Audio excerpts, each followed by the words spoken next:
Welcome back to the Papa Meat channel. How you doing? How you doing? Come on in and sit on down. I just got done seeing Boogeyman, or The Boogeyman. I saw Boogeyman. This is inspired by a short story by Stephen King, and it's about basically the Boogeyman. You remember the Boogeyman? He comes out of your closet and he spooks you? That's what this one's about. As a general spoiler warning, I guess the rating for the movie is what? I'm gonna give it 3 out of 10. It's no Pope's Exorcist with this. There's no fat Pope in it killing demons. I just want to get that out of the way. This movie is about a family stricken by the loss of their mother. We follow pretty much our first main lead, Sadie. She's like 15, 16, I don't know how old she's probably like 16, I'd say. Her sister, Shepherd, she's probably like 7 or 8, give or take. And their dad, who's like 57. Just therapist dad. They're like a well-off family. They're in a nice big house and stuff. It's pretty nice. The dad, who's a therapist, but he operates in their house. So like strangers and mentally ill people are just kind of roaming the halls of their home. Personally, as a small business owner, I wouldn't do that. Even if it is to save a few bucks, I probably would just get a small office. That's just me. One day, a man shows up and he doesn't have anyone to turn to. Not the police. He says not the police because he didn't commit a crime, and not a priest because he's not a Catholic. Oy vey.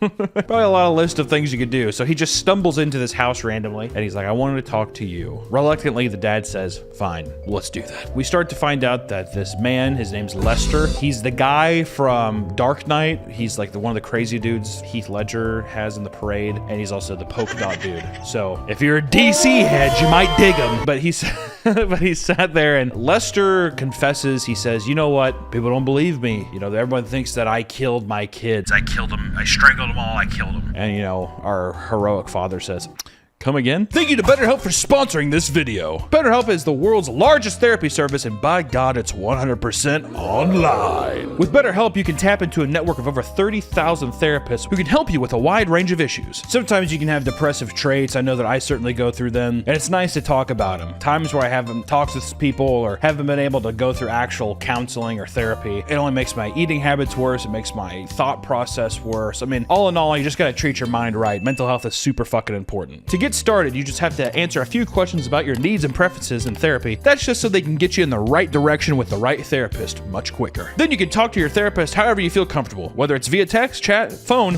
or video call.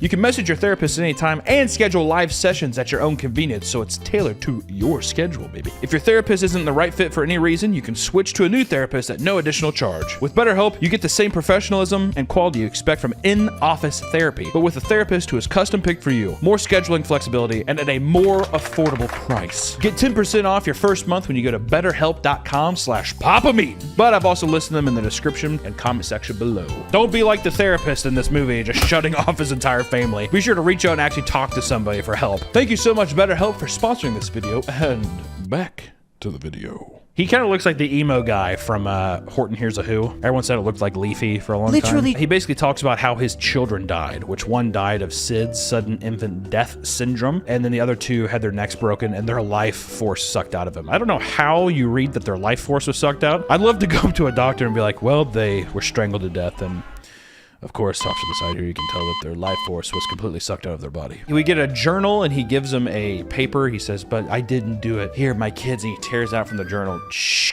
And he says, my kids drew this. They saw him. He hands him a drawing, and then the guy's like, okay, I have to go take a piss real quick. And he's like, okay. And as he does that, Lester hangs himself in his house. The dad says, okay, this guy definitely fucking killed his kids. Help, send somebody over. Lester walks upstairs, and he hangs himself in the mom's studio. She's a painter or an artist of some kind. And let me tell you, this movie does not hold back when it comes to just torturing its lead cast, especially Sadie, our probably main protagonist out of everybody. This movie just likes to completely throw never-ending insults and punches at our main character to where the entire world is against her and her dead mother. The power is almost always off in the film. She's always kind of turning light switches on and off, and anytime someone opens a door or a door explodes open, it sounds like a fucking A-bomb is being dropped off in your ear. So those are the truths of Boogeyman. We can at least get that straight. But this movie basically takes the concept there of, I guess Lester like transferred this evil over to them, so now they're afflicted. The the movie doesn't have much of like stakes, or it doesn't like really, we don't see our characters really grow from the situation of this loss and this tragedy. It's just kind of like small vignettes of like scary things. Like the little girl holds like an orb, like a moon ball thing, so she can roll it around and we can get fun reveals, which, you know, for like a horror thing, that's fun. That builds anticipation. But it's like, I don't want to see that little bitch fucking roll the ball around 7 times. Like, do that once and you're like, oh, okay. Which in terms of boogeyman rules, typically the boogeyman comes from your closet, and typically they don't like light, which is usually why they come out at night. This is also apparent in the 2005 Boogeyman movie, which at the beginning of that film, the kid's in the dark and he sees his mom get dragged away into the darkness by the boogeyman, which you could also say correlates with that one Tooth Fairy movie called Darkness Falls, I'm pretty sure, where also the Tooth Fairy also does not like light as well, which you could say that's the boogeyman as well, or the boogie woman. The boogie, they, them. That's the real boogeyman. What are you, a man or woman? I'm a they. No! Don't put that in. What would that be? The boogie they? Boogie them. The boogie 2023, what the fuck is up with this being called Boogeyman? Call that shit the Boogie Them. The Boogie Them. Essentially, we get a montage of spooky things that are happening. Like I said in this movie, people, they're yelling in this house and no one answers to them. I was thinking about this the other day. If I drop something downstairs to my house, like let's say my wife is in our bedroom and I'm in the kitchen and I drop something on the ground. Usually my wife will text me and be like, what the fuck happened? It's usually people in the house will be like, what was that? You okay? You know what I mean? In this film, people get thrown into TVs, people scream, doors explode, people are turning on and off lights, the power goes off continuously, and not once does someone just be like, hey, what's that? What's going on? What did you just put in your pocket? Usually what happens is a big explosive scene happens, we're supposed to get scared, but it doesn't really land the mark, and then we're kind of just off to the new scene, and you're like, oh, okay, that's fine. But let's cut back to Sadie. How's she doing? Our main character. She finds herself a camera. It has nice reminiscent videos of her mother on it.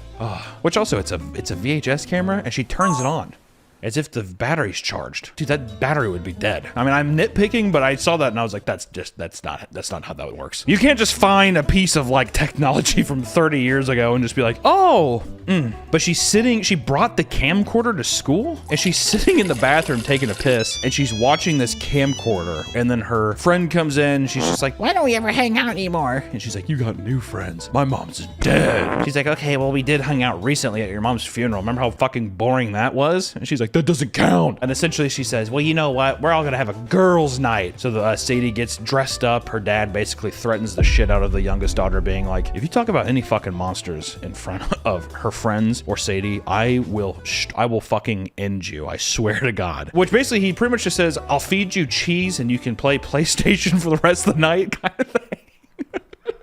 Which when I heard that, I was like, well, it's hard to beat that. That's a pretty good, you drive a hard bargain, Dad.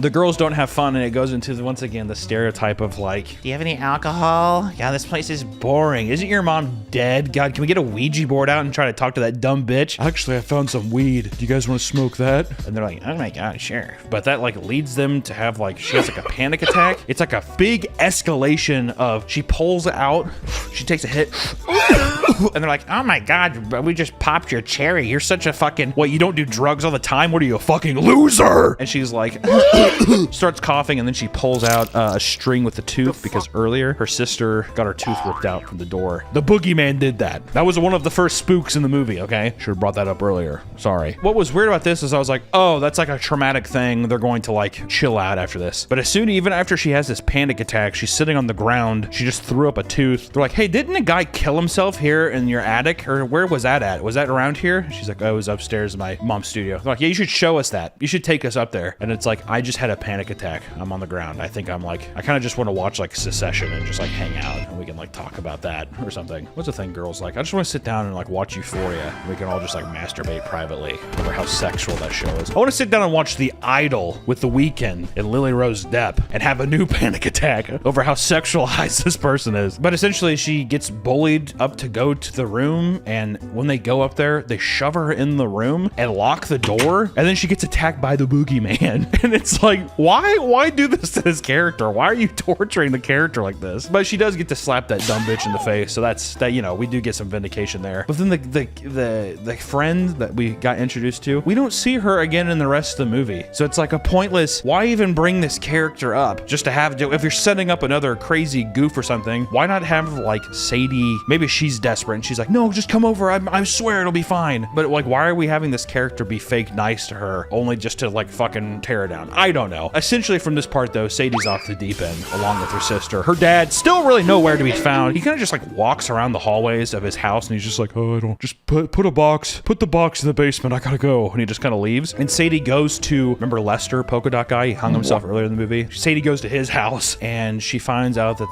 his wife is alive, and she has like candles over the floor, and there's like black veins on the wall. And she's like, oh, we can, you know, get out of here. What are you trying to do? I'm trying to catch me a boogeyman and kill him. You're just a little pussy. You can't do anything. She's like, fine, Mrs. Lady, fine. We leave for a bit. What the fuck even happens? Oh yeah. While this is happening, the little girl gets the little girl's playing PlayStation. She gets picked up and you see her little feet dangling across the top of the frame, and they throw her into the flat screen TV. It is super funny. You know what? Fuck it. Well, that moved up to a 5. I said 3 to begin with. It's a 5. That if we can find the footage of her getting thrown into the TV, we have to just replay the shit out of it. It's very funny. But this causes them to go to the hospital, and now Sadie is a fucking believer. She's like, I saw some crazy shit. I met a crazy redneck woman, the guy who killed herself in our attic. Yeah, I went to her house, and she's also fucking crazy. We got to figure this thing out. I'm sorry, Shepard or Stewart. Stewart? What's the girl's name? Stewart? Was it Stewart? I'm just gonna fucking call her Shepard. Whatever. She yells it 70 times in the movie too. I don't know how I forgot. But essentially,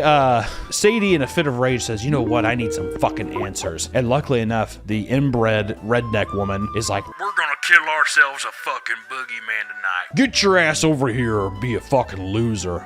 Bye. Boop. So Sadie's like, well, I'm not a fucking loser. I'm gonna go over there and see if we can't kill ourselves a boogeyman. So as she's sitting there and goes over, the house has even more candles on the floor. At the beginning, it was like, oh, okay. Obviously, the boogeyman doesn't like light. But then when we go back, it's like, it's too much. It's like, how can you even step over this shit? But it's essentially, we find out that the inbred redneck woman is actually using Sadie as bait. And she zip ties her up. And she's just like, I gotta use you as bait to lure a man. And as the creature walks down the hallway, it blows out the candles, which is fun. I appreciate some of the shit going on in this film. It blows out the candles, you get some nice creepy dark visuals, and he sets up a tripwire and it like shoots him and he bleeds, so you can see that like the things can die. But I think the inbred woman gets attacked by another boogeyman, so I think there's more than one, I think is what they're implying. I think it was the same one. She just got up. Oh, okay, so never mind, there isn't. The boogeyman was just dead, and it does the classic trope where it gets up and attacks her, rips her in half, and Sadie runs out of the house, but luckily she's able, or as Sadie's running the house, she gets to shine a light and she makes it out scot-free. That was close. But she does get a call from her dad, and guess who just got home? Her dad and Shepard, Stewart or Shepard. Sawyer. I was calling her Shepard the whole time. Her name's Sawyer. And Sadie's like, Dad, you can't go in the fucking boogeyman. We didn't kill him. The inbred chick, she got ripped in half like a fucking Pop-Tart, Dad. And he's like, what? And he gets fucking dragged into the house, beaten to all hell. And this is where we crescendo into our final act, where Sadie goes home and she has her boss girl moment, baby. It isn't Hollywood if it isn't a boss girl moment. She goes in, we find that Sawyer is in the closet wearing like Christmas lights. And she's like, the boogeyman don't like lights.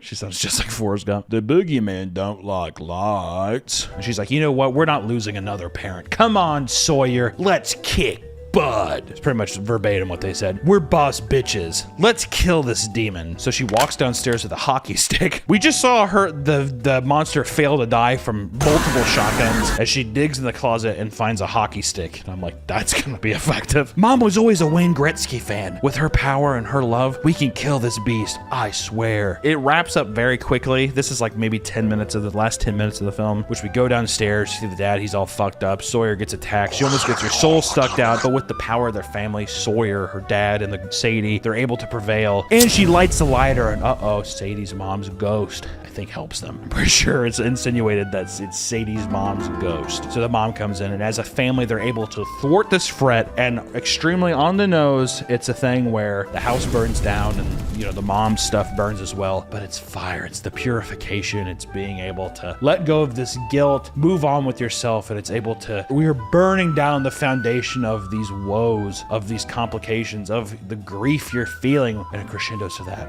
And that's the movie. And you had a little bit of sequel bait at the end, but, you know, all in all, the film, it's, I wish it just would have tried to go a little farther to be funny, because like I said, you had the kid being thrown into the fucking wall. That was funny. You have like this really creepy scene with the therapist, the girl therapist, where she's like, I hear you're afraid of the dark. Sawyer's like, yeah, I am. I'm a kid. And she's like, okay, cool. Well, I'm going to shut off all the lights and we're facing that demon today. And she's like, And it's like this humming red light, but like the therapist is like lurking around all creepily in the fucking room. And you're like, well, get a grip, you stupid bitch. Why don't you just like go sit down? Like you're trying, are you afraid of the dark? Okay, I'm going to walk around, pace around creepily, and I'm going to clap my hands and throw Bobcat firecrackers at you. All in all, I mean, like the movie itself, it's just another forgettable Hollywood movie. No one's going to remember this film in like a year. If it was called Boogie Them, maybe, just because of that. But I mean, like, none of the performances are particularly bad, but they're not good. But I think it's just because it's clearly like, it's a short story by Stephen King, who's like 97, but also it's probably some older person who is restructuring the story and trying to make it feel hip and young and find out those lingos. I will say too, which my buddies, Rocka Rocka, their film comes out soon, Talk to Me. The pessimistic side of me thinks that somehow the studio system found out that like Talk to Me was happening and like that there was some buzz around it. And it feels like this might be a movie that is trying to correlate with that, because there's so many of the same themes about like grieving, kid missing their mom, trying to connect with them in the afterlife in some kind of way, or like spiritually, and then they're using like vices to numb the pain and not really progress forward. They're kind of taking an easy route out. It's a lot of the same beats as Talk to Me, which, by the way, Talk to Me is going to be the best film of the year, in my opinion. I got to see it once at South by Southwest. I'm going to see it again soon. But I would love to show the comparisons of how Talk to Me thrives with a very similar story, while this one just falls completely flat with non-inspired story structure, non-inspired themes, and just trying to rely too much on little vignettes and little horror moments to make this a memorable horror film, which every great horror film that you've ever seen and anything that's ever been long-lasting has been something that is trying to push out of the barriers of what every other horror film is doing and trying to introduce new things. That doesn't mean that they're trying to reinvent the wheel. It just means they're taking the tropes that they have and really trying to do something new with them. So all in all, this is just a key example of like what, to me, Insidious, the Conjuring series, all these big blockbuster movies that are just meant to, you know, appeal to the widest audience. It's boring. It's unimaginative. To be fair though, the creature design is kind of cool, but at the end of the movie, spoiler alerts once again, the mouth like really contorts open and like hands come out. It's like a very fun design. So, you know, props to the creature designer and, you know, that whole deal, because that was pretty fun. Credit where credit is due. But all in all, I mean, I would say you can skip this one. Just watch the 2005 Boogeyman, or even watch Darkness Falls. Darkness Falls, remember, that fucked me up as a kid. I don't know if it holds, it probably doesn't hold up, but that one is the Tooth Fairy is like a crazy old bitch who's like, just wants to attack children. So that's kind of fun. This one, it's like, what the fuck, what are you even doing here? What is this monster? I have no idea what the monster is. It makes all the motives of what it's doing very random, and it doesn't feel like there's any weight or logic behind anything, which makes it also super, super forgettable. Also, I keep thinking of stuff. They're trying to do something where I think that this movie probably didn't have the biggest budget, so they did the smart thing, which is where you make a creature it can only be out in dark, so it's hard to see it. So you're able to hide a lot of the creature shots and stuff like that, which I would say in the grand scheme of things can build tension. It makes the viewer, you know, makes their imagination run and have fun with the design of what they want the creature to be, right, in your head. But when we see the creature, and every time that there's any kind of actions, it's so fucking dark that it's like hard to see any of the actions that are happening on screen. Which also, in this movie, there's a lot of very odd, fast-paced edits where things happen so abruptly. Like there's this one part where Sadie's mad at Sawyer, and she's like, no, seriously, leave me alone. And the door busts open, and the edit is so fast and something gets shoved in her mouth that it looks like a giant demon dick is going in the girl's mouth. That's not me. That's what I saw. Big demon dick goes in the mouth real quick and they cut away. And that was jarring. I was like, kind of looked around the theater. There was like some teenage couples probably trying to finger fuck each other in the theater. And I was just like, Did you guys see the demon dick thing? Oh no, you're just trying to find out where the clit is. That's no problem. Boogeyman 2023. 5 stars because the kid getting thrown on the TV. And one more time for the road. All right, guys. Thank you so much for watching. I will see you in the next one. Bye-bye. Watch Boogeyman from 2005, watch Darkness Falls, or watch Boogie Nights. Paul Thomas Anderson, great director. At the end of that movie, you get to see Mark Wahlberg's dick. Not his real dick, but it's a big, fake dildo. But it looks pretty funny. He like takes it out, flops it out. And he's just like, I'm a superstar, and puts it away and zips up his pants. Boogie them. Okay.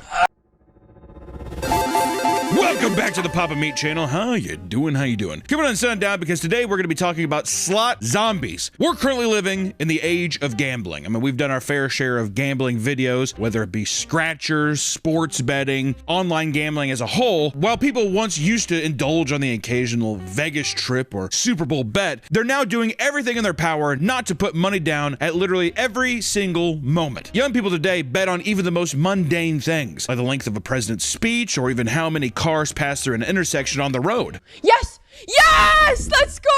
Oh my god! Yes! Yeah, I told you guys it was gonna hit. From sports events to live streamers, there's really no escape from non-stop barrage of gambling content that gets pushed to you constantly. And some casinos are even creating slot machines that are mobile, meaning they can follow you around and entice you that much more. But nothing really quite tops the slot machine, right? The idea of slots, whether it be in person or digitally, I feel like that has had the biggest chokehold on people for a long time. When we went to MagicCon Vegas, we saw some slot zombies, as it were, which basically a slot zombie is a person that is, I mean, I guess you could say they're dead at the slot, but usually very superstitious practices, usually touching the screen, hitting the screen, doing things in a catatonic state, you would say, right? Which I think, Nick, I think we should take $200. We should go to the casino and see if what we win. What is our win? What are we trying to win? Just our money back? So if we have 200, are we trying to win 200? Yeah, I think double your money.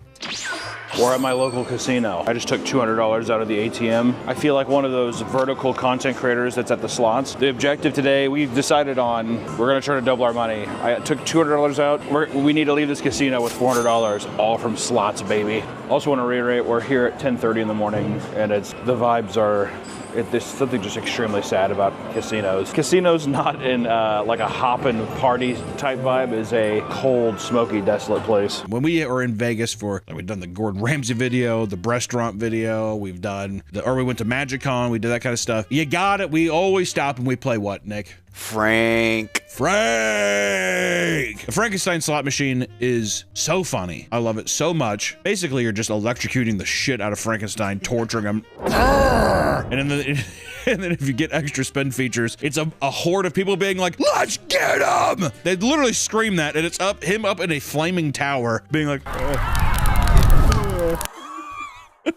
For many, slot machines are undoubtedly one of the most addicting forms of gambling out there. From the bright, flashing effects to the expertly crafted mechanics drip-feeding you dopamine. It's no wonder people become downright possessed when they encounter these machines, turning them into zombies. You have all these fucking channels now that are, I mean, especially on YouTube, TikTok, vertical reels, where it's like, I'm putting $1,000 into this machine to see what happens. Like, gambling content, slot content, table game content is so huge right now that people get this fix and they're like, I'm gonna win big just like these guys, you know? Or you sit down in a slot machine, put $100 in, and then you get paid like $300, and now you're chasing that high.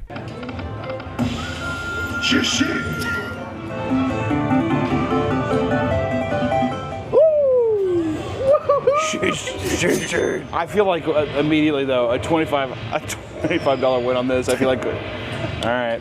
Slot zombies are gamblers so entrenched in their slot machine addiction that they will sit lifelessly and play for hours on end, endlessly slapping the buttons with 1,000-yard stare. After a while, you wonder if they're even looking at the screen.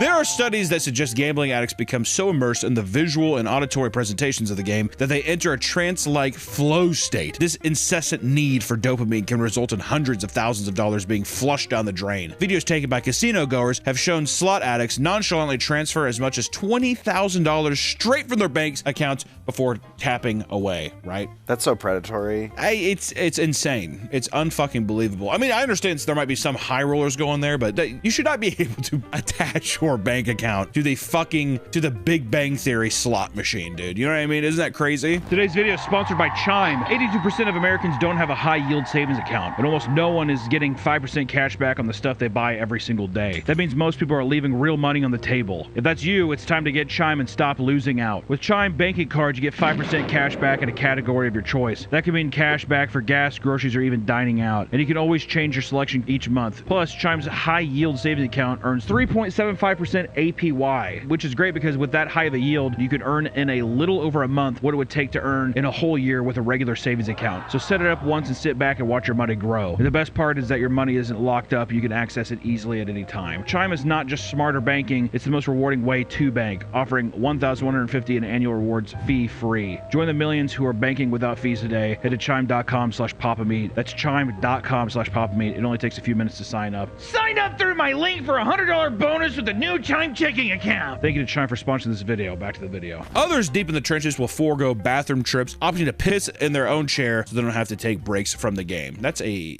mentally deranged person. Is that a good seat though? Like if someone pissed in a seat, do you sit in that seat and play in that slot? That's bad luck. Oh, that's bad luck. I think that's bad luck. Listen, and see, that's the thing too. See, I said that's bad luck. The gambling aspect is so superstitious. Almost every slot machine game, I would say 99% of them are focused towards the Chinese demographic because Chinese people love to gamble. Just true. That's why whenever you go in, you're like, what the fuck is this like crazy? Like, I mean, there's been so many slot machines where I'm like, what is this? It's just called Kung Fu Master. It's a fucking guy with like a Fu Manchu and he's like, ooh.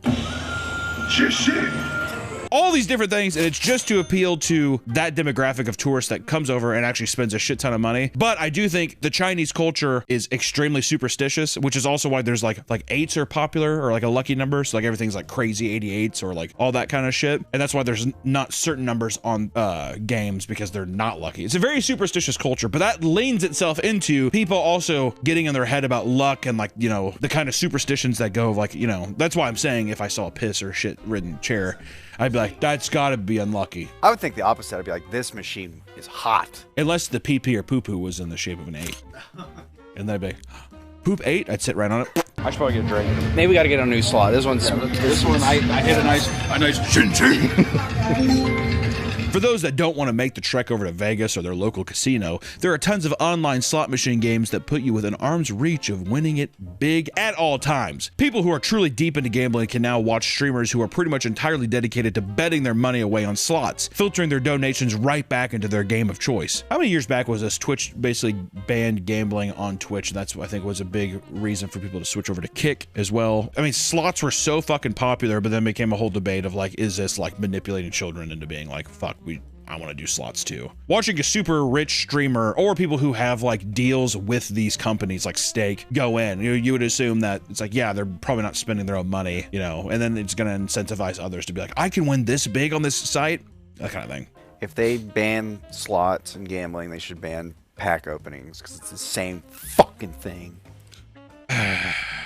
You know, it's like, I want to say it's not at all, but at the same time, I'm like, I mean, I don't know, I guess. Well-known gambling addict streamers like Bossman Jack frequently experience the highs and lows of online casinos have to offer. His losses have led to infamous bouts of erratic behavior, like the time he kicked down the bedroom door or started beating himself up from sheer rage. If you don't know Bossman Jack, I don't know. There's a lot of videos talking about him. He's a very interesting man. It also just is, it's a perfect anti-gambling thing. You look at him and you're like, I'm good. I think I'm all right. For every big streamer playing online slots with tons of energy, there are hundreds of small streamers that gamble in complete silence as they slowly morph into a slot zombie, purely for the love of the game. Online slots have become such a growing problem that people are now creating plugins like Bet Blocker that block you from 300,000 gambling websites so you can kick the habit. Which I gotta say, whatever you gotta do to fucking cut the cord, dude. If anything, that's kind of a cool, that's like a fun thing. The person who made that definitely was a gambling addict. 1,000,000%. Slot machines in general are often considered the least likely to pay out when compared to other casino games. Slot zombies who spam the buttons rapidly lose their money quicker than most, making it a particularly dangerous form of gambling addiction. Should I just trigger fuck it?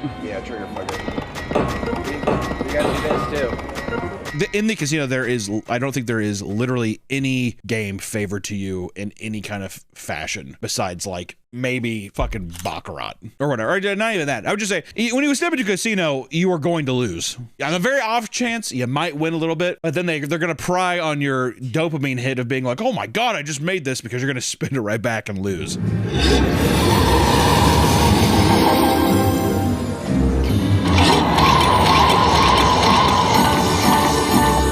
Well, Nick, I'm gonna tell you, that's not good. That puts us at 18. Yeah, what the hell happened? Do we try going to another one? Yeah. Did you know that like almost every slot machine is made by Konami? Isn't that fucking wild? They have like a huge building in Vegas. When we saw that one time when we flew in, we were like, oh my fucking God. Yeah, it was crazy. But yeah, apparently they make all of them. Why is there no other? Did they just corner the market? I guess. I think that they make a lot of those, what is it, the pachinko machines? I think they make a lot of those too. So maybe it's just a thing where they're like, we have the capacity to do it. I don't fucking know. There's so much great anti-gambling content, but I feel like people perceive it in a way where it's like, fascinating. I gotta try it myself. You know? There's a great Louis Theroux documentary where he goes and it's all about gambling addiction. He follows like a high roller guy who's staying at like the Westgate or the Hilton, I think it was called at the time. And it's like basically like how casinos treat a whale that comes in and like he's gonna spend a bunch of money. Really fascinating. And he hangs out with two regular guys playing blackjack, and then he hangs out with like this doctor who's retired, and she's like goes to the casino every day. She's like 5 million. She's like, I have 5 million in savings, and she just goes there every day and just drains her money. And it's like how the people talk to her, fascinating. But after watching that, you're like, my God, it's a thing where like you want to go and see it yourself. It's like that kind of like, it's like a zoo of some kind, you know? It's such a weird spectacle, but they do all these casinos and stuff. I mean,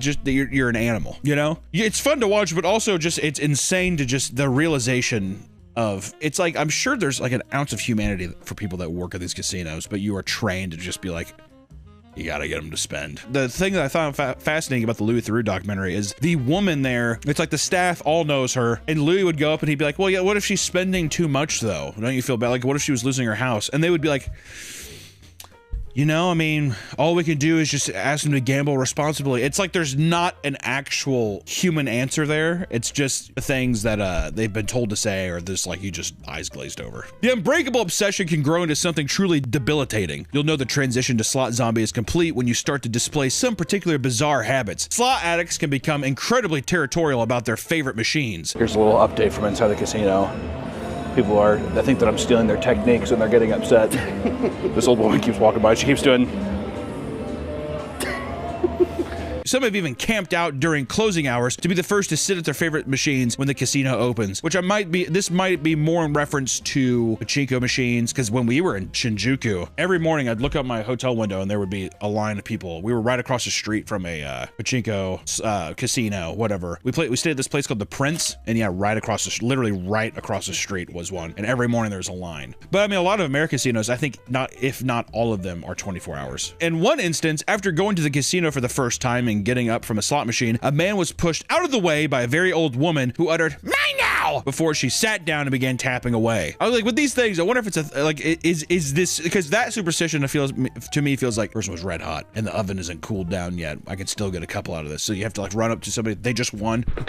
And you go up to their slot machine, you'd think that their favorite slot machine was like a second home, the way that people make themselves comfortable. Tired from using her hands, one woman brazenly leans back in her chair and uses her feet to tap on the screen as if it's no big deal. What is it that makes it grosser that it's your foot and not your hands? Yeah, that is interesting though. If my shoe was clean, my sock was clean, like that's cleaner than your hands, which have been touching everything. I wipe down just about, I mean, like, I get so grossed out.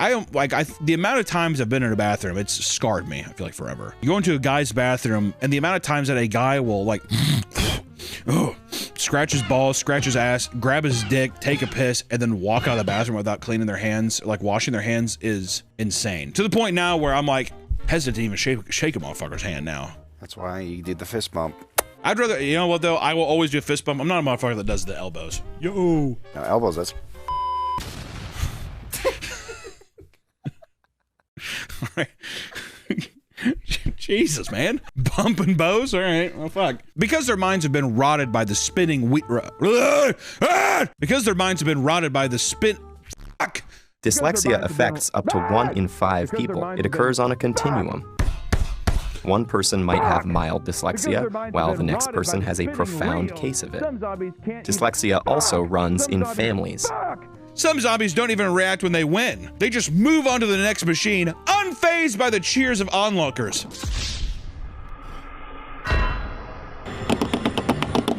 So I'm putting this in here.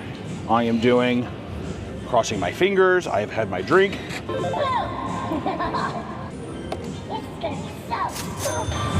This is so spooky. This is gonna be so spooky. It feels like the slot zombie thing is definitely, it's an older demographic.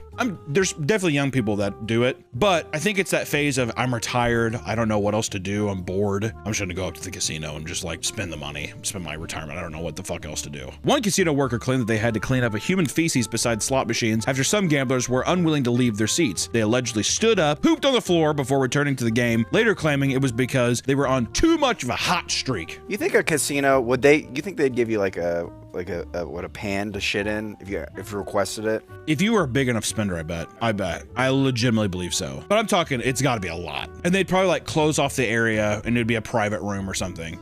Cause that's whenever, now you get into like the dealer. I wanna see private room dealer stories. I bet, I can't even imagine the shit that goes on in there. Cause also like, if you're spending that much money, you could come in and just be like, we're gonna do dwarf fighting in the corner for my entertainment. And like, just they look away from all this like other like illegal shit that you could do. I was gonna say, do you think you could do bumps off the cards?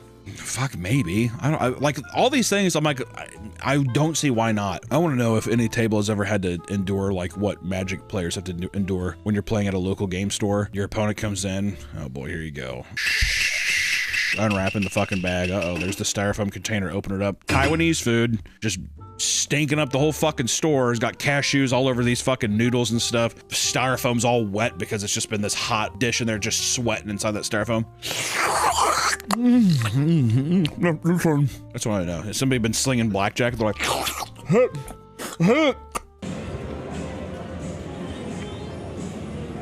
Mama didn't raise no quitter. For those that want to delve deeper into the competitive side of slot addiction, look no further than slot tournaments. I was so confused when someone actually told me, it's like, yeah, I'm going into a slot machine tournament. You're like, how's that? Doesn't seem that's the greatest game ever. Oh yeah, whoever wins the most wins $50. And so everyone else is just dumping tons of money. I don't know. At both physical and online casinos, players can enter into slot tournaments with the hopes of striking it big. While the style of tournament might vary, the basic idea behind slot tournaments involves competitors receiving a select amount of credits with the goal of racking up as many points as possible within the given time limit. Most tournaments end after every 3 rounds and give out prizes ranging from a couple grand to $1 million, which is fucking crazy. Regardless of the game, many gamblers are superstitious and oftentimes have rituals that they do before placing bets. These rituals can vary from cult-like to downright brain-dead, but to the people performing them, they are a necessary part of hitting the jackpot, of hitting it big! Before you sit down and begin playing, consider some of these popular rituals to boost your luck, alright? Instead of heading to the ATM to withdraw some money, first head to the bar and grab your favorite drink. Then sit down in a machine and cross your fingers before hitting the button. Online, there are tons of videos that supposedly help you use subliminal manifestation to achieve big wins. In these videos, there are often casino-themed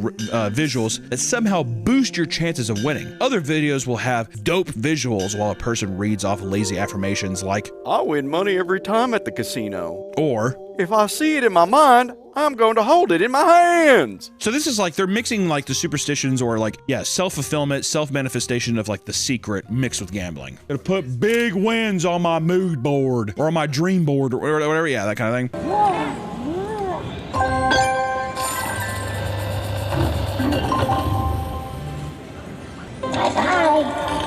Thank you for playing. How condescending. So condescending, and then also can I just say how fucked up that is to put that kind of machine where all these people are like 3 months away from dying. See you soon. This isn't slots. This isn't slots, but I have to try to juice my shit up here, dude. Please place your bets.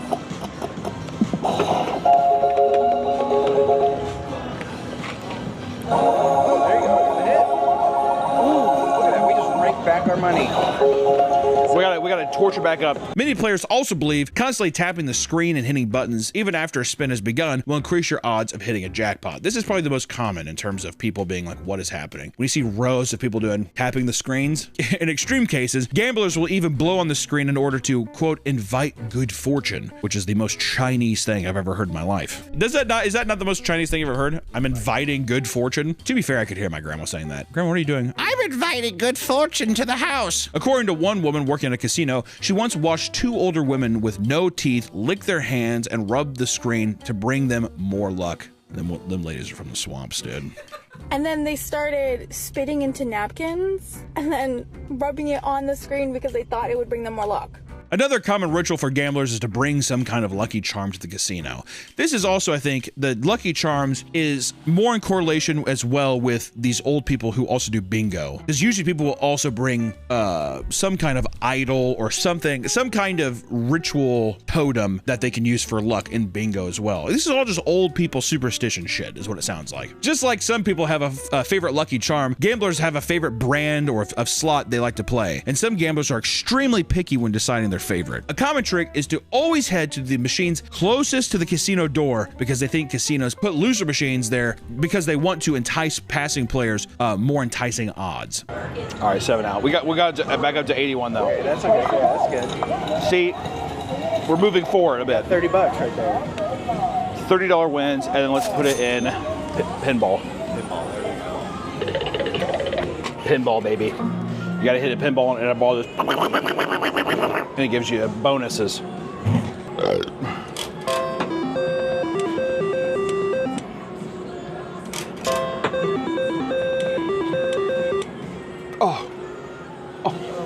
That's what we need. We need that to be right there. Some people won't even touch machines that are red, black, or have the numbers 13, 12, or 7 on them. We've all heard of certain slot machines being hot or cold, but what about the actual money you play with? A big superstition among certain gamblers is the belief that heating up or cooling down your money will affect the outcome of slots. Things like your posture can also affect the outcome of your spins. When you choose your machine and begin playing, do not immediately sit down and start tapping. It is believed that machines can sense when you get comfortable, so standing is thought to keep the machine on edge and honest.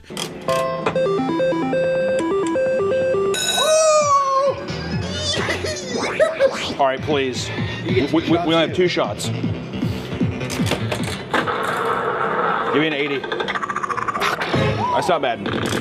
We need an 80 or 100. All right, fine. 30. 30 win.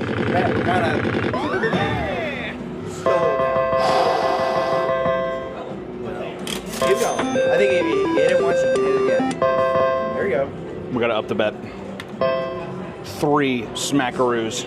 Casinos love to pack in as many slot machines as they can on the main floor, but a lot of slot zombies don't approve of this. The more people around, the higher chance someone might look at your screen, and you don't want the Medusa effect. It's believed that people looking at your screen can give off negative energy that affects your luck. That's why you'll usually see slot zombies purposely sitting far away from each other, which, once again, superstitious, older people. I also believe this taps into like that fucking Zach Baggins Ghost Adventure thing, where it's like, I can't help if you watch this, and like a demon goes to the screen and affects you. It's this idea that like other people's bad luck can transfer into my machine. Yeah. It's some kind of thing of like manifesting some idea of not necessarily a ghost or a god, but like I feel like the people give superstition a face. So then they think that like if they can trick it, that like it's looking at you at all time. Like I feel like people actually feel like there's a presence. It's just like a weird manifestation idea that's like I have to hide it from God himself.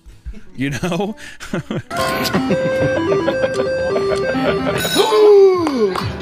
Dude, we get 5 shots this time. We are hot. We are hot. $100. Oh, if it would have hit the 1,000. I was gonna say that means you just gotta gamble more. Oh, $10. That was insulting. Yes.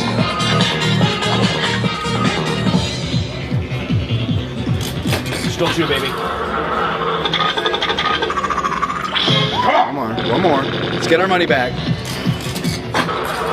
Woo! Okay, that's okay. We're back.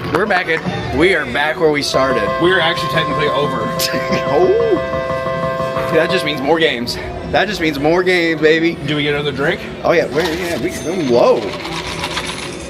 Dude, I love you, Pitbull. And you know what cowards will say? This is what cowards will say, Nick. Cowards will say, oh, well, you got your money back. Why don't you just leave? That's a fucking loser mentality. That is a loser. All right? I'm here to win. I saw Remember the Titans every year in school. I think we should try to look at Dragon Link again. Dragon Link felt good. I need to hear the Chinese lullabies. China's the true ruler of the world. Mushi Mushi. 5 again? Yeah, 5 again. We hit big on the 5. Yes, great number. If none of these tips work, a lot of people will simply punch the machine out of anger. Not everyone is so heartless, however. In fact, some people think love is the answer to winning it big. Hoping to strike it rich, one man came up with a very unique trick to ensure a large payout. While standing in front of a machine, he began vigorously fingering a slot machine's ticket slot. You think that worked? I think if you just fucking gave it a little taco tickle that it would pay out. I've seen some where it's like you gotta trick the machine. So a guy will like pretend to hit it, and then his girlfriend or something will like slap it. That's a video you saw? I think some people think that there's it's weird because a lot of times when I hear these conspiracies of people when they're like, this is what happens to the machines, you're always like, come on, man. And you kind of think about it for a second, and you're like,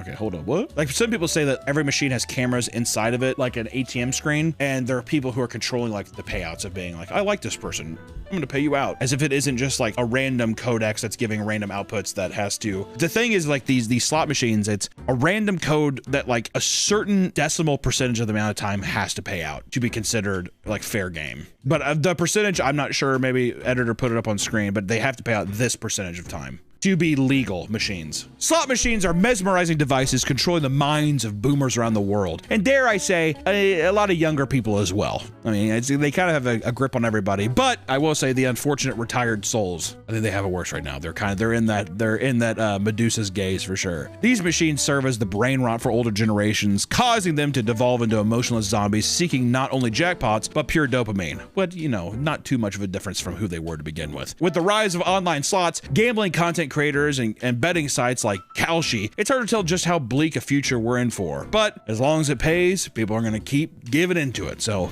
it is what it is. GG. No message for the Great Emperor. Also, we're almost up 50 down.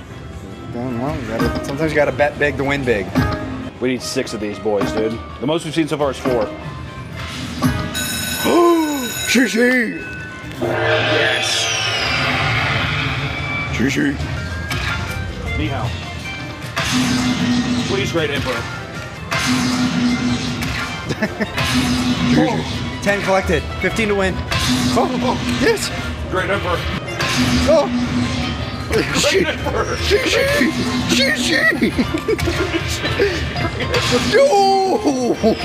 No. Last one, dude. So if you won't win anything if you don't? No, you win all of these. Oh, you do? Okay. I think if you hit all of them, you get the grand jackpot.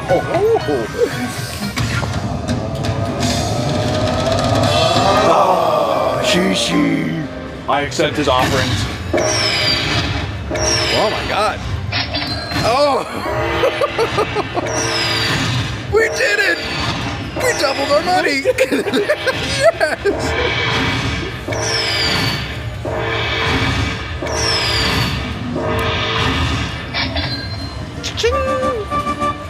Pretty good. We're not quite there. We're not quite there. But I do think we have tapped the Emperor of his glory. I hope this is still me from the past. I hope that we did well. Editor, how much did we lose? Did we lose all of it? I feel like I know the answer already. Okay. Yeah. No, talk to Future Hunter. Yeah, Future Hunter, how's it going? Do we count this as a win or we have to get 400? I feel like you got to get 400, but I mean, we said 400. yeah, we're $15 away. Fuck. Where do we go? Ah, wonderful. It's nice living in the past when things were just the way when things were normal. We have to just get to 400 and we can leave. Yeah. With the Emperor, we bet big and we won big. Yeah, we won big. Bet big, win big.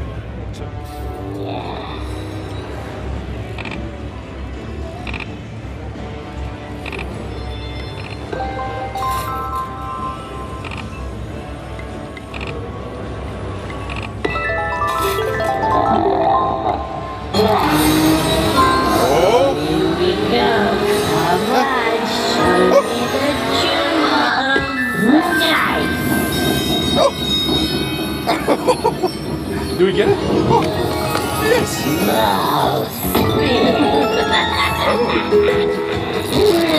So he hits the diamonds up here.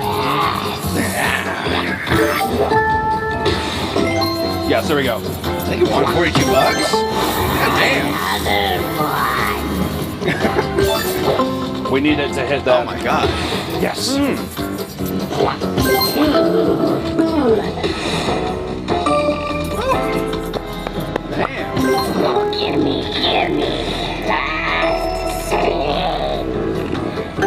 Fuck 20. Dude, that is like, Oh my god.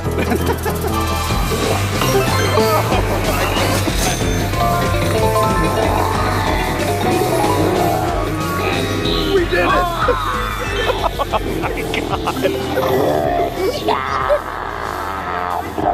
Big win. Please come back with more shiny There you go. coins. I rubbed her for luck.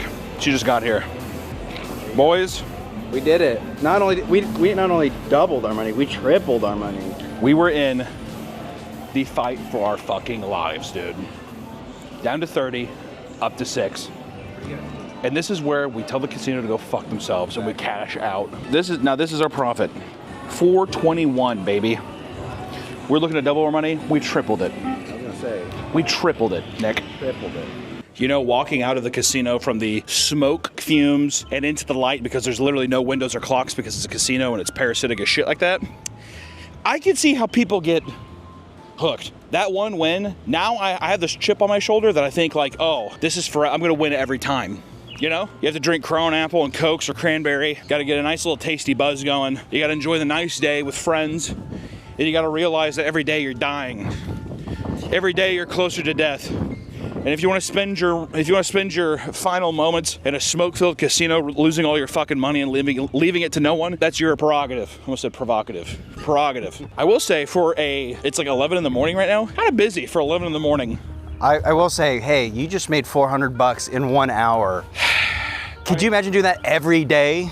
Every day, 8 hours a day? Yeah, It's a pretty good job, Dick. Pretty good job. You want to say? Nick's tip: don't work a real job.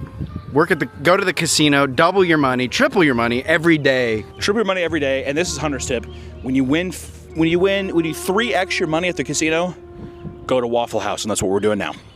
Welcome back to the Papa Meat channel. How you doing? How you doing? Come on and sit on down because today we are talking about horror haunts.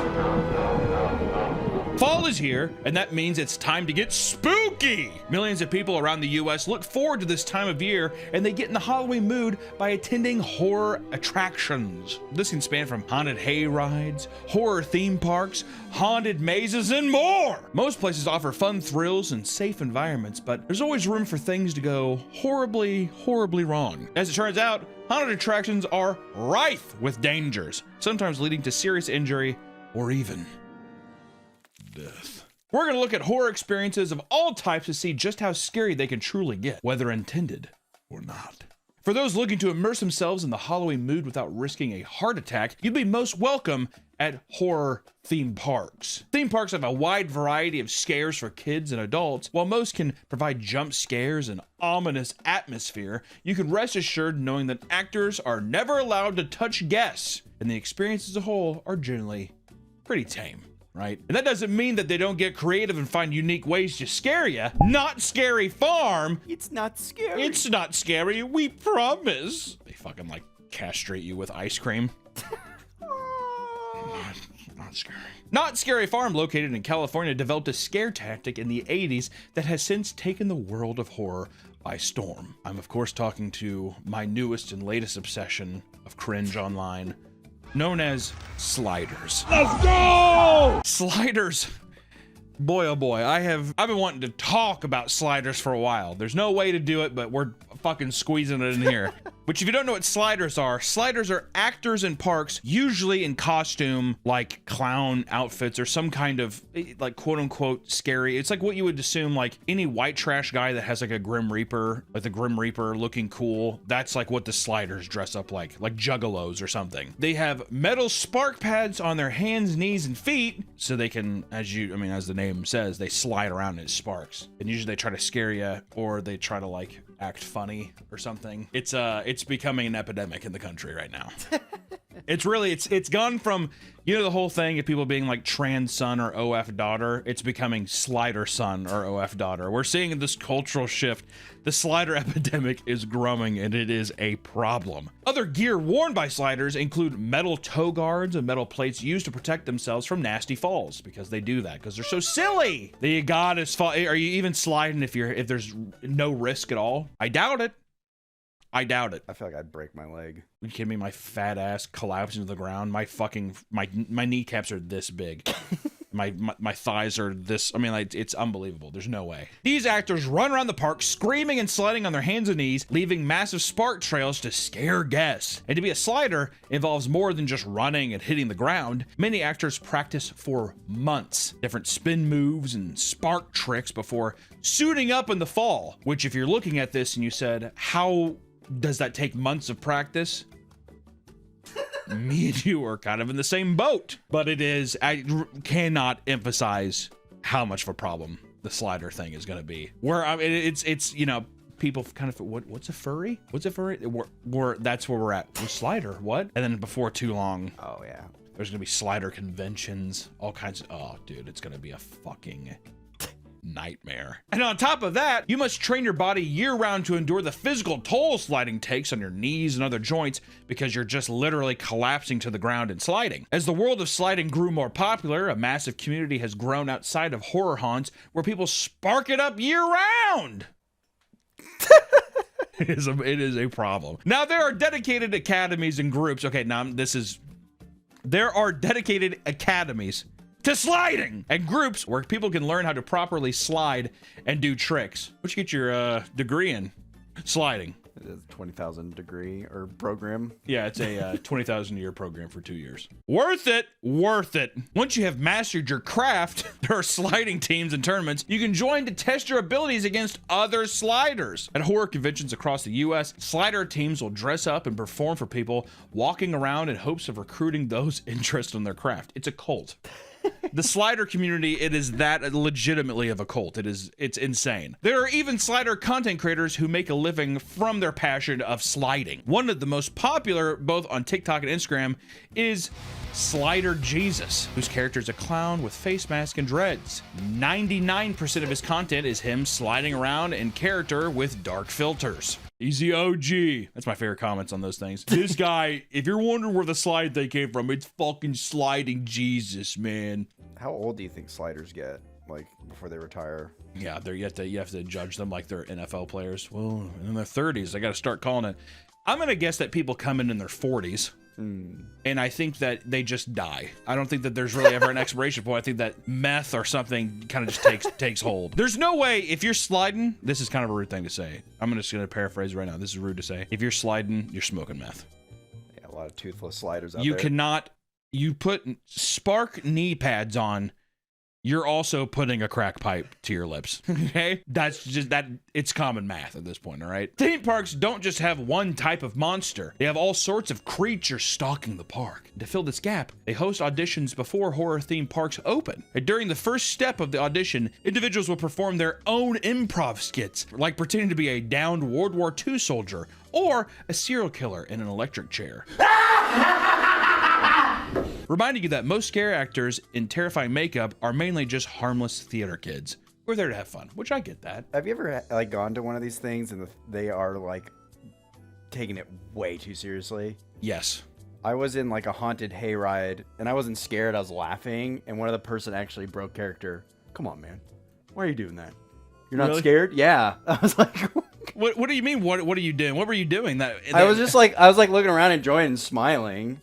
And Dude, like, are you not frightened? yeah. Or are you not afraid? Also, he touched me, so. There's like one person where you get the thing, people be like, ah, or someone's just like, let me out, let me out. And you're like, ooh, that's creepy. There's always somebody who's like, they act like they're on like a stage play, like a theater actor. That's how you know. That's how you know that's you're like, okay. With someone just being like, don't you ever come in my house again! I'll eat your fucking soul! And you're like, okay, I paid $7 to come into the theme park today. Don't you want me to be set free? Only twisted souls will enjoy my wrath. You're like, what script is this? There are some parks that they have like these giant signs that will tell scare actors they can't go up and like talk to you. Where the fuck is my sign, dude? See you in your nightmares! Ah! And like rolling on the ground by you. You're like, God damn, dude, can I not just fucking walk forward? Welcome to my web. Another spider caught in my web. It's like, you know what it kind of is? It's like whenever people do the fucking anime shit, like the whole like this kind of thing. Like, well, I guess you could try to fight me. And instead it comes up, well, you guess you could try to fight me. It's like that. So someone like, and they're making up their own stuff where they're just throwing things together that don't make sense. And they do the thing, and I think I'd rather have someone scream than the guy who's like trying to look really intimidating. Oh, yeah. And he's being quiet, and he's like walking up to you like... or he's like in your face. And you're like, okay. His character's mute. I think that the people that don't understand, I think people think that you being like, okay, thank you, thanks, is that you're afraid and you're trying to get out of the situation. But yeah, it's awkward. So whenever someone's like, okay, thanks. Yes, I'm just trying to walk forward. Thank you so much. And then they walk away, you know that they're just like, you walk past them and they're like, yeah, a little smirk. Mission accomplished. It's that. You know that they're like going home and they're just like, God, I'm good at this.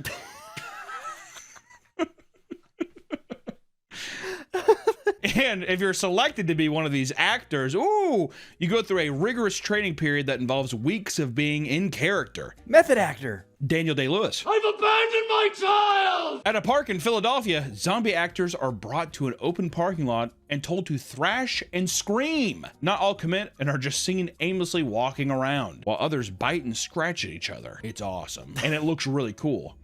Zombie practice. Move over, Daniel. You got competition. I say, if that's what you're getting hired to do, you better put 110%. If you're there and if you're like, hey, I enjoy acting, there's no point of pussyfooting around. Yeah, exactly. Right? Go all in. But I'm just saying that you also don't need match the performance so it's all cohesive. Don't try to be the star. Oh yeah, people trying to one up each other. That's what I'm trying to. Yeah. That's like, there's nothing wrong with people being like, you are getting like, if somebody gets mad that they went inside, they're like, they scared me in there. You know, like, what did you pay to? It's the people who are so extra about it to where you're like, I'm now annoyed. Like this, I've become annoyed. Their main character energy. Yeah, main character syndrome for sure, yeah. That's exactly what it is. You know that there's a handful in every part. Today's episode sponsored by Gamer Subs! We have our own flavor, raw meat! Don't drink raw meat right now! Do you like summer in a glass? Then drink raw meat! Gamer Subs, zero sugar, right? Nice caffeine. Or if you don't like caffeine, they have caffeine-free options! Raw meat! Go get raw meat! Use promo code PAPAMEAT and checkout. I swear to God, you're gonna get it. You're gonna love it. Please go buy this. If everyone just got one, right, it would end world hunger. That's a fact. If everyone got one right now, if you're watching this fucking video and you go get it, world hunger's done. Ring-a-ding-ding-ding. Don't drink it. Raw meat. Raw meat. That's my flavor. Raw meat. Go drink it. Thank you so much, GamerSubs, for sponsoring this video. Go fucking get this. No, I'm joking. If you're going to a horror theme park, you want to be scared, or at a minimum, enter a spooky environment, right? That's what I'm paying for. That is the general admission for this experience. However, some people still go to these places not expecting to be scared, which makes no fucking sense. At a park in Pennsylvania, a woman and her daughter told the actors near the front gate they didn't want to be scared. Huh? Management informed them that they offered a no-boo necklace that would tell other actors not to scare them, yet they rejected the offer and went into the park. Probably because they were like, that's ridiculous. Also, no-boo thing, you know what I do? Those are the people where it's like, we can't scare you, but we're gonna fucking club your shins. I thought it'd be a trick where you put the Nobu on and then they just, Yeah, they like, go. You go even harder. Yeah. You know the socially autistic kid who's like really extra with the shit? You're paid to follow them. Where do you plan on going tonight? Like, you'd go to the bathroom and take a piss, and he'd be like waiting out front. He'd be like waiting out front, and he's just like... He's like perched up on the thing outside, and he's just like... Well. I thought I'd find you here. You do that really good. The fuck are you trying to say, man? It's because I've been around these fucking things enough to be like, it's haunting. Slider energy. Imagine you walk out of the bathroom, the guy slides in, makes the sparks, and he's just like, ah! The entire night. Oh my God. I would seriously leave. I would leave the park. There's no way. Do you think they put the most obnoxious and not scary people on the no-boo list? Yeah. Yeah, 100%. I really wonder how they like have to vet the process of these like Asperger people. They definitely you have to come in and bring in like a note from your therapist saying you are, you have Asperger's. This is my note from my psychologist so that I can be a slider.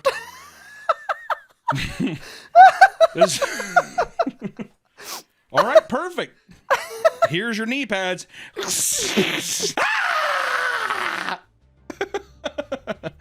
That's scary. That's what I imagine it all is. It has to be like a state mandated thing. Well, I was gonna say, is this the modern asylum? It's just... the modern asylum is state enforced slider a state enforced slider at a horror theme park. Yeah, because like all the people that are like, yeah, there's like a guy who has like, I don't know, like a park uniform on, he just like a clipboard. Yeah. It's like the doctors are dressed up. Yes, very spooky, Jonathan. Very spooky. I'm not Jonathan. I'm Coldward, the doc. And the guests are like their families going to visit them. Yeah. You're scared. Oh, that was scary. See you in your dreams. He seems healthy. He's getting a lot of activity. He's been running around. He like runs by him. If you want to spend more time with him, just go around the park and act like you're going to ride some of the rides.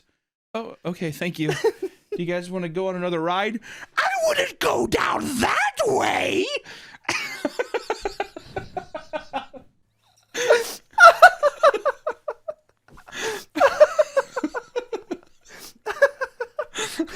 Could you imagine? That's like,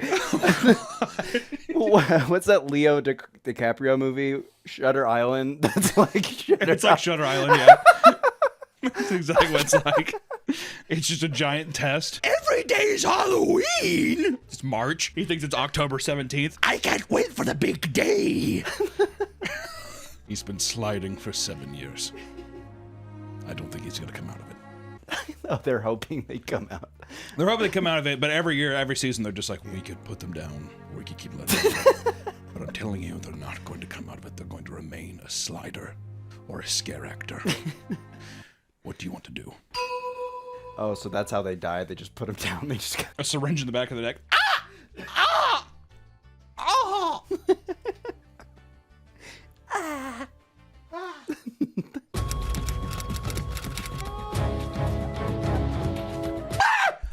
And their bodies are like, oh no, fucking Bonzo died. They put his slider things on. His dead body's like laying straight, and they do. Into a giant fucking ravine. Rest easy, Bonzo! In hell! While walking around, one of the ghouls ran up and screamed at the daughter. Oh yeah, we're still talking about the deal. While walking around, one of the ghouls ran up and screamed in the daughter's ear, causing her to lose her balance and fall to the ground. Following this, the mother-daughter duo sued the park, claiming that she sustained severe, permanent, and debilitating injuries that impaired her bodily functions. God damn, where the fuck did she fall? Boo! Just like off a cliff. Look like Wile E. Coyote after a cliff fall. Yeah, she gets scared. Boo! She holds up the sign.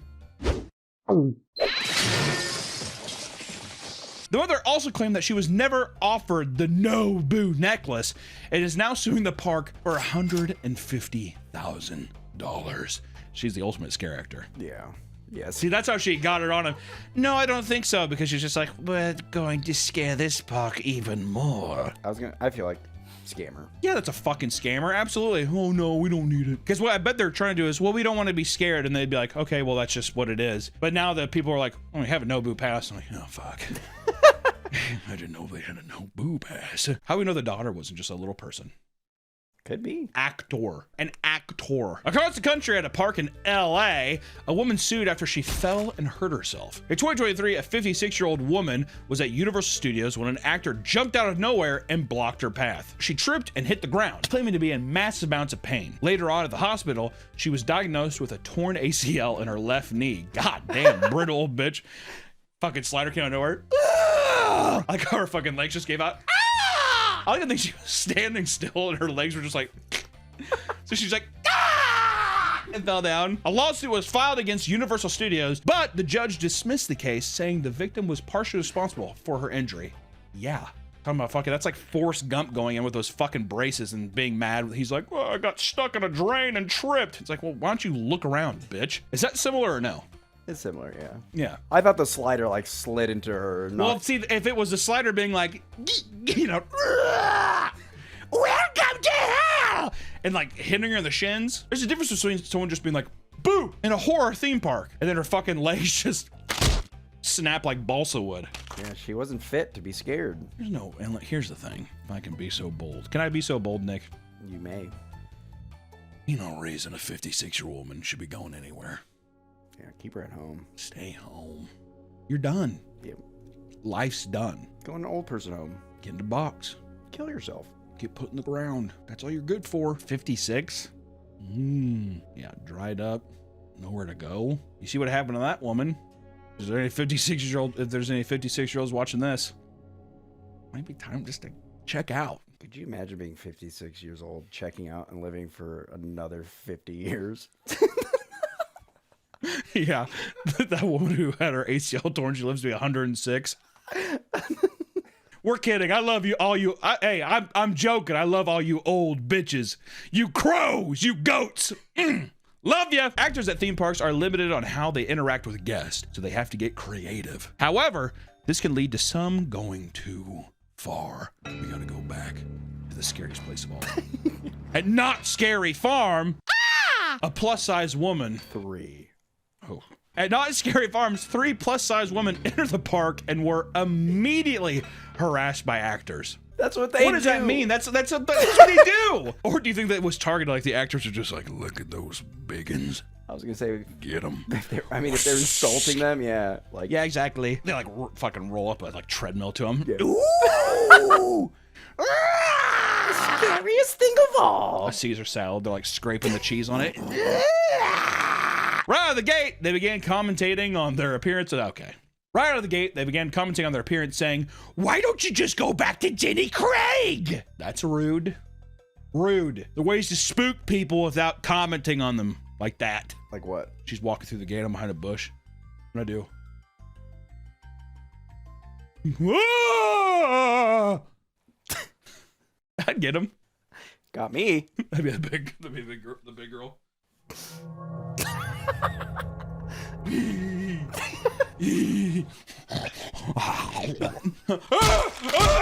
She starts eating me. Eat my hand. Made of ice cream. I'm not. When one of the women asked if they could take a picture with one of the monsters. How sad. I thought for a second they were implying that the women were the monsters. When one of the women asked if they could take a picture with one of the monsters, they replied, "Not with that hot mess. Why don't you go wipe your eyebrows off?" That one's fair. That's fucking... What? What do you mean that one's fair? What do you mean? There's a woman be like, hey, can I take a picture with the monster? Oh. There's a handkerchief. Wipe yourself off. A bit rude. No, just fucking take the picture and shut up. That's your job. After trying to get away. What do you mean after trying to get away? Were they like, what do you mean? After trying to get away, a hunchback pig began circling her and her friends, and another actor screamed at her when she tried calling someone. Eventually, she... Okay, don't snort in the back. Eventually, she talked to a supervisor who dismissed her claims and told her to go online and write a letter instead. God damn. The local news picked up her story, and the woman was optimistic that they would get a proper apology, but the actors replied that they were paid to be mean. Not Scary Farm also removed the woman's Facebook post from their page. That's the end of that. That just happens. Okay, first off, just want to say that I feel horrible for the woman going there to have a time. Is there also to be scared? It's not like the Renaissance Festival where the guy was like, you paid for him to insult you. Yeah. If it was fucking insult day at Knott's Berry Farm, then I'd be like, well, that makes sense. Motherfuckers are supposed to say boo and walk off. They're not comedians. Also, the person would be like, oh, okay, yeah, I get it. Playing along with it. And they'd be like, oh, you think we can take a picture? And the person being like, fuck no. Like, no. And then they started running away. So and then a hunchback pig man comes over and is just like, we're the family, or something. How fucked up is that? You know, if I was her, I'm gonna give you an apology. I'm gonna give you an apology. Sorry. I'm sorry too. Sorry. Your Nick's not sorry. Horror theme park attractions like Not Scary Farm or Universal's Halloween Horror Nights, for the most part, are not that scary, right? I mean, it's for the biggest audience. They're trying to make it as accessible to everybody. It's not the scariest place. They're fun, but it's not very scary. They're also much safer and organized, simply due to the fact that they have absurd funds to funnel back into production, right? I mean, they're fucking giant conglomerates. They got money. However, as we zoom out and look at a smaller independent business that hosts horror experiences, things start to get a lot more sketchy. Online, many people echo the sentiment as they explain the insane things they've witnessed during various attractions. In some cases, people have weapons pulled on them by attendees. Unlike theme parks, local haunts can't have a metal detector to stop people from bringing dangerous items in. It's not that they can't, they just simply won't, or they're just like, it's fine. Yeah, it starts beeping, you're good. Another man admits that he was threatened with violence in high school while working at a haunted house attraction. His job was to wear a black skin suit and leap from the rafters to scare people as they pass by.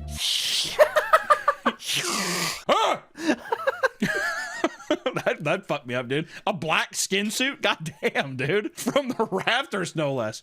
How the fuck did you get up there? When he did his routine in front of a group of teenagers, they all pulled out knives and asked the man, "Who's scared now?" The man immediately backed against the wall and let them pass, only for them to be later caught and arrested by the police. It's quite common for scare actors to also go through tons of brutal injuries on the job, as it requires tons of physical labor. Experienced ex-actors claim that they've destroyed their vocal cords, broken teeth, and even bruised and broken bones. Others now have chronic pain in their wrists from endlessly banging objects and surfaces to scare attendees, and it's not always the scare actors that are the victims. Sometimes they're the one causing the problems. In one horrific story, a man details how he was severely injured going through a local haunted house. There was part of the attraction where he had to bend down and trudge through a dark black tube, and at the end of it, a scary actor was meant to leap off the top and scare him. The actor ended up leaping off way too late and landed with his full body weight on top of the man's head, compressing his neck into his shoulders and causing him to fucking black out. He did a Goomba stomp.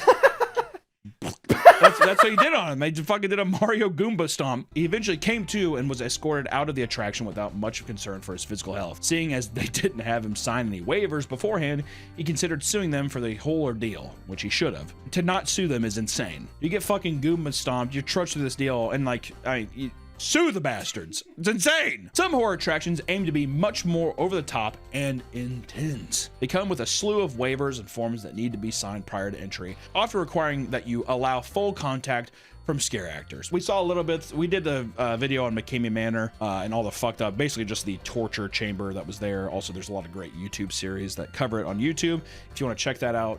But this is getting more into that realm. None of them are just, I don't think, actually killing people, but yeah, getting close to it. The 17th Door Haunt experience in Buena Park, California is a full contact haunted house that aims to target your phobias in a narrative driven experience taking place in a prison. In one of the various rooms you are taken through, scare actors have you vacuum sealed to a wall, shock you repeatedly while you struggle to breathe. Isn't that fun? Are you scared? You have fun to do that? People who sign up for this shit and then come out of it and being like, that was awesome. That's like a sexual kink. Oh yeah, 100%. Who wants to be like, I want to be scared. Let me actually be choked and like fucking stabbed and shocked.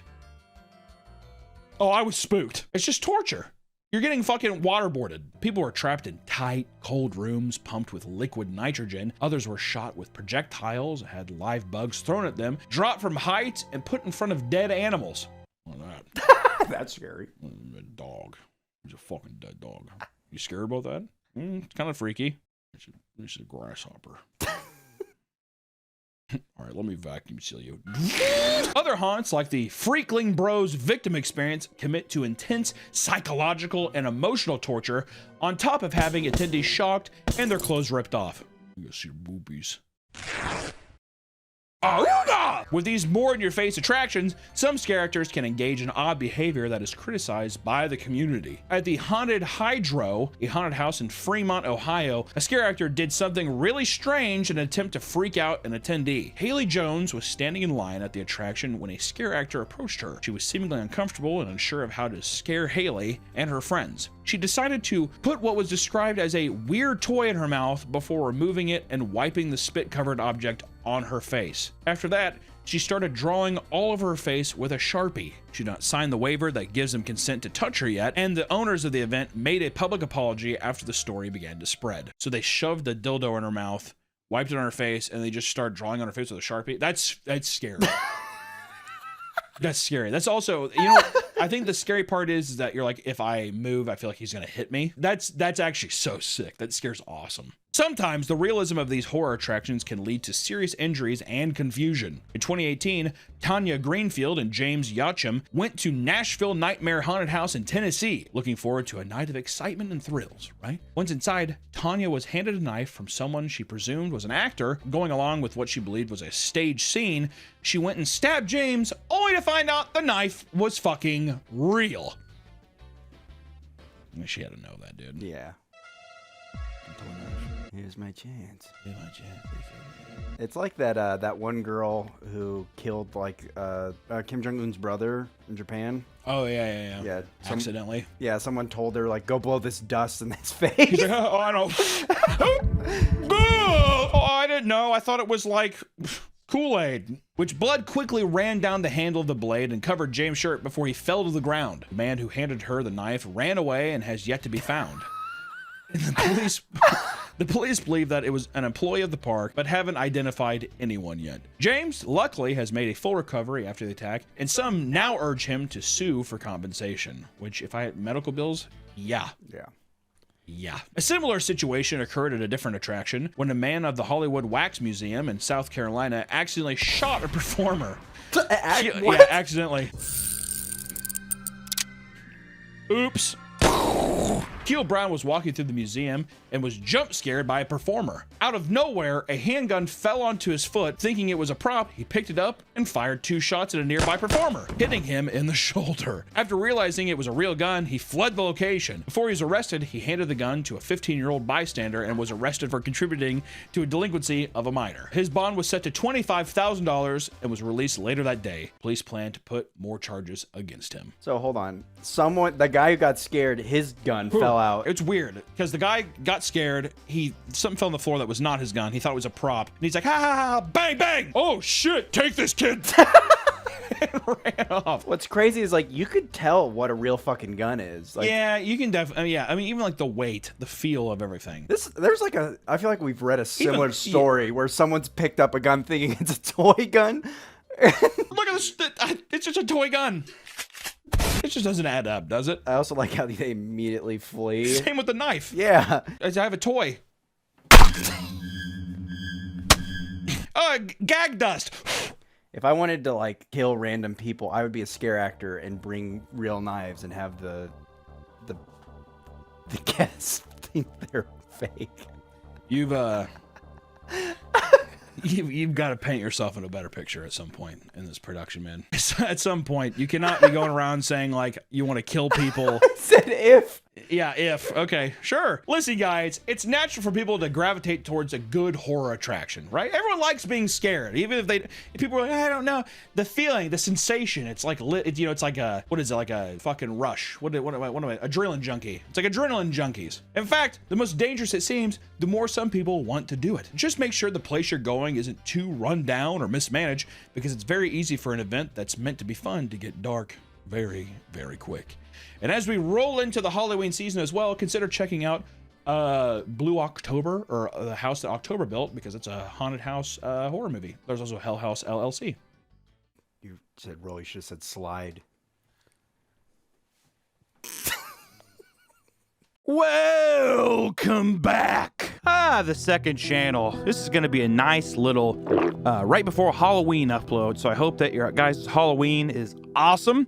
And today we got some very, very spooky designs from you, from the viewer. We got some awesome, I was scrolling through the subreddit. If you haven't checked out the subreddit, I say it every time, just go over there and check it out. Maybe doodle something on a napkin and fucking throw it up on the Reddit so we can see it. Or, you know, tag me on Instagram or Twitter, all that jazz, whatever. I just want to see your shit. But when I was scrolling through, we just kept getting more and more awesome mascots that are really fucking weird and fun. So I thought that we would do another spooktacular mascot drawing day. So let's look at the mascots that we have. Ah! Today's sponsor is, woohoo, something that I love, love, love.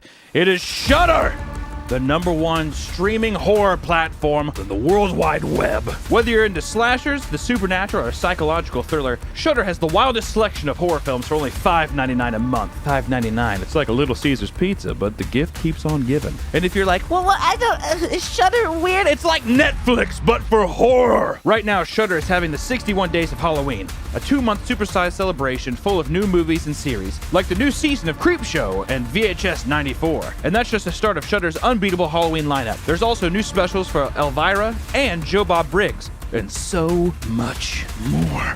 So go to Shudder.com and use promo code MEAT for 30 days of free horror films. Get started streaming the best horror, thriller, and supernatural content.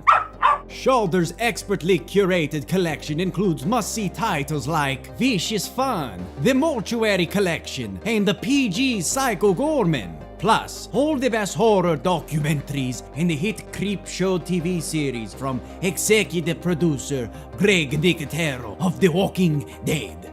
Thank you again to Shudder for sponsoring this video. If you're familiar with my content on this channel or on Meat Canyon, you know that I'm big into horror, and this is seriously an awesome service. I highly, highly recommend it. You have to check out the new VHS 94 movie. It's fucking rad. Be sure to use promo code MEAT for 30 days of free movies. And if you don't like it, then just get rid of it.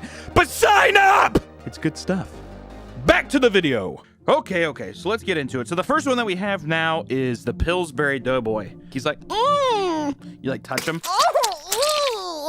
That doesn't sound like him. And in very Meat Canyon-y fashion, we have his natural scarf. Looks like it is melded with his body. He has a beautiful smile. I want to be touched. Just kind of sounds like Meatwad. Hey man, how's it going, man? Does look like a little bit of a tumor sac there. I like his hands a lot. He has nice nipples, so let's get into it. I would love to see a Pillsbury Doughboy commercial where like they like poke him and like, you know, he's all turned on or horny or whatever the fuck his little like, yeah. And then they just fucking ground him up. And he's like, yeah, woohoo! And they throw him in the fucking oven. And he's like, and just starts screaming like that. That'd be awesome. Wow, those biscuits smell good. I hate to be the bringer of bad news here, but this is 100% getting turned into like ball hanging over nutsack. You even throw a nice little couple hairs. I mean, I see what that guy's doing up there too with the veins and shit. Come on. I see you. The best deal about this dough is that it smells salty. Honey, why does the dough, why do these biscuits taste like nuts? Like pecans? No, like sweaty balls. I'm gonna give him some fucking thick nipples for like, just absolute thick. He's feeding the herd with these bad boys. My God. A beautiful little Pillsbury boy. Let's ink him up. I had a great aunt named Aunt Duck who was like 114 or something. That can't possibly be true, but old bitch. And she sat there and, my God, made the worst pastries. It was disgusting. She's like, you want the blueberry muffin? No, I don't. I tried it one time as a kid. You're like, yeah, muffin. And you eat it immediately, and then you like want to fucking throw up. And your mom like takes you aside and they do that weird like yell talk thing. Eat it in front of her. She's not gonna be here long. I was like, what are you gonna do to Aunt Duck? Don't worry about it. Aunt Duck, I think my mommy's gonna hurt you. What? This is a fierce nipple, by the way. Good Lord.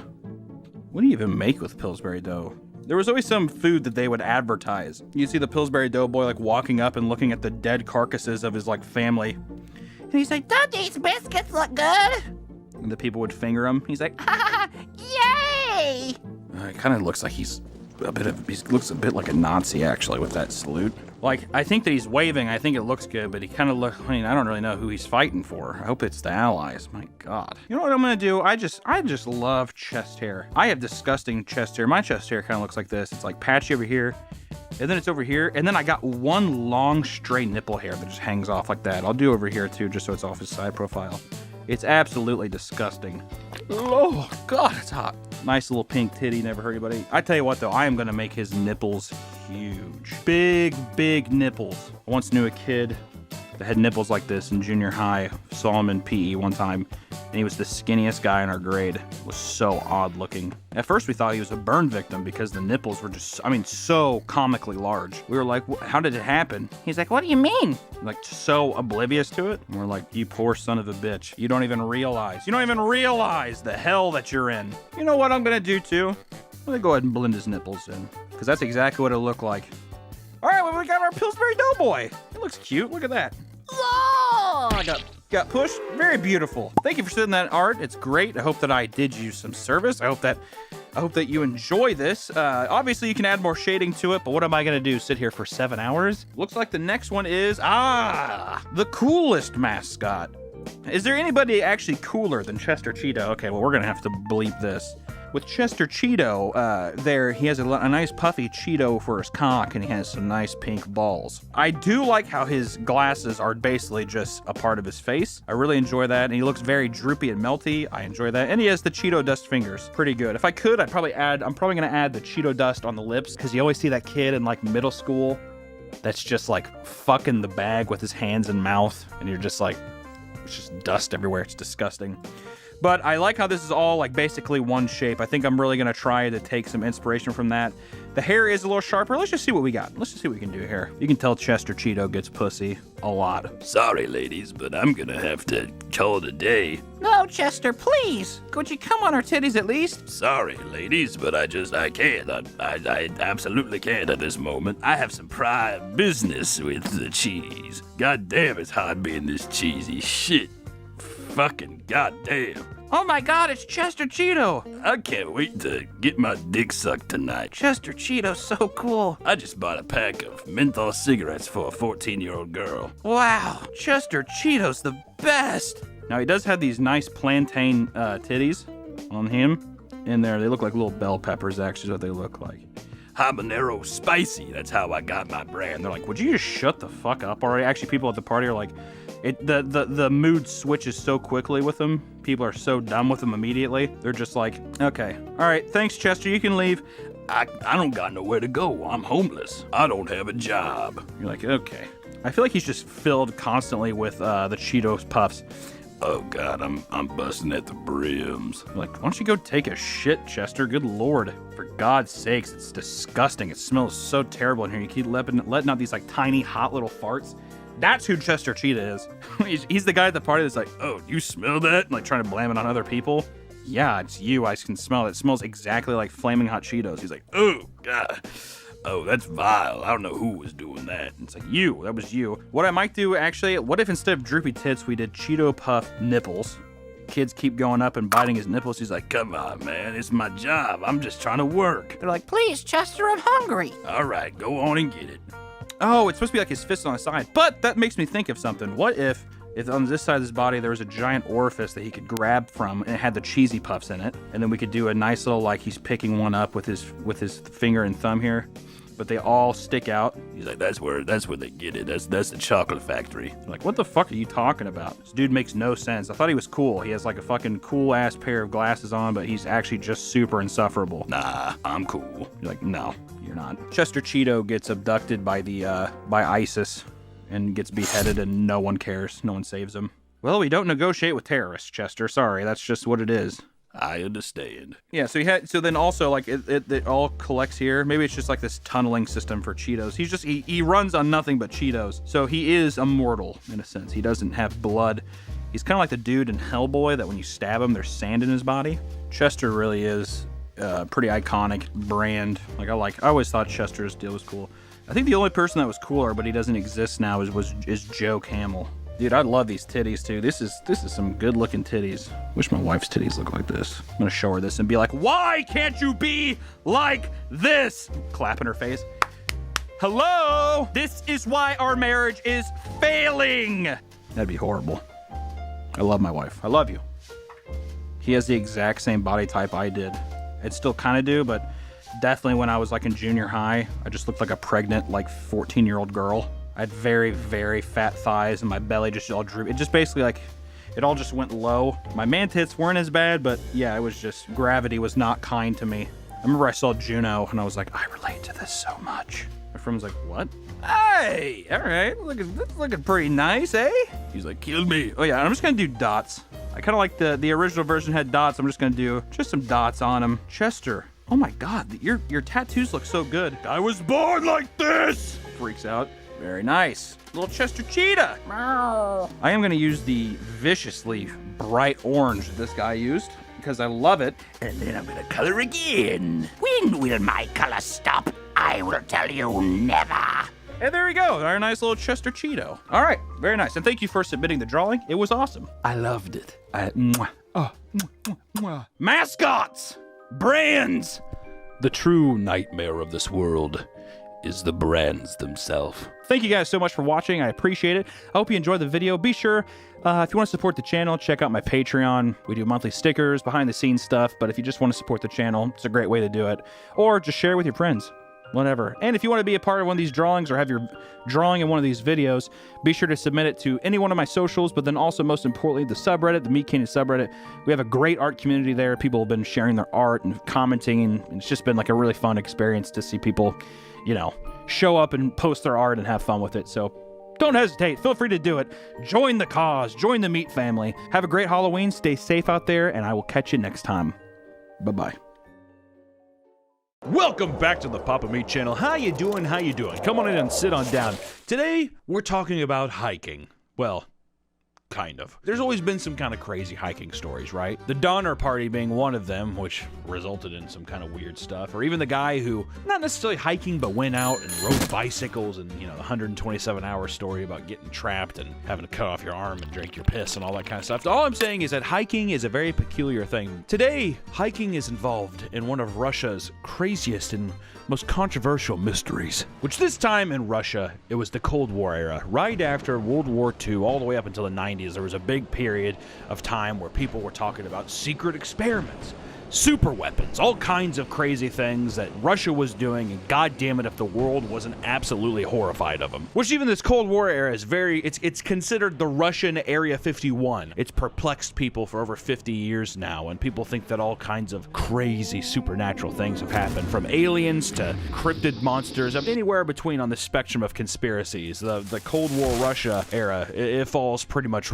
right in the middle of that. We're going to be talking about 9 students from a nearby Polytechnic Institute who went missing during a skiing trip. They were found later with missing clothes and unusual damage done to their bodies, even though the campsite looked largely undisturbed. To this day, no one knows what happened, and some people think that we will never find out. And this has become the incident known as the Dyatlov Pass. And I'm going to let you know right now, I'm going to mispronounce a lot of Russian stuff. I can barely speak English, and it's my first language, so if I mispronounce a name, just roll with me. We'll have the names up on the screen, and you can justify it later. The Dyatlov Pass, this incident, no one really knows what happens, right? And I don't think that we'll ever truly knows what happens. But I'd like to talk about some of the conspiracy theories today, because this story is extremely interesting. It's full of so many questions and not enough answers to where I think that's where it lets people run wild with their imaginations. I wanted to tell you so maybe you could come up with your own answers as well. The year is 1958 in Soviet Russia.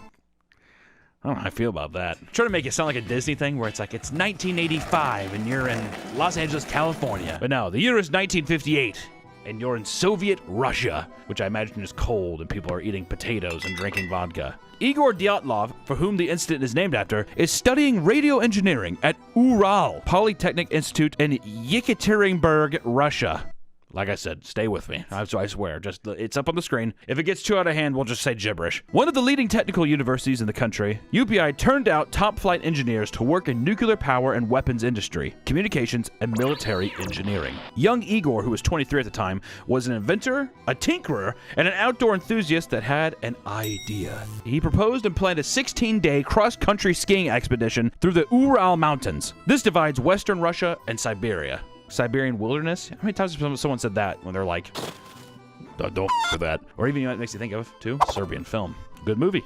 Which means this mountain range separates Europe from Asia. It's a big deal. It's a big mountain range, all right? I'm just trying to let you know it is the literal line in the sand. This was not the first big wilderness trip that Dyatlov had conducted, and he often used equipment he had invented or improved on during these excursions. But for this trip, the skiers had to ski over 200 miles on a route no Russian had ever taken before, as far as everyone knows. You know, people could have done it, but they might have died or had something similar happen to them that was never documented, but I digress. Dyatlov designed the trip to be as hard as possible so the group could all get certified as Grade 3 Outdoorsmen, which is the highest level of some kind of Boy Scout ranking for Russian people that I don't know. And if you want to put a little blurb here, you can, but basically, it's tough. And you get a big badge, and you can feel like a man. Today's video is sponsored by Aura. Now listen up. There's bad people out there that want to sell your information to scammers, spammers, and all the yucky in between alike. And I don't want to scare you, but it's all out there. Your name, your address, your health records. Which is why I've been using Aura. Aura shows me which data brokers are selling my information and automatically gets me off those lists. They send opt-out requests for me to clean up my information online. This means less spam for me and less personal info online for those pesky little hackers. Aura also has antivirus, VPN, and password management features all in one app, all at one affordable price. Aura is on the background at all times, protecting my work and my personal info from the rest of the world. I know I value my privacy, and you should too. You can go to aura.com/papameat to start your 2-week trial, or click the link in the description. Stop data brokers from exposing your personal information. Go to my sponsor, aura.com/papameat to get 14-day trial and see how much of yours is being sold today. It's a lot. It's gonna be a lot. Thank you, Aura, for sponsoring this video, and back to the video. Dyatlov recruited his classmates Zina, Komagolova, and 7 other students who were close friends or acquaintances with Dyatlov. They were all experienced winter campers and cross-country skiers. One of them even, Georgy Kanjinskitschko, was an engineer at Mayak Nuclear Complex in the secret town of Chiachibit 40. I gave up way too quickly, that's alright. It was the birthplace of the Soviet nuclear weapons program after the Second World War, and this place at the time was completely hidden and not visible on map. The identities of the 100,000 people living there were erased from the census. This happened for decades. So what's kind of interesting so far is we're getting into a spot where all of these people are very smart engineers. I mean, even Dyatlov, Igor, an inventor, a tinkerer, all of his friends go to this school with nuclear power programs. And it's building a theme. These people know too much and they're traveling in a certain area. What a delicious setup, isn't it? It's so weird, like, well, we're all just nuclear physicists who work with nuclear-grade weapons and arms. You guys want to go skiing, or what's going on with that? A few days before the group took off, however, the UPI administration added a mystery man to the expedition, Semyon Zolotaryov. No one knew why. He was a veteran of the Second World War with a curly mustache and odd tattoos. And at 37, he was also much older than the rest of the people going. The average being in the group around 22 years old. You know, like college people. I'll tell you what, dude, Simon, even in this picture, he looks mysterious. If this was a Guess Who map of who farted, he would definitely be the person where he's just like, was it me? It could have been me. I don't know. Tell you what, though, Yuri, he's got some ears on him. God damn. Igor looks like a frog. With all this out of the way, the trip finally sets forth. The trip officially took off on January 23rd, 1959. And up until the point of the disappearance, the trip was very well documented. The group kept a communal journal, and most of the people going kept individual journals as well. And at least 5 of the hikers had cameras on them, and most of their pictures depicted a group of young people, beautiful and energetic. This is definitely something that horror films are made out of. Like, this is the part in the movie where there's like, everybody's all laughing, and then we're all relatable. Dude, are you gonna ask her out this weekend? He's like, shut up, Igor. Maybe I will. F*** off, Yuri. Maybe I fucking will ask Simon Yakovlevich off. 3 days in, a man named Yuri Yudin was experiencing severe sciatica and had to abandon the trip and head home. Ironically, the person most likely to die on the trip had become the only person from the group to survive, which Yuri coincidentally died in 2013 at the age of 75, which is kind of a, I mean, who cares? After he was gone, there was 9 people still continuing on their skiing expedition, waiting to have the time of their life so they can use wood and go down slopes of ice skiing. The trip had been easy, but they had yet to ski far distances and camp in the snow. The group was on track to meet their goal, and according to Dyatlov's itinerary, they intended to reach the tiny village of Vizhai around February 12th. Leaving Vizhai, the group officially went off-grid and into the wilderness. Dyatlov promised to send word to the university when they arrived on the 12th, but a telegram from the group never came. 8 days later, on February 20th, a search party was finally released. And on February 25th is when we get our actual incident of what is now known as the Dyatlov Pass. February 25th, an odd scene was found. An abandoned tent was discovered with personal items, food, and equipment inside. Food was laid out as if it was about to be eaten. Ski boots, axes, and equipment were neatly placed on either side of the door of the tent. The crew's cameras, journals, and clothes were stacked and neatly folded and left behind. The tent was found on a remote mountain referred by the Soviets as Height 1079, but the indigenous people of the area called it Kolot Skalk, or Dead Mountain. That's crazy. The indigenous people are just like, Up there? You mean they went up on Dead Mountain?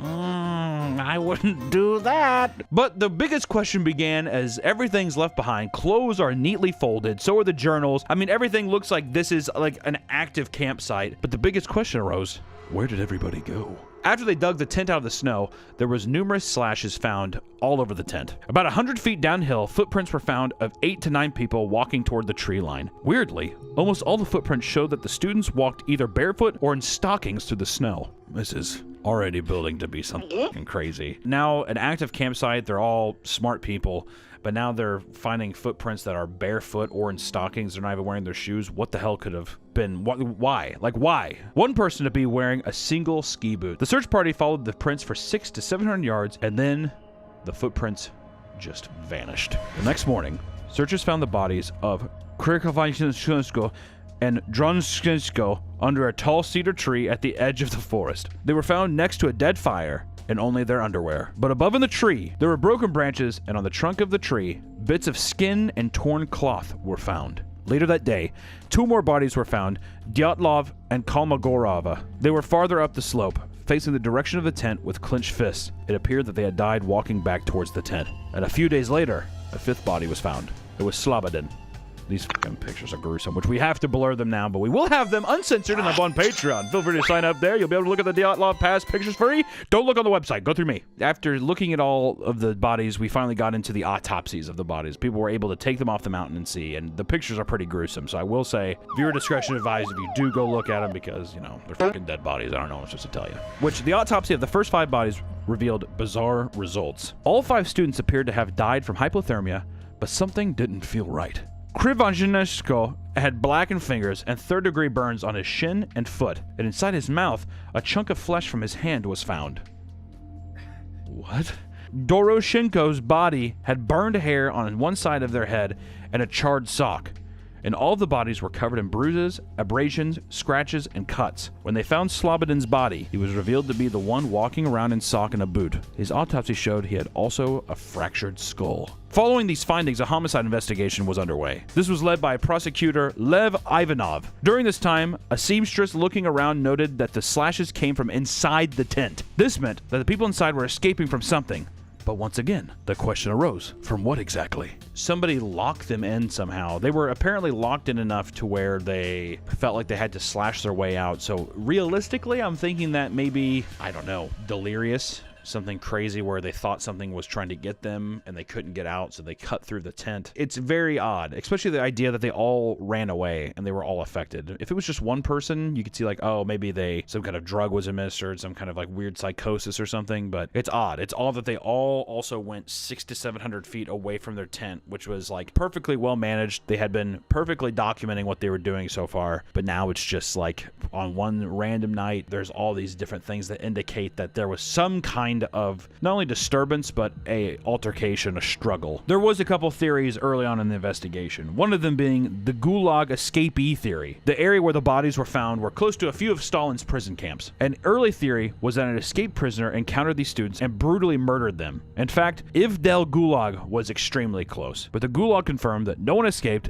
and also the fact that everything was left as it was at the campsite ruled this theory out. Which, yeah, it is kind of crazy that they were by one of Stalin's prison camps, but still, it doesn't explain like why everything was still folded. And also, a group of 9 20-year-olds couldn't overpower one man. Even if someone did get hurt or like, yeah, you got cut up, you would assume that they could handle a person, one escapee. The next theory was that Yuri Yudin did it. Yuri was the only person who knew exactly where the group was heading, and he was also the only person from the group still alive. Many believed his back pain was a ruse. So now the guy who bailed out early, now people are like, what the fuck do you know? And he's like, I left because of my back pain. What the fuck am I supposed to do? But when they brought him out to the campsite, He was deeply disturbed by what he saw, and he noticed something that no one else had. Some of the hikers were wearing clothes that weren't their own. That is a f***ing bombshell. Not only is Yuri seeing all of his friends dead and mutilated pretty much, but now also the realization of being able to look past the burns, frostbite, all the horrible shit. He's also just like, that's not his shirt. That's like his shirt. Like they swapped clothing somehow. So many super compelling mysteries unfolding, my god. Yuri also had an alibi that he was visiting his parents in his home village after abandoning the trip. This proved to check out, and he was cleared of all the investigations. Another theory was Mansi sacred land theory. The Mansi were native people that lived near the area where the bodies were found. It was thought that the hikers might have stumbled upon a sacred land which angered the Mansi and led to their death. In addition, the group had 2 women with them, which could be viewed as even more of an affront. Because the Mansi don't like women. I know that's not very PC, but the Mansi don't seem to care, all right? But the Mansi were very helpful through the investigation. I mean, they were very communicative with the detectives. You know, there was really no reason that they were trying to hide anything. They seemed like they were just doing nothing but helping. Also, they said that the land was not sacred at all, and it was actually viewed as barren, useless stretch of land. The night of the group was supposedly killed. Many Mansi reported seeing a huge fireball shoot across the sky. A huge fireball. What does that mean? It almost makes it seem like a rocket, like a missile or something, like some kind of thing like that. Or an alien. Are we getting aliens involved now?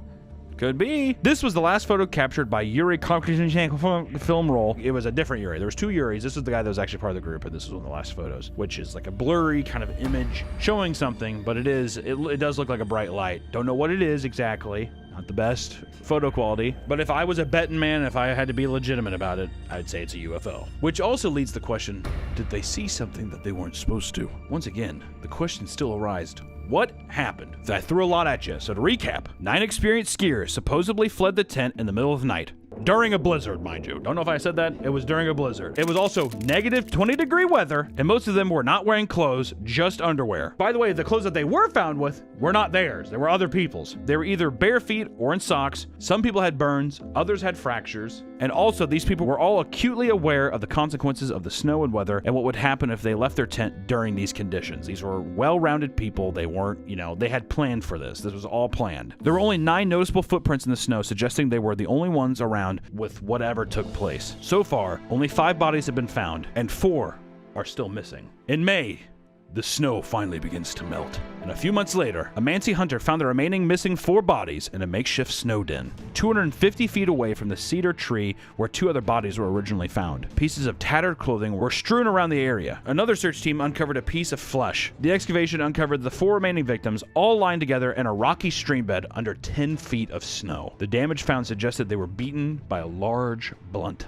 object. Which now, because they found the other 4 people, there was a second round of autopsies. 3 of the 4 bodies had catastrophic injuries. The medical examiner said the damage to the bodies were similar to, quote, an impact of an automobile at high speed. And that's fucking crazy coming from somebody from 1959. You know what I mean? Somebody's just like, I could only equate it to one of those large metal beasts driving as fast as it could. Brignoli's skull was fractured and smashed so bad that pieces of the bone were driven into his brain. Both Zolotaryov and Dubinina chests were crushed and had multiple broken ribs. And both of those people with, the broken ribs and the crushed skull and all that kind of stuff, they were both missing their eyes. Both of them, no eyes. Dubinina's autopsy also revealed they had a massive hemorrhage in their heart, and Dubinina's tongue also was missing from her body. The odd thing was, though, even though all that is pretty odd, was that none of the bodies had any external penetrating wounds. What the fuck is happening? What is going on? Looking closer, some of the victims were wearing clothes from other bodies. Some items were cut off and others appeared to be just taken. Lab tests also found that several of these clothing items were emitted high levels of radiation. And it is noted that the radiation must have been extremely higher since the bodies were exposed to running water for months before being found. At the funerals of the deceased, which they were open caskets, if you saw the photos, you would probably be like, let's close the caskets so we can just remember them from our memories and not have to have this horrible fucking nightmare. Many people noticed the bodies were withered and orange. This is a mark of radiation poisoning, and they also had 3rd-degree burns all on their bodies. 3 months into his investigation on May 28th, the prosecutor, Ivanov, abruptly just shut down the investigation. He was just like, I'm done. We're done. No. We're done. Don't ask me questions. I don't know. It's probably an accident. Avalanche. Avalanche. Soviet authorities ruled 6 deaths came from hypothermia and 3 came from physical trauma. Ivanov also claimed it was not his job to determine exactly what happened, but whether a crime had been committed. He concluded a crime had not been committed and homicide was not a factor in this case. And Ivanov ended his report on this, and I quote, "It should be concluded that the cause of the hikers' demise was an overwhelming force, which they were not able to overcome." Was that a pretty good Russian accent? Perfect. Thank you. This vague summonation maddened the families and Soviets alike, and it continues to mystify the Dyatlov researchers to this day. And after the investigation closed, all the files, photographs, and journals from the investigation were classified, and the area around the dead mountain became off limits to skiers for years. The exact area of the mountains where the young skiers were headed for, but never reached, was named Dyatlov Pass. Kind of crazy. So now we have a thing about these bodies with so many mysterious things happening. Granted, this was 1959. It's been a long time ago. Who knows what exactly happened? It's been shrouded in mystery for years. And these are just some of the theories that we have found online. A weapons test theory. The skiers died because they had stumbled into an area where secret weapons were being tested and were killed to leave no witnesses. This is what many of the families and skiers believe, and the radiation on the clothes and the time period really makes this theory strong in people's minds because they think that maybe because of the time, people came across something that they shouldn't have, you know, and the government itself killed the skiers, and that's also why Ivanov also, or the investigator also just had to abruptly shut down the case so quick because who knows, maybe some kind of guys came in, they're like, "You better shut off case. You hear? Okay, sorry, I will." I doubt it was that casual, but you know. Then there was the American spy theory. Others thought that skiing group was killed by mercenaries, probably American spies. That seems a bit James Bondish, and I think that was probably just inspired by the James Bond era films. I don't know how much about that one. And then we go back to Yuri Yudin's theory, which continuously said that the deaths of the classmates was not natural. Yuri was like, this is not a natural thing. And in 2013, before he died, he declared that everyone had been taken from the tent, held at gunpoint, and murdered. He believed that Dubanya had her tongue cut out by the killers for being outspoken, and probably because she was a woman. That's just history. That's not me saying that. Women have gotten a bad rap in history. I'm a male feminist. The problem with these theories is that the snow does not lie. It would have been impossible to erase the signs of people and their equipment in the snow. Also, as much information has been declassified over the years, there has not been any evidence to suggest that there was a secret weapons base or an errant missile exploding in the area. Then we have the Mystery Man KGB theory. Zolotaryov. The theory is that he was KGB and that connection inevitably got the group killed. There's a book published in Russia that claims that Zolotaryov had 2 other skiers who were KGB agents on a special assignment to meet the group of a CIA operatives to furnish them with fake information. Samples of clothing contaminated with radioactive isotopes were to be offered as bait. The thought is that the CIA agents discovered the deception and killed the group and then staged the scene. So now we have people being like CIA agents trying to find nuclear testing stuff. They figured out they're being cheated, so then they kill people and redress them. And then there's an avalanche theory. An avalanche struck the tent, causing injuries and forcing the group to cut their way out and head into the forest for shelter. The slope was determined too low to generate an avalanche, though with high enough winds, that could have changed things. But there was no avalanche debris found. Also, the damage done to the 3 bodies were so debilitating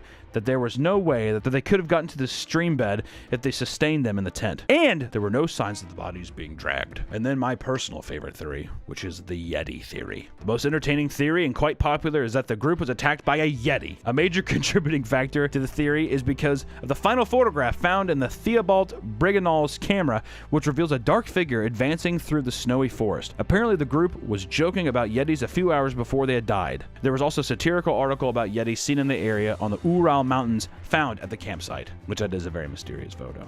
But it could have also been, it was a joke if they saw the parodies of it. It could have been people that they were staging it and he took a photo of it. Who knows? Tigers, brown bears, a more realistic version of the Yeti theory. The state some of the bodies were left in, especially the ones with crushed chest and those missing their eyes and tongue, led some to believe animals got into the campers. If a bear wandered into the campsite, it could be a reason why everyone fled in the snow without their clothes on. Seems a little more realistic, but then again, I feel like you wouldn't see the bear tracks. There's just no other tracks. That's why I'm like, are you sure? The bad vibrations theory. Writer and filmmaker Donnie Ekar suggests that high winds passing over the mountains created infrasound, and that this induced such terror that the skiers fled the tent, and then paranoia took hold and the cold escalated events leading to their odd deaths. If they ran out from fear, why weren't they wearing any clothes though? Paradoxal undressing occurs during fatal hypothermia, where the person suffering from it feels the body become way too hot, on fire even, and they start to take off their clothes because in their mind they're burning alive, but really their body is freezing to death. But all of them though? That's what I'm saying. All of them had that happen simultaneously at the same time? I don't know. The heat theory. Carbon monoxide poisoning from the heater they used. This could cause the group to not be thinking clearly and make bad choices. Though, it doesn't really explain anything else that happened. The bludgeoning, all that other stuff, right? Or the Mansi mushroom theory, which the Mansis sometimes hung hallucinogenic mushrooms off trees to dry. There's a theory that the skiers ate the mushrooms without realizing and succumbed to sudden madness, which let me tell you, if you've ever seen the movie Climax, that's a movie about a theater group. Someone spikes the punch at a theater group with LSD or something, and it causes absolute chaos, and it turns into this very violent thing. You never know. Could be some weird hallucinogenic. I mean, especially if they did it all as a group. Maybe they made some kind of tea out of it. Who knows? Could be very deal. And then they sit there and they gouge their own eyes out or something like that. But I feel like you would see that in their hands or something. 30 years later, prosecutor Ivanov, now retired, published an article claiming that when he was compiling his investigative reports in 1959, he had been pressured to not include his views on what he thought had happened. And you already know where we're going with this. The title of his article? The Enigma of the Fireballs. That's a sick article name. Holy shit. His article goes on to claim that skiers have been killed by heat rays or fireballs caused by UFOs, baby. Aliens! He recalls finding it suspicious that he and his colleagues were even asked to test the victims' items for radiation. And later, when he wrote a letter asking his superiors why radiation was relevant, and he was told that the deaths were accidental. By this time, the official files had been released, and it had become one of the most celebrated mysteries of the Soviet era. And it has spawned tons of theories to what actually happened. And the Russian Prosecutor General's office official count for theories is 75. 75 official theories. That's a lot. The constant continuous theme of this video is what really happened. There are multiple theories with motives and some with evidence, but many of them seem to run into partial issues. What about multiple theories converging and occurring together? Or maybe some unknown supernatural force got to them. But I have to ask, what do you think happened to them out there? The official answer that no one's happy with is in 2019, Russia opened the case back up and they officially marked it as an avalanche, which could explain cutting open their tent to try to crawl out because the other parts may be sealed up, but it doesn't explain the fractures, to my opinion. It doesn't explain why the eyeballs are gone, why the tongue's missing, why they're all in different directions, and why some of them were up in a tree, there's skin up in trees, and they're all switching clothes. Could it be that they just threw on whatever was closest around them to try to stay warm, or was something more at play? If my imagination could run wild, I'd like to think that it was a supernatural force somehow. I don't know how. It's the funnest option. And it also makes me feel like, I don't know, at peace with them a little bit. Like if something did supernatural happen to them, it's something that they totally could not have controlled and it wasn't man-made. It was just like this inexplicable force, which is the same with an avalanche or whatever else. But these deaths just look so harrowing. And honestly, the Dyatlov Pass is one of the craziest mysteries I've ever heard. So I hope something more goes into it. I'm sure that this avalanche answer from 2019 is not satisfactory to a lot of people. So I'm curious to see what happens. Without further ado, that was the Dyatlov Pass. I hope you all have your mystery hats on and you go try to find answers yourself. And please report back to them in this comment section because it helps. Also, smashing that like button and ringing the bell lets us know too. I don't even know if that's still a thing, if people still even do that, but it doesn't matter. Thank you all so much for watching today. I appreciate you. Have a good rest of your day. And for the love of God, if you go skiing, don't go to Russia. Take care, everyone. Bye-bye. Today is your last day to buy new merch from the Meat Candy Nut store. Right now we have a Margaret shirt. We have an Ozempic shirt where I look fattish. We have shorts, we have a bomber jacket, and we have a sketchbook. So please go to Meat Candy Nut store. Support the channel. It is your last day on the pre-order. Please, before these items run out, it's your final warning. Meat Candy Nut store. Meat Canyon Nut store.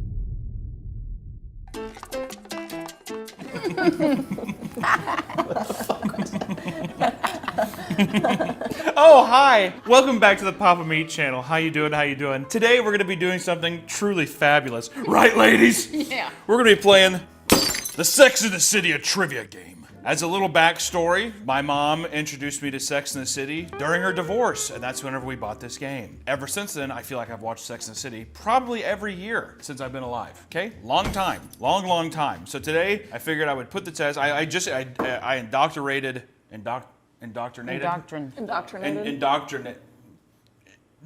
To Allison. She didn't watch it before. I got her hooked on it, and my mom is the sensei. So I figured we'd do a nice little Sex and the City video because I love Sex and the City, and Carrie Bradshaw is the most evil person to ever be written for television. I love her. She's literally the word. Think of a character. Go ahead. Which one? Which character do you think? Is that a TV character?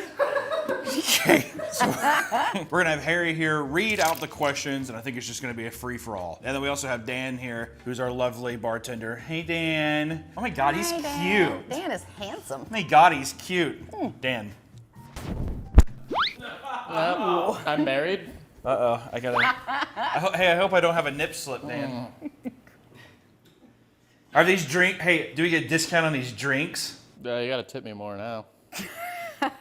Okay, rude. So, without further ado, we're drinking our Cosmopolitans, and give us the first question, Harry. All right, ladies. First question. Who did Carrie run into at a roadside hamburger stand on her way to the Hamptons? Aiden. No. Mr. Big. Nope. It's her friend, but I don't know her name. Hint, hamburger is close to the name of this person. Burger. Is it John Burger? Jack. Fuck! Jack Burger, point to Missy. Thank you. Jack Burger is actually a really important character because he broke up with Carrie with a note.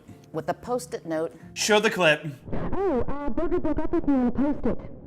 On a post-it? Uh-huh. Actually, we can't show the clips because they're probably going to copyright strike us. Show the freeze frame. Ooh, I like that. Yeah. All right, what's the next question? Next question. Missy is on the board. All right, we don't need to... Question number 2. I'm on the board. Who did Carrie call the uneasy rider? The uneasy rider. Could we have a hint, Harry? Yeah, me I'm going to give you one more second, then I will give you a very easy hint. Samantha. Not Samantha. The hint is he was featured in the first question. John Burger! Wait, what did you say? It's a Jack Burger. You said John Burger, though. Jack Burger. Point to Missy. Are all of these answers just going to be Jack Burger? No, they're not. I didn't. Okay. That was an accident. That sounds like a bad shuffle. New card. Feeling good about the game. You have got to step up. We have got to step up. We're not even on a team. Next question. Who went on a date with a guy who chewed his food but didn't swallow? Miranda. Point to Hunter. That was very fast. Miranda. The That was answer good. is Miranda. I remember because he was a fat fuck. They met in a fat class or a workout in LA. And he'd Remember, chew his he's food chewing up and the steak spit it in the spits out napkin. when she goes to LA. I know the mainstream answers. Okay. That's how he lost all his weight. Now ask me a question about the movie. No movie. This pretty sure this game came out before the movie. All right, we're still looking for Allison to get on the board. Get on the Next board, Allison. question. In season 3, why was Miranda stood up by a guy named Will? He died. Hint, the answer is a person, not a He was married. No. Son of a... He thought she was a lesbian? No. Oh. Wait, I think I have this. This is a weirdly worded question, but the answer is Wait, a because person. because he had diarrhea. No, but for a bonus point, would you like to spell diarrhea? I would. I'm not going to because I definitely don't know how to spell diarrhea. Hold on, can I try D-I-A-R-R-H-E-A? That is correct. No point. There's no points. That's bullshit. Nope. This No isn't a point, spelling bee. but spelling bee point for Allison. The answer is Carrie. What the hell? That was not a good one. I was have no hoping idea. someone would at least guess one of the 4 girls. I think answer's Carrie. I think it's always worth. Well, actually, does it count that Carrie is basically diarrhea herself? Oh, now come on. That's Okay, well now we're getting into the weeds. Also, Sarah Jessica Parker's husband Matthew Broderick killed somebody in a car crash, and he got away with it. That's true. Ferris Bueller did have his day off. Truly. oh. You like that? Sometimes things happen, don't they? Next question. Who did Harry from the show say was, quote, getting a little chunky? Charlotte. Samantha. Nope. Her dog. Charlotte's dog. What's the name of the dog? Queen Elizabeth. Liz Taylor. Elizabeth Taylor, God the dog. damn it. God Point damn it. I to fucking knew that Missy. one too. Thank you. Son of a. Yes, Queen Elizabeth. Next question. Who was the most disapproving when Carrie wanted to move to Paris? Samantha. Miranda. Miranda. Why did I think? Of course, the wet blanket. God damn it. What am I thinking? Well, I thought What am I Samantha doing? because they were like the bestest of friends. Well, I think Allison has yet to answer a question, but we you move gotta on. just throw some They're answers so out. fast. But she could spell diarrhea like Yeah, no if she spells diarrhea again, does She's that get rid winning of the point? diarrhea race, but not the Sex and the City race. Diarrhea. Diarrhea. I'm having diarrheas. I'm having diarrhea. Can you have like a nice Rhea? We don't really want the help to be involved with the recording. Can you just make the Cosmos? Oh, thank you. Who's that cute bald guy over there? Oh. I can only see his eyes too. I looked over and I just saw Jacob's face and it was like this. Who's the hottie in the corner? Next question. What country was Charlotte and Harry's baby coming from? China. Hunter is correct. I would say Thailand. Stop knowing stuff more. China. China. China. China. Next question. Who, so it's a person, Allison. Okay. Who accompanied Samantha to her HIV test? Smith Jared. Carrie. No. What? Miranda? No. Her HIV test? Charlotte. Yes. Okay, hint. It's a little bit of a trick question. Nobody. Stanford. Oh. Nobody accompanied her to her HIV Because test. nobody wanted to touch someone with AIDS.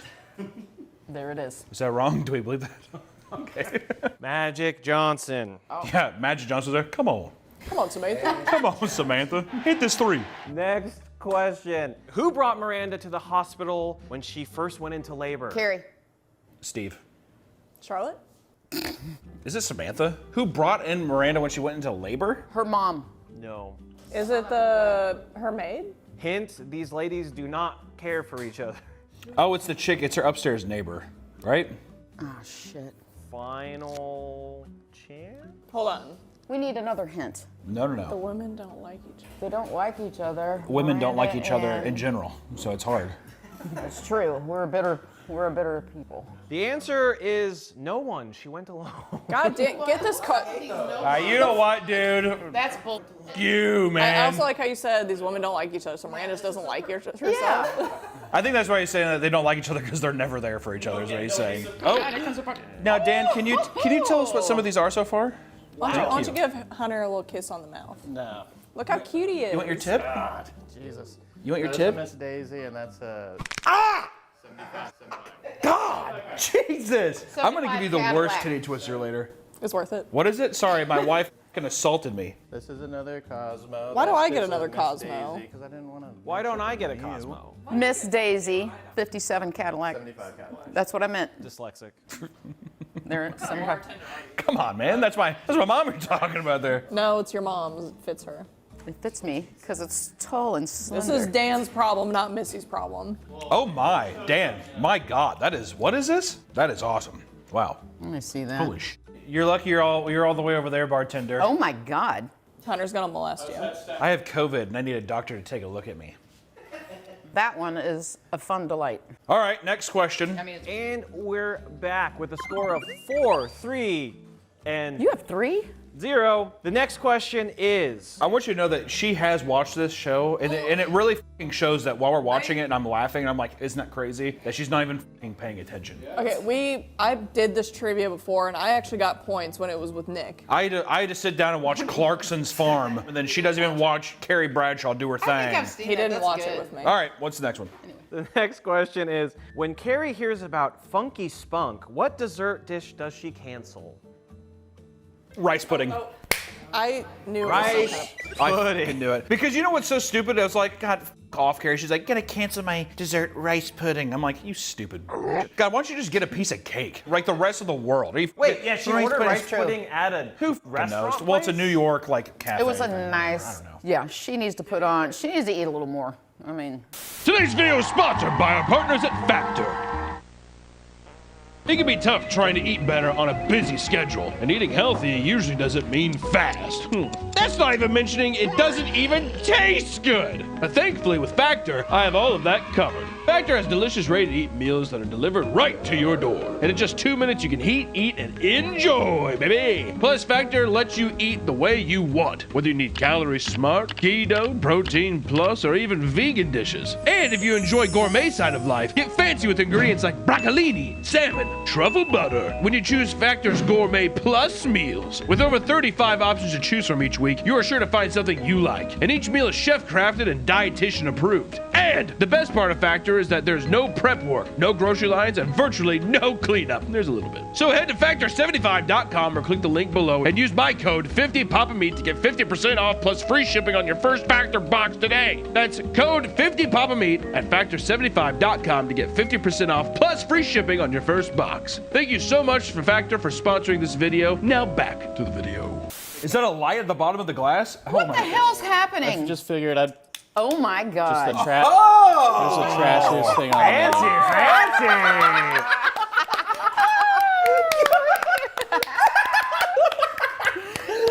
Oh my god, Dan, that's so awesome. Taste it, hurry. Taste it, hurry. Taste it, hurry, quick. Before it goes out. I don't think you're supposed to do that, but How okay. seductive. Now I'm scared to touch Look it. at that. That smells. Oh, it smells That great. Sends off quite the ambiance. Next question. All right, lock it. Take Smell a drink good. of that, like the Space Jam juice, and lock in, Allison. Okay, double straw. Have you seen the videos with the invisible fire? I'm scared of that. Yeah, on NASCAR, so they're... Well, no, they have the fire alcohol, but then they think the fire's out, so they take a drink, but it gets all over their face because they can't see it. That's good, Dan. Thank you. Thank you. Thank you, Dan. Thank you. Thank you, Dan. You Thank better you. watch out, though. I bring someone with you when you leave to go to your The car. amount of nipplage that has already been on. What? Chris Nip is slip. insane. Somewhat disturbing. I might need just the tip. Oh. Moving on. Put him away, Paris Hilton. All right, what's next? Next question. During a particular dry spell, what did Carrie consider renaming her column? Dry in the city. Close. That's really good. Thank you. Sexless in the city. Okay. No, I remember this episode, too. Dead in the city. No, hold on. Bored in the city. Allison, this is your chance. Hold on. Shut up, Missy. Okay. Uh-oh. We're girls. We're cat fighting. Hold on. We're cat fighting. What's annoying is like I fucking remember the scene, but every time in my head she's saying it, there's no noise. Your hint is it's an article of clothing. Topless? That's not even an you know article. this Shoes in the city. You're so close. Socks in the city? Socks in the city. Allison's on the board. God. That sucks. You're on the board. On the board. Yay, you're on the board. I'm so proud of you. See, that's the woman, the cattiness we need from a couple middle-aged women, over-the-hill women in New York City. Definitely past their prime women in the city. That's me. I hope that there's a young man here who's willing to clean my pipes. Dust off the cobwebs. That's what he's Your gonna say. pipes are clogged. Shut up. Shut your fucking mouth. Clogged. You grab my throat. Exactly. Don't you ever talk to me that way. Yeah. Next question is a Samantha question. Oh. Where did she first have sex with Richard Wright? Oh. She says in the episode too. Is At it his work. a place or an object? It is an object. Car. Pool table. Son of a. Bar. On the bar. On a toilet? You can travel with it. A suitcase? A yacht. Airplane. Back of his Cadillac. Son of a. His taxi. I Jet. will. Limo. Jet. Thank you, Missy. You said plane, but it is on his jet. Okay. Thank you for clarifying. That is correct. The first I one. don't recall that one. The first one to 5 points. Oh, I guess that's me. That Thank is you. This is horseshit. You know what? Double points to whoever Oh. if you get this one. Okay. Who was Carrie's boss at Vogue? Very funny name. I know. I can't remember that. Eden. Ooh, you're close. Stay with the E. God, it's Candace Bergen. No, No. Eden. No, You said that twice. Eden. God, son of a bitch. What's her name? The dyslexia is kicking in again. You're close. Is it Etna? It's E Can we? Do something. you remember what the last name is? I remember her name's Candace. She's a It's fabulous the first actress. word of a place that Hunter likes to eat at a lot. Red Robin.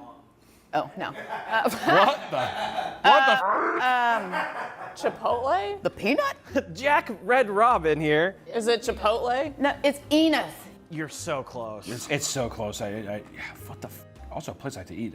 How fat am I? I'm like, What okay, is the- so can we like the have- Rolodex of places. Wait. Yeah, Is it eat peanut? McDonald's. Peanut? What is the first letter of You her have it last right. It's name? E. It's E-N, or the first two Enid. letters. E-N-E-D. That is correct. Enid. What is the last name? Is it peanut? I feel like I should get a point for that alone. I'll give you 1 point. It's 2 if you get the last name. Okay, can you give us the first letter? Nuts? It's F. Enid Frack. Frick. Frick. I'll split it. 1 point for Missy for getting Enid. 2nd point for Frick. That's bullshit. Well done, Allison. To That's Allison. bullshit. That was a team effort here. It was. Enid Frick was the name of her boss. She's a bitch. I loved her. What boss isn't? All right. Who believes that muffins solve all problems? Charlotte. That was very fast, and that was I was gonna correct. say, because she had the basket and the giant, ridiculously giant muffins. Get God. I win. This is the best thing you've ever served me. We would like another one of Better those. than Mockingbird Margarita? Daniel. No, that's true. Mockingbird Marg is better. That's true. This is very good though. When are you gonna open the next Mockingbird? Yeah, let's derail the game for that. Who got walked in on in the bathroom by a child? Miranda. Samantha. It's definitely Miranda. It was definitely Miranda. Point. Because she fucking hates kids. She does. Missy is Kicking to be fair, some ass. Hunter is only trailing by 2 points. Miranda's haunted by children, Charlotte's haunted by sluts, Carrie's haunted by prudes, and Samantha is just Samantha. Dirty leg. All right, stay with that line of thinking. Okay. Allison, who had to break up with their boyfriend's mother? Carrie. I feel like I knew that one. I feel like that was a tie. Judges. Judges. Do a playback. Oh, Carrie. Out of me and Allison, who had the buzzer beater? We got two different people saying two Nick, different things. Who Nick's won the tiebreaker? Who won the tiebreaker? There is a wrong answer. What did Harry say? I said it. I thought it was a tie. What is the tiebreaker? I do need the points more. Hunter. Thank you. I actually knew something. Women not supporting I women. knew We're giving that one to without- Hunter. I knew something without help. Point for Hunter. Thanks. Next question. Who had a date fall asleep during sex? Miranda. Charlotte. Charlotte. A date full of sleep during sex? Fall What? asleep. Listen, sweetie. Hey, maybe She's slow, drunk. Yeah, hey, maybe easy slow down. her No more down drinks. a little Don't bit. serve her I anymore. still don't know what the question is. Who had a date fall asleep with her during sex? Oh. Slow her down there, okay? I think the next cocktail she should have is water. I am a little girl. Jesus. So the alcohol goes through you more. God. I am a little girl. I'm like, I'm the husband sitting here like, she's of age. She's of age. Beautiful husband. Can we get a birth I certificate? miss child bride. We birth certificate, don't we? Okay, this You are my question, child because Nick did not rule in her favor, this question is just for Allison, and I'll open the floor up if she That's can't horseshit. get it. That's bullshit. Where did Samantha buy her neck massager? Macy's? Or like or Kohl's? Like It's a it's department storefront, store. so maybe it was in the department store, but what actual store was it? Hint, they were really big in the Sears? scooter game. Scooter game. Give you 5 more seconds. 5, 4, 3, 2, 1. 5, 4, 3, 2, 1. No, 5, 4, 3, stop. 2, 1. Stop, I can't think. I'm gonna open the floor up to the rest Bed of Bath you. Beyond. Was not Bed Bath. Radio Shack. Fuck, that's it right there. No. It was not Radio. No. I know it. I know it. It's coming. Sharper Image. Sharper Image was the place to get the scooters done. back in the day. Well done. I forgot that place even existed too. I know. But I remember that episode too because everyone started buying them. Which is like a vibrator. It's a back massage. Well, and then they would return them too. Yeah. All the girls were returning them. And she's like, I'm here to return this vibrator. He's like, that's a back massager. She's like, sure, sweetie. And all the other girls in line were like,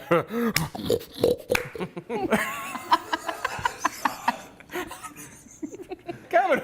They need an industrial size vibrator. Daisy Cut off. Sorry, dude. You're cut off. Come on. Allison, we tried to help you out over here on this side of the Well, bar. I knew it was a department store. You said Macy's. You She were about threw to out say Kohl's. Kohl's. To be fair, Sharper Image I think has been out of business for Also, like what the 20 fuck? years. It's been out of people's minds What for the so fuck is long. a sharper image? It sounds like an eyeglass.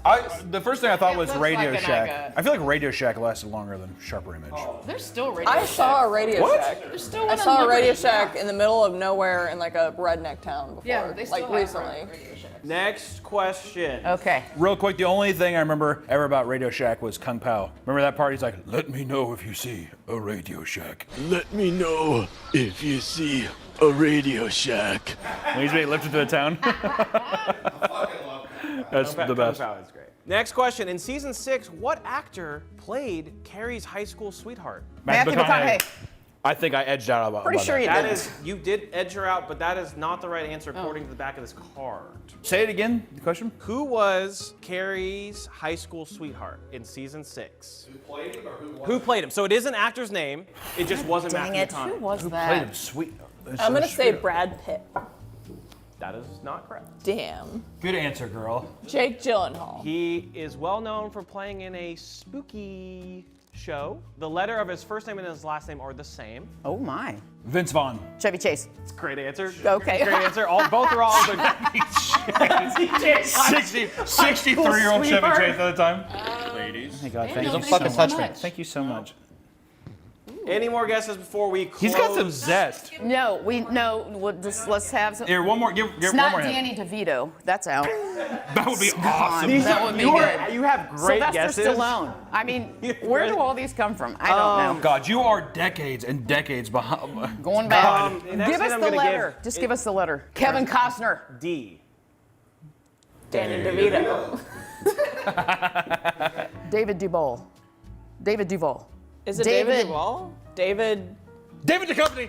That is correct. Son of a- Hunter's back. I knew that. I don't even know who that is. He's in X-Files, and he's That's- also in I was trying to give the California. X-Files Yeah, hint, He's fabulous. Who's he in Yeah. X-Files? The main dude. I never know. It's Scully or Mulder. I never know. I can never remember Mulder the is the girl? So it's Scully then. Scully? No, No, Scully is Scully's the girl. So he's Mulder then. Oh, that's Mulder. his name? He's Mulder. David Duchovny, yeah. Oh, I just assumed his name's Mulder. I went through a big Californication kick. I feel like I should have got a point for the David. You got the David, but you didn't No, get the no, Duchovny. no Duchovny. So. Whatever. I guess that's your David and Goliath, huh? Next. What? Stop. I love Good that. one. I love that. You're so funny. Yeah, no more drinks for either of them, Dan. Next question. Which former Spice Girl was on the show? Ice Spice. Paprika. Ice Spice. That's Ice Spice? I don't know. I just threw it out there. Scary Spice. They have their Scary Spice. Is that There's her one- name? What are the spices? They have the real name of the person, so Jerry. I don't know who is who. Was her name Jerry Hoswell? I'm gonna give it to you, Missy. Her I'll name give- is Jerry Hollowell. Thank you. I'd give that to That, her. that is Son a of a great bitch. pull. I have that no was- idea. I that don't is a remember. great pull. I don't remember anything from her. Thank you. It's unfair because this is her time. Pretty sure it's fair because it's game for everyone. You did say Ice Spice. Like a I fucking did. idiot. You I did. Like a And troglodyte, you did Pretty say sure Ice I wasn't a Spice. fucking I idiot. can't believe you got it, but And that's not you nice. opened with Ice Spice. That You know is what? And then I still came around Was Ice and won Spice that even sumbitch. born when Sex and the No. City was airing? That actually is a good fact check that. If not, I get 2 points. Where was Carrie when Mr. Big first told her he loved her? I'm trying to do my job, dude. Can you repeat the question, please? I will repeat the question. We have, where was Carrie when Mr. Big first told her he loved her? Paris. No. Their bedroom. Carrie's apartment. You're getting warmer, Allison. Big's Big's apartment. apartment. Nope. Carrie's Carrie Stoop. Nope. Carrie Stoop. a restaurant. Nope. So where Carrie first said that he- Carrie is the worst. So, of course, the first time he told her he loved her, she was... walking Aiden's dog. Oh, wait. They were on the phone. She was somewhere else. Where was she? She was, I remember this scene. In the bathroom. She was on the phone, payphone. Payphone? In the streets? Los Angeles. She was in bed with another man. Carrie Bradshaw, ladies and gentlemen. The scenario. You remember why she was on the phone, but she was in bed with another Everybody man. in the room looks so bored. Is this good or not? I can't tell. Is this... Next question, please. Next question, thank you. What do we got? What fertility issue does Miranda suffer from? Low eggs. Bitch. Something to do with the eggs. Oh no, wait. Her womb's depressed. That She has weak might be eggs? part of it, but there is a specific saying. Lazy ovary. Oh, lazy. Yes, it was. Lazy Yes. ovary. That's impressive. That was impressive. The first one to reach 10 points, Hunter, with lazy ovary. What's I'm my ahead, points? bitches. Do I have 9? Ooh. I can't spell diarrhea, but I know Sex and the City. All right. That's important, Harry, right? how many do I have? Allison has 2 points. Look at you, girly. Pop off. You need to step it up for a marriage, please. Honestly, it's at the. If you don't beat my mom, I don't know what we can do. If I don't be your mom. Beat. You have got to figure out. Okay, Freud, I'm gonna need you to slow down on those drinks. Next question. What did Harry, not me, leave around the house that bothered Charlotte so much? Tea bags. You were so fast on that. Thank you. That was so. They That was don't so give me quick. a chance to think about the episode. I have to think about the Missy beginning. I have to- is I now have at to rewatch 9 the points, episode. right on the heels of Coming Hunter. up on the tail. Teabag. That was a good answer. Thank you. You okay? You all right back there, buddy? Yeah, no, that's a good cocktail. Oh, did you have one too? Oh, you got the champagne one? We have a tab open, don't we? Yeah. Okay. Do you actually want to drink? You know what? 3 Miss Daisies. Okay, what if we all showed our nipples? Is it free then? No. Oh, It just well, costs that's more. insulting. I would feel weird showing my nipple. Ah, come on, Missy. All right, we You have good- are. You have good intuition. We have another Make-A-Wish round. This question is for Make a Allison. wish. Who likes? Missy really liked that one. I did. That's a good one. This question is for Allison. Who likes morning sex, Steve or Miranda? This is so easy.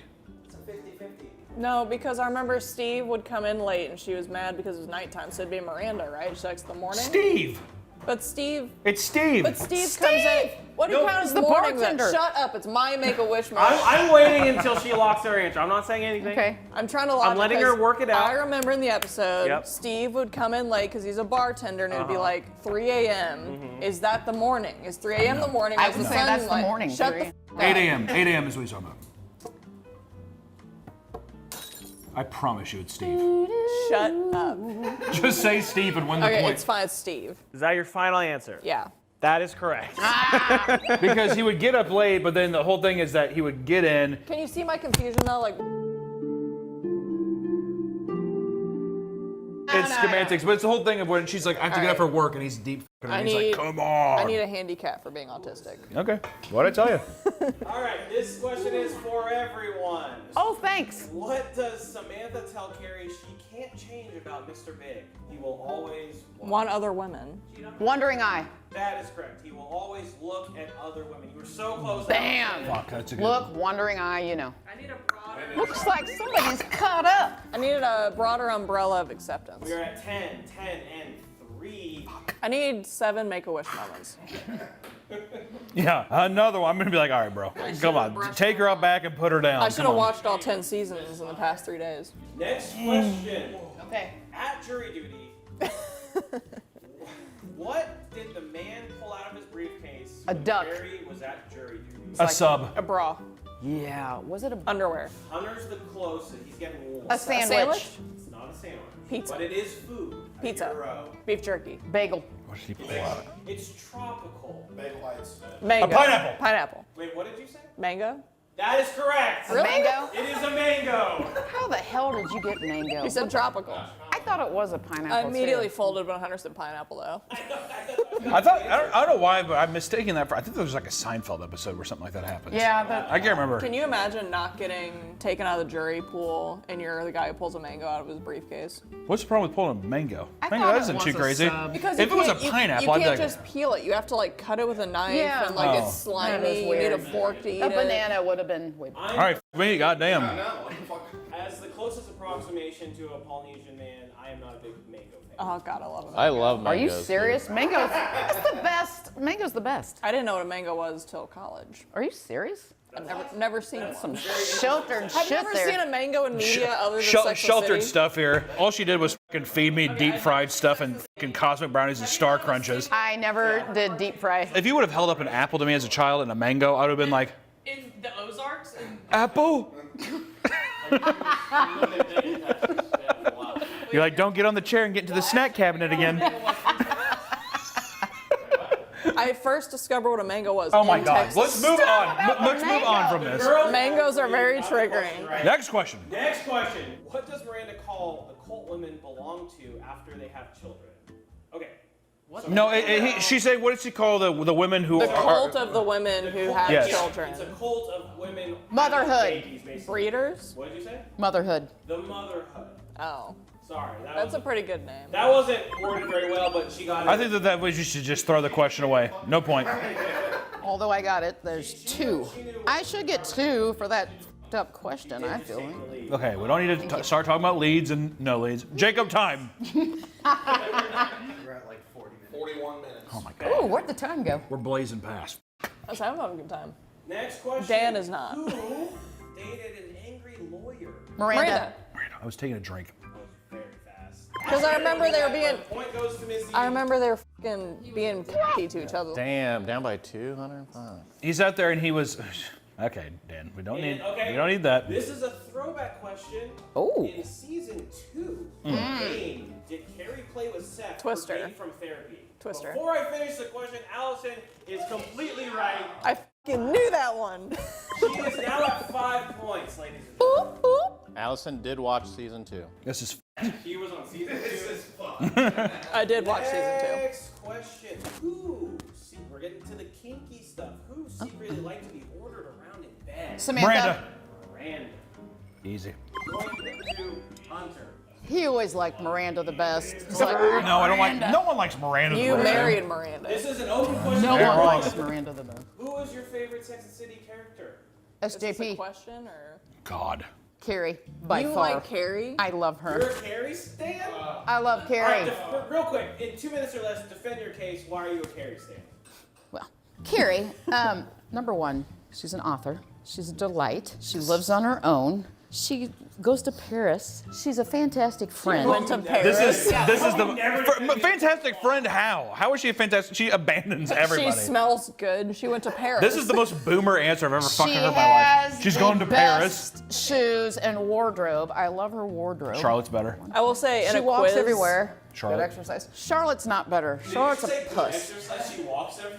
Yeah, look at her. All right, moving on. Hunter, who's your favorite character? Out of the 4 ladies, or just in general? Miranda.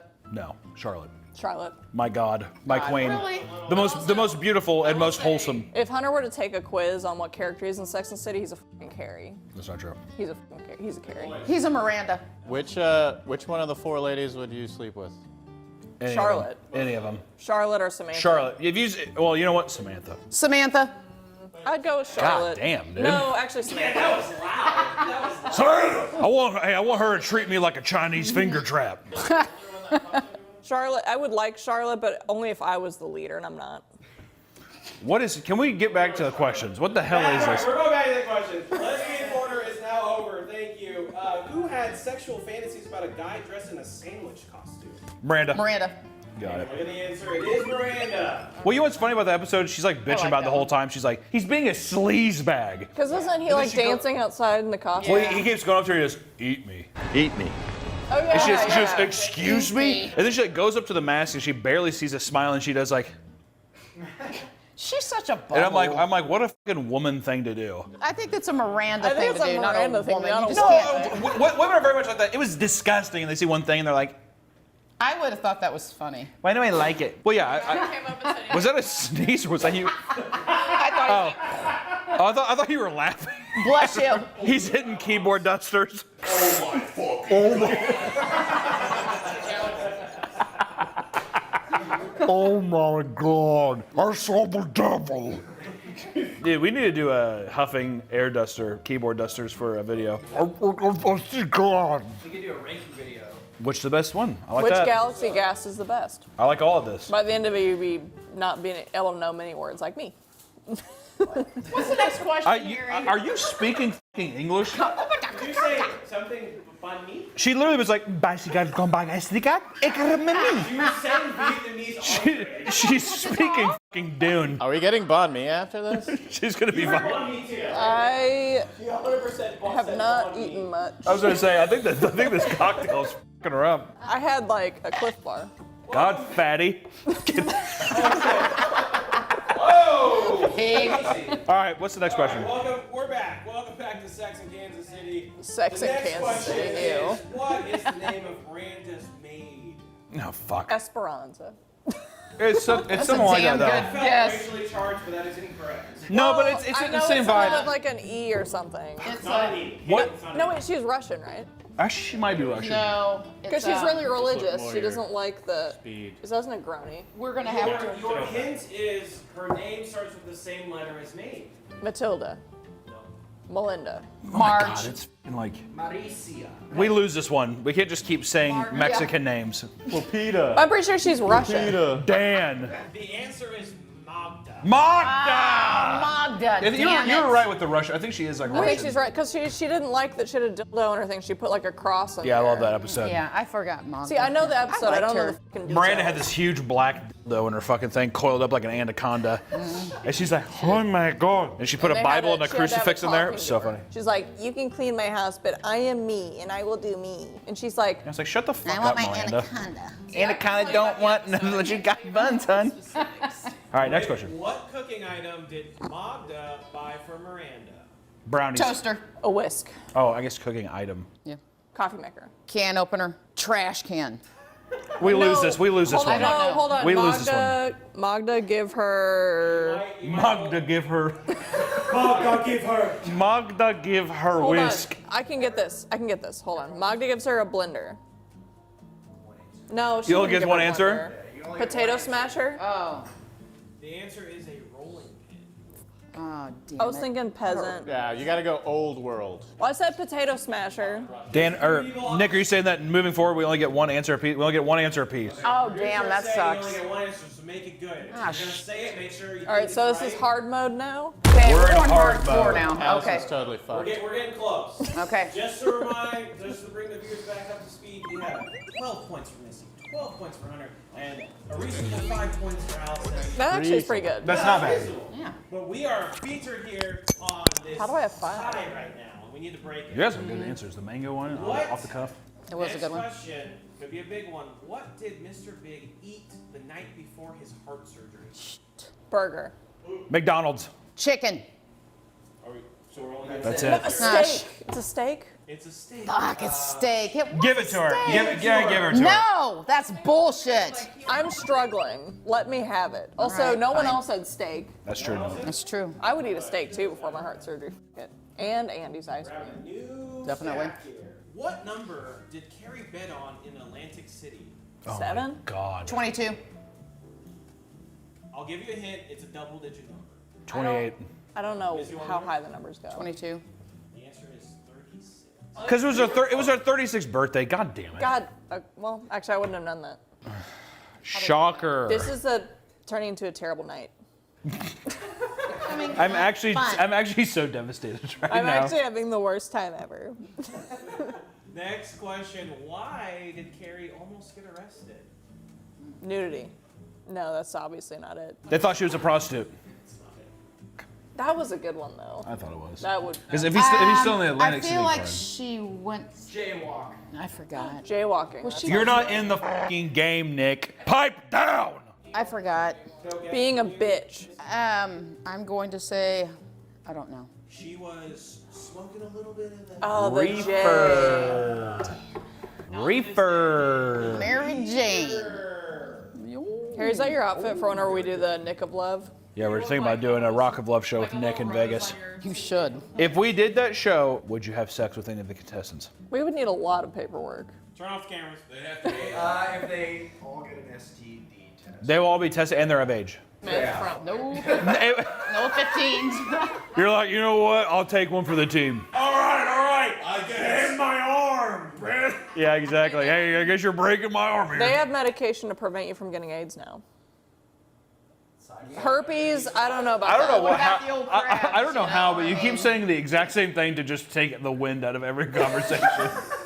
Hey, so actually they have pills if you don't want AIDS. If you want crabs, though, I mean, it's on you. Under the sea. Here. All right, what's the next one?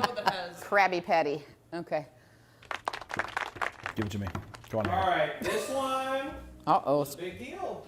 Big deal. Big. Why did Carrie break up with Mr. Big the second time? He was in love with somebody else. Because he moved to Paris. That's right. What about moving to Paris was such an issue? Because he did. It's communication. He didn't tell her that he was fucking moving. Yes. That's true, is it not? That's true. Yes, I will accept that. Thank you. The official answer is he didn't put the relationship He didn't first. put the relationship I'm saying- first. That's what I was gonna say. He Yeah, didn't put the that's a relationship point for me. first. That's my first answer. That's my first answer. You can't do that. I can do it. This isn't fucking Price is Right. Fine. Okay, back to Carrie Bradshaw being a monster. What does she do in bed that aggravates Mr. Big? Eats crackers. Wow. How old are you? Eat crackers. 42? I mean, what's that have to do with it? Does she smoke? I'm gonna say. No, wait. No, they like smoking in bed. It's like. Oh, they As both smoke. unhinged as that answer was, you're not far off. Thank you. It is eating crackers. She clips her toenails. No. Ew, no, she doesn't. Nobody. Wait, do you have an answer, Allison? Hold on, because it's not smoking. Because Eating oranges. Aiden's the one who doesn't. You got like that. yours. Oh, sorry. You got yours, bitch. Shut up. Allison? 5 seconds. Shut up. We don't have all damn night. Hold on, I can't fucking think when everyone's talking. 3 minutes. No, hold on, stop. I have to like picture the show. I can't Okay, just think of it. time is up, for God's sake. All right, the episode's over. I can't think of it. I'm gonna give that point to Missy. Thank you, She Harry. Found it. She eats oranges. Doesn't like that. You said that, didn't you? That's what she My first one was She crackers. already But no, fucking said her someone answer, but said she. oranges. It was I her. did. She said, But she But said I- crackers first. My second time. See, I'm you not- could have stolen that. I have no. I don't remember that You one. dumb bitch. No. Aren't we all? I got the point. That's We're all all that really dumb matters. bitches. Okay. Well, we are still tied, so let's see if this might be the deciding question. After Harry and Charlotte broke up, why wouldn't she go out with the guy from Prada? He wasn't Jewish. Ooh, he wasn't Jewish. Hunter That was a good gets one. that. Is it 20? Are we getting to 20? No. We're Hunter just. has 14. He's almost at 15. We could do 20 as the winner, and I will get there. Okay, this is a good one. When Carrie asked Aiden if he'd ever gotten a girl pregnant, what was his response? Maybe. That's your answer. You just wanted to say maybe with a shrug. Maybe. Yes. Not yet. Not yet. Oh, that's a good fucking answer. You guys were all close, but the official answer is no, not that I know of. Fuck you, Aiden. He's my least favorite. He's my a least pussy. favorite. Aiden's a pussy. That's Allison's favorite. I did. Oh, God, the furniture boy? No. I'm Just a worthless furniture boy. just a worthless furniture boy. You know, Jesus was a carpenter. Alright, next, one of the last questions here, we're going to take it to the sports realm. Oh. What is Miranda's favorite sports team? New York Yankees. The Yankees is correct. Dan, are you a Sex and the City fan? No, I thought he said a derogatory term. Oh. What did you think I said? Nothing. Say it out loud. Go ahead, say it. I'm not that shade. I can't say it. Not that shit. Okay, next question. What city did Miranda's mom's funeral take place in? Manhattan. Brooklyn. Shit, there's only You one can't say- answer. Okay, sorry. Isn't Jersey. she from like Wisconsin or some shit? Wait, what city? What city? If it's a city, then I would say fucking a Jersey city. You said Miranda's or Steve's? Miranda's mom. Miranda's mom. Her funeral? What's the big Jersey city? No, you can't have help. Newark. What are you calling for Newark? help? No. The answer is Philadelphia. Ah. Of course, would've of course not she's got that. Philly trash. Philly. God, I hate Philadelphia and all the pieces of shit that live there. If you're from Philly, stop watching this channel. If you're from Philly, please subscribe to Piston Pickled. God, you just had to get a plug in. I didn't had to get one in. Silly. Yeah, I let you out here. So. Allison, do a plug now. You do a plug. Yeah, do a plug. Beer Pup. I have a YouTube channel called Beer Pup, and I also make art, and you should follow it and give Bye. me You're your money for my art. I said that weird, but You're trashed. Why Like you call I am Beer here. Pup? because I picked it in college, and I didn't even like beer, and then I did like beer for a previous amount of time, and now I don't drink anymore. Yappity yap yap. I don't drink okay. anymore. I don't drink I don't drink anymore. anymore. Time's a ticking. Okay. Allison, do you want another drink? I'll sip on that. You want to sip on this? Well, what is it? It's a Manhattan. No, it's old fashioned. Really? It's a Or Bronx. old fashioned. Is this a Manhattan or an old fashioned? Old fashioned. I would say because a Manhattan's more cherry-like, right? All right. What's the next question, Harry? So wait, What's the score? Okay, as of now, the score is Hunter is in the lead with 15 big points. Missy is close behind with 13, also kind of big points. They're big. And Allison has 6 large points. That's honestly pretty good. That's not bad. How should we do this then? First to 20 then? I think if we just do one answer, that's it. You could get Okay. to 20. We can do it. Yeah. All right, next question. Carrie pitches a children's book idea to Big's ex-wife. What does the character have that is magical? God damn it. Ballerina shoes. It's got to be shoes. That's a good fucking answer. I know, but it's wrong. I went I'm to. gonna say anything until all the I went answers back are to Meg submitted. Ryan in that one show where she's like ballerina slippers. You don't know. Fuck, I feel like Shoes is the right answer though. You've Got Mail. That's the movie I went to. The worst out of the Meg Ryan, but still. Stop. If you don't like You've Got Mail, get No, your no. ass If I had out to of here compare it right to When now. Harry Met Sally, but When Harry Met Sally is better. Oh yeah. Okay. What's your answer? Yeah, I don't know. What? It's gotta be Shoes. I'm just gonna say Shoes too. I just feel like Shoes. I think Shoes is You the know, right answer. Carrie, she's a smoker, and it's magical cigarettes. Ew, what the God damn, I fucking forgot hate about that that. bitch. What's wrong with her? All right, next one. God, I love her. Which hotel in Atlantic City did the girls stay in? Oh fuck. Marriott. No, they stayed at the fucking. Is it the Hilton? They stayed at the goddamn. Trump bought it. It's a fucking. I don't know. Fuck! Don't say it yet. Give me a second. It's the fucking. You have 5 seconds. Taj Mahal. Damn. Well done, you piece of shit.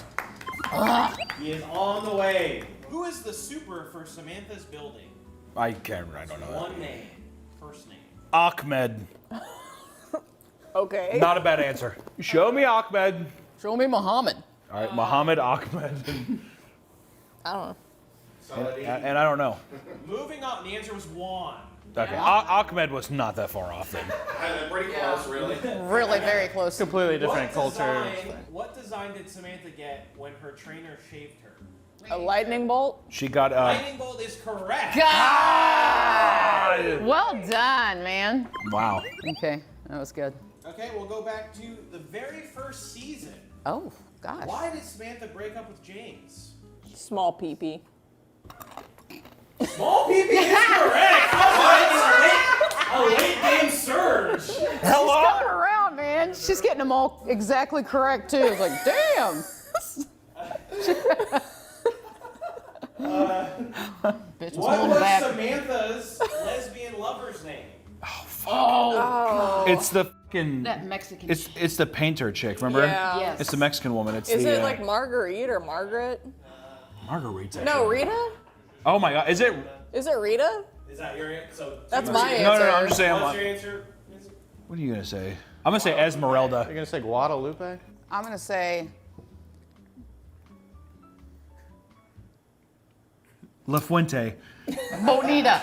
The Nina, the Pinta, the Santa, Maria. is Oh, the answer. my God, man. I like that delivery, Harry. That was clever. That was very Why clever. did Carrie paint her kitchen cabinets? Because she Stupid answer. Because she was bored. no, it's She probably had a 'cause breakup? it made her think of Aiden.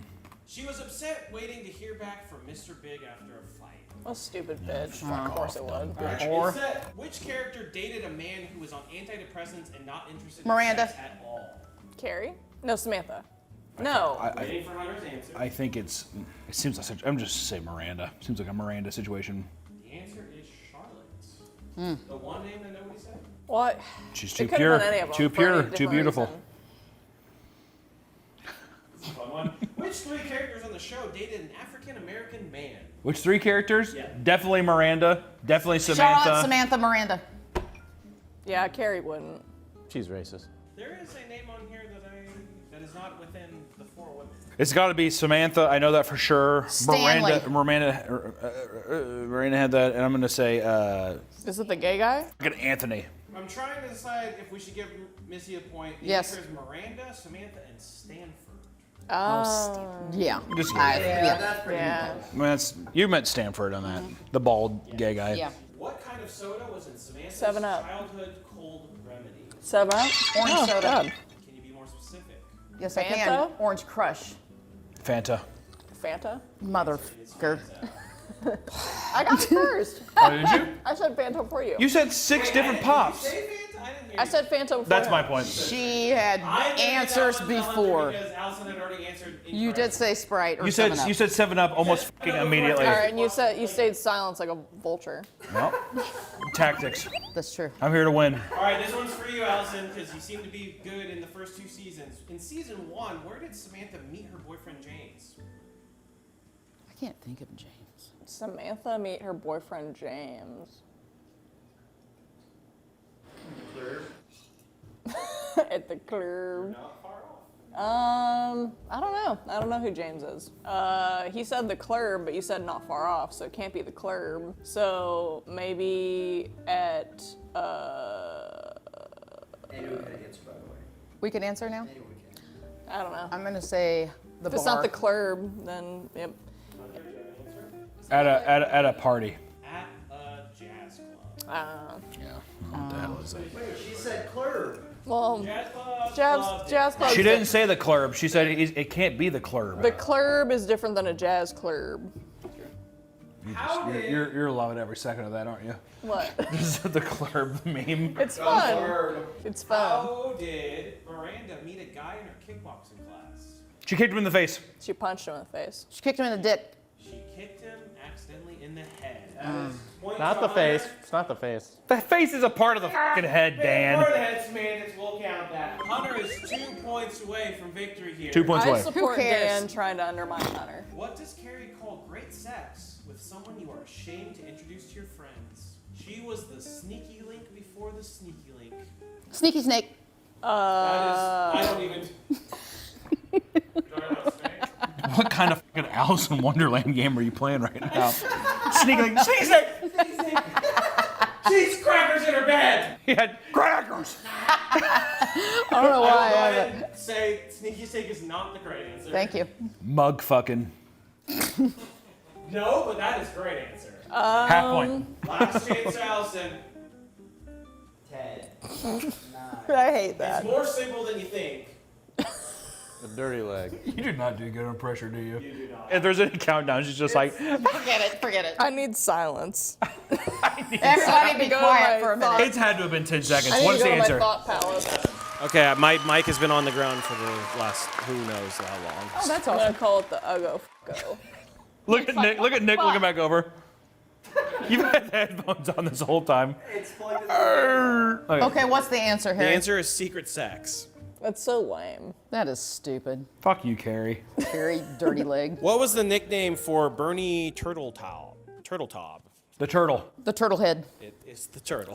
Sometimes the simplest answers are the best answers. We are now on game put your point dumb finger for down. Hunter. I got one more, right? What are we, 19 to 19? One more. Okay, you do not have 19 points. No, I'm saying 19 to 19, so I said 2 19s. It No, is I think 14. It is 14 to 19, and you Okay. have a commendable. I have freaking commendable 14. 8. Hey, that's pretty good. It's pretty good. Stupid. Exactly. Go ahead. Okay. What do we got, Harry? Give him the nail in the coffin. Come on. You're done. Oh, this point's worth 5. No. This question's worth 5 All points. right. For the potential game clinching win, who did Miranda fake it with? The dentist. That is oddly specific that We you know watched that that. episode. We watched the episode. It's the guy that she. I can't remember his name, but he is a dentist. He's not a dentist. Yeah, he is. She fakes it. with- Ladies, you could steal here. Is it his name or his occupation? It's Bo. They have both down, but he is not a dentist. He's probably a doctor then. He is some sort of Too doctor. bad your answer's done. Yeah, I'm done. What do Is you he got? a pediatrician? He's not a pediatrician. Damn. Will you repeat the question, please? Can you use it in a Who sentence? did Miranda fake it with? I literally know the sex scene, but I couldn't tell you who it's with. It was the attorney. No, it's a Josh, the ophthalmologist. God damn Who the f would get that? What the f is an ophthalmologist? I just asked. eye doctor. I just Keep asked it the rolling. questions. Who walked in on Samantha having sex with Chip the stockbroker? Charlotte. Not sure. Carrie. Not Repeat the question. Son of a bitch. Repeat the question. I didn't even Who The fuck? walked in on Samantha having sex with Chip the stockbroker? Oh, his like maid. No. She's like weirdly jealous, right? The police and her I know super. Charlotte. The police Oh, and her yeah, super. the police. I know what episode you're talking about. Oh, yeah, because she was handcuffed to the bed. All right. Still trying to see if we can clinch this. What did Stanford find out Marcus used to do for a living? Oh, I know. Wait a minute. What's it called? It's, Marcus. Okay, it's gonna come to me. Throwing that ass around. Juggalo? Like a person that you call to come to your house and dance, like a... That's a juggalo. No, that's somebody that fucks you. You're just talking about somebody that I'm comes and gonna does the give it dance to thing. Allison. The answer is male escort. Oh. That's a juggalo. All right. Yeah, I said I'm gonna give it to you. Deuce Bigelow, the male juggalo. Or Good whatever. one, man. Good one. The male juggalo. What did Mr. Big's first wife do for a living? Be a bitch. Fashion designer. Oh, this ties back to a question we had earlier today. What does she do for a living? She runs a charity. No. No. Just farts. I can do this. No. Is she? Because she's in corporate. Is she I just a remember. lesbian? I just remember her in the For pay? second series. She's like inherited money and she's a total bitch. What is? You're thinking of the She wrong was character. an editor for children's books. You're thinking of Natasha, by the way. Oh, Sorry, sweetie. I know Vegas. Okay, next one. Who went to San Francisco with Carrie? Charlotte, Samantha. Samantha, and Miranda. No. Samantha. Samantha. You got that. That's what you said. You said You got Samantha. it right. No, she didn't. She said Samantha. Am I What crazy? She did. 100% she said Samantha. Allison, you are drunk. She does not even know what she said. God. She's like, did I say that? Also, is she up to like 9 points? You by are the way? drunk, but you have 10 points right now. Digits, you double digits. The bitch is gonna pass me. Place your bets now. It's minus 5,000. 'Cause Can they're on Allison the come train, back and right? steal this game? Then you got it. Yeah, you got They're it. on the train and they had the bachelor party there. You're thinking of the wrong thing, but still. you got it. Well, the ends made the same thing. I don't know. What are you saying? She's drunk as hell. Okay. She is so. Who dated Eric from yoga? Miranda. Charlotte. Carrie. Charlotte. God damn it! Only Charlotte do yoga. She's on a heater. She's on 11. No one talk right now. She is down, on a watch the table complete. there. Allison is on a complete heater right now. If you come back and win this with Hunter at 1 point away from victory, All right, I get it. I'm fucking up. I'm dropping the ball. We're not dicking around anymore. Let's go. Yeah, as if Carrie fucking do yoga. All right, remember when the show came out? What electronic equipment did Miranda replace Steve with? A vibrator.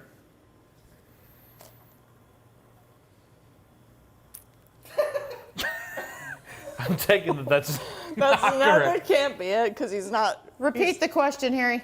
What electronic equipment did Miranda replace Steve with? Oh my God, I got it. Is it TiVo? Is it TiVo? Is it? Does anyone want to answer? I'm saying TiVo. That's fucked up. With the vulture pick, TiVo is the answer. Way to open your mouth, Slim. Okay. All right, so Missy needs 5 more points to win. Cake. Hunter needs 1 more point to win. Allison needs 10 more points to win, but she could do it. All I've things are proven I possible. could possibly do it. Do you need another drink? Well, I've thought about it, but I'm kind of scared. She's fine. as a third Do you have party. a small one? Can I just have a shot? How about some water? You want some sips of my... Which character developed a crush on a monk? Samantha. Wait, no. That was me, Charlotte? Samantha. It was Samantha. It was It was Samantha. You're fucking right. God He damn was it. a very handsome monk, I will say. Fuck. You remembered that episode. I do. There's a couple times where I'm like, Mom, what are you doing? Walking in the living room, What is that? Mom, She's dressed up as a nun. Usually. playing Morse code in the living room by herself. She had that giant TV too that was like fucking 5 feet wide. Oh yeah. This question is for the Patriots. Which What? former New York City mayor appeared No. on the fashion runway Won't know. just before Carrie? Won't know. I do. No choice. I have no names. Fucking Giuliani. Giuliani. God damn it. It's probably Giuliani, Trump. isn't it? That's It's, what I assumed it was. It is not Giuliani. oh, that's, Okay. that's the only Wait. New York Okay. mayor I know. You already said it. What is Trump's first name? Donald. Donald. Yeah, that's our president, dear. He was also not the mayor of New York. He lives in New York. I'm gonna right, go. next question. That was not right. Wait, The is answer. it Como? The answer is Ed Koch. Koch. Ed Koch. Oh Giuliani. yeah, Giuliani. Ed. Sure. Good That's old a very Ed. simple Remember name. Samantha was. I don't know a fucking single mayor of New York. Next question. Okay. Who tried to change her bed karma with new sheets? Charlotte. Carrie. Samantha. I feel like it's Charlotte though. It was Miranda. Who said Miranda? We move No on. one did. That's No. the one girl we didn't say. Who did Carrie dedicate her book to? Miranda. Samantha. Charlotte. Damn it. You already said You fucking said Miranda. I said I Charlotte. don't know what the answer is. Wait, you said Miranda. What did you say? Charlotte. Samantha. You said Samantha. The answer is Charlotte. Bitch. The winner Hate winner her. with 20 points is Hunter. But what a game! What a game! So now Harry takes Hunter home. So now, Dan, you get to ravage me. I thought it was Harry. You know what? You both get to Eiffel Tower me tonight. Okay, a threesome? Someone can take my mouth and someone can take my bum. Gross. And I'll sit in the chair. Shotgun anus. Yeah, Allison gets to sit in her chair, like I said, playing Morse code by herself. I will be passed out. I'll be in my chair like this. Send help, send help. All right. Okay. That is our Sex and the City trivia. Thank you so much for watching. We appreciate you. I am the fucking winner. Everybody who thinks that they can beat me at Sex and the City trivia, you're fucking wrong. How about you stutter more? Burn in hell. Shut up, drunk whore. I fucking win. Crown for me. Gold trophy. Boom. Boom. Boom. Wow. Boom. My pit smells so bad. It's so gross. I'm like, did really well.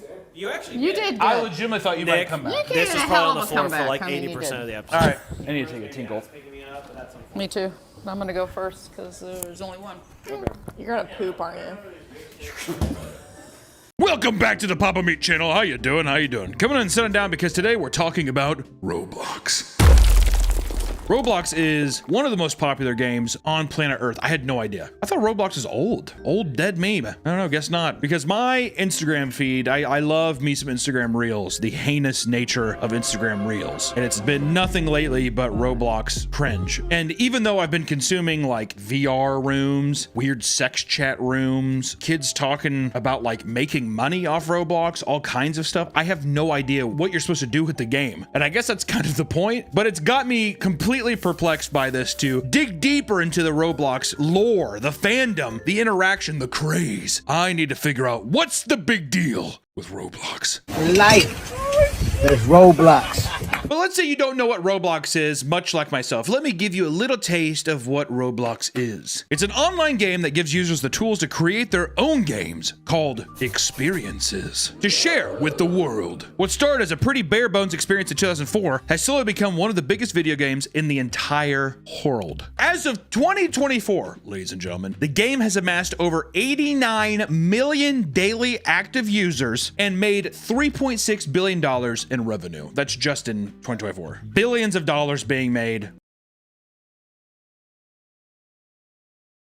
I thought it was a Minecraft clone. I thought it was too. It's like, what is it? Legos, and then what's the other? Mega Bloks. It's like, who the f wants to play Mega Bloks? Well, when you see some of the freaky shit that you can do in Roblox, I think Minecraft's gonna lose a whole lot of appeal. Let me just say that. And let me say, as a side note, at its peak in 2020 during the pandemic, the game had 160 million daily active users, including half of American children under the age of 16 years old. Half of all of American children are playing Roblox. It's gotten so big that major companies have started collaborating with Roblox to make high-budget gaming experiences. Kind of like Fortnite with like Travis Scott, or like all these other companies are kind of coming in and they're doing like cross-promotional stuff where people can get skins or experiences. But these are some of the ones that Roblox has been able to pick up. The Gucci Garden. Fucking Gucci, dude! A Gucci sponsored experience where players could enter a virtual store and purchase limited time cosmetic items. Or Sonic Speed Simulator, an officially licensed Sonic game within Roblox. A Sonic game inside of a game, dude. The Little Nas X concert experience. Yeah! Where the f did he go? I feel like he just came back. He just posted something recently. Was it good? It was a social media post saying like, I'm back, bitches. He's hyping up his new album. Call me. That shit's gonna flop, dude. Does anyone care? Yeah, he twerked on the devil. He did twerk on the devil. Got my jimmies all riled up. And of course, we talk about the Dress to Impress Charlie XCX collab, a line of clothing themed after the artist's Brat album that was released in the popular Runway dressed up game. It's Roblox. It's this character. But it's not all fun and games in the world of Roblox. You know, I'm hyping it up big time. But like with any other game, there's a seedy underbelly. There's something nefarious going on. When something's this popular, you're gonna have a little bit of fungus growing. All right, let me tell you, Roblox has a whole mushroom kingdom just waiting to be explored. Which it goes without saying, but a majority of the people playing Roblox are very, very young children. As we said, half of American children, dude, under the age of 16. I'm just gonna say every American child under the age of 16 is playing Roblox. Roblox. That's the statistic I'm making up, and that's law now. Not only does the visual style appeal to that age demographic, but the game is free to play on PC and iOS. Basically, free to play meme there. You know, the graphics, I think the visual style is ugly as shit. It's too old, it's outdated. But I think with meme culture and how wonky everything looks, I think it's very appealing for like meme content. However, there are loads of different things to spend Robux on, which is their premium currency that costs real money, baby. With it, people can buy cosmetics as well as in-game perks. You want to deck your fucking character out because let me tell you, you gotta look good in the game, dude. If you're not looking good, are you even playing? I doubt it. With its user base being as young as it is, this is where it starts to see players being exploited. A problem that has persisted for a long time in Roblox's lifespan. One common method is through phishing links that are sent to users promising free Robux, which takes people to a website that looks similar to Roblox's, and from there, the scammers are able to steal the user's login and bake credentials. Basically, they're taking children. Does this look like Roblox? Like, yeah. They have their mom's credit card information, probably fucking swiped, didn't even know that it was on there. And now you have all these people coming in and just stealing probably millions of dollars worth of stuff. Other scams include tricking kids with valuable items only to trade them for far more inferior ones. Essentially, just taking advantage of children's lack of game knowledge, dude. You know, everyone's done that. That's if you know what, I'm not even counting that as a fucking negative. That's in every game. You have a dope sword. Does this one look cool? Yeah. You can trade them? No! You forgot I had other connections, huh? Someone's mad. That's one thing that I guess Roblox and a lot of new games have is you get to hear the real anguish in a child's voice whenever something wrong happens in a game. And it fills me with so much joy. Oh yeah. It's nice. It's not only confined to you as a child anymore. You get to just hear the anguish of other children getting scammed out of pixelated, I don't know, fedoras or something like that. And some scammers, however, resort to creating their own experiences promising free Robux, only to program in-game prompts that convince players to put in sensitive information. You want a reward? Gotta put in your Wells Fargo bank information. Your mom, go find out what it is. Really? Yeah, your social security. Your mom and dad's marriage certificate. Their license uploaded as a PDF. Really? Okay. Take a picture of your mom. Take a picture of your mom's panties and upload it to the drive. Upload it to the Roblox cloud. And in some cases, people are convinced to purchase items off of Roblox platform using third-party sites, resulting in major financial losses. Which leads us into Roblox's shady business practices. Yeah, we're talking about scammers, but what about the main cube men themselves? Roblox, Mr. Roblox, how he's scamming its users, right? Roblox really gets its rocks off, manipulating children into spending obscene amounts of money on the game, right? I think that they giggle, they chortle, they rub their bellies, and they're just like, I can't believe they're still spending. It's gotten to a point where it does feel malicious. It feels targeted. There are plenty of ways the game pushes people to spend money in Roblox, which is easy to do for children who aren't spending their own money in the game, right? When you have mommy and daddy's credit card, Roblox is a good time. That's what my nephew's doing to my brother. Oh, dude. I want a $40 tank. He was like bugging me. Dude, I was on the phone with you. Or I heard you on the phone and he was like begging you. Yeah. He's like, please download this game. Click the link. At first he told me to buy it. He's like, you need to buy it. I was like, no. Dude, it's every child's right to be able to beg and bitch and complain to their relatives. I remember when I was a kid, I was probably 14 at the time. I remember the Super Nintendo just came out. I wrote my mom a note, slipped it over the door. Dear Mom, if you buy me this Nintendo, I will literally never ask for anything ever again in my fucking life. Please, Mom, please. I think everyone's had that one experience before in their life because you're too much of a coward to face them in person. Many limited time cosmetics and items will be released that rush kids to purchase things before they miss out. FOMO, baby. Roblox is inducing FOMO. For those that miss out, they can purchase the item in a secondary market from those willing to sell them for an absurd amount of money, obviously. Upcharge. In this way, items in Roblox become a sort of stock market, complete with a price chart that shows the rise and fall of valuable items over time. You're getting a social economic stat. You're getting Wall Street in Roblox with fedoras, tanks, and that kind of stuff to see if things are appreciating or not and seeing if you got in at a good time. There are children that are 8 years old on Roblox that are talking the same way 65-year-old men do on Wall Street. Oh, remember when it was that price? I got in while the getting was good.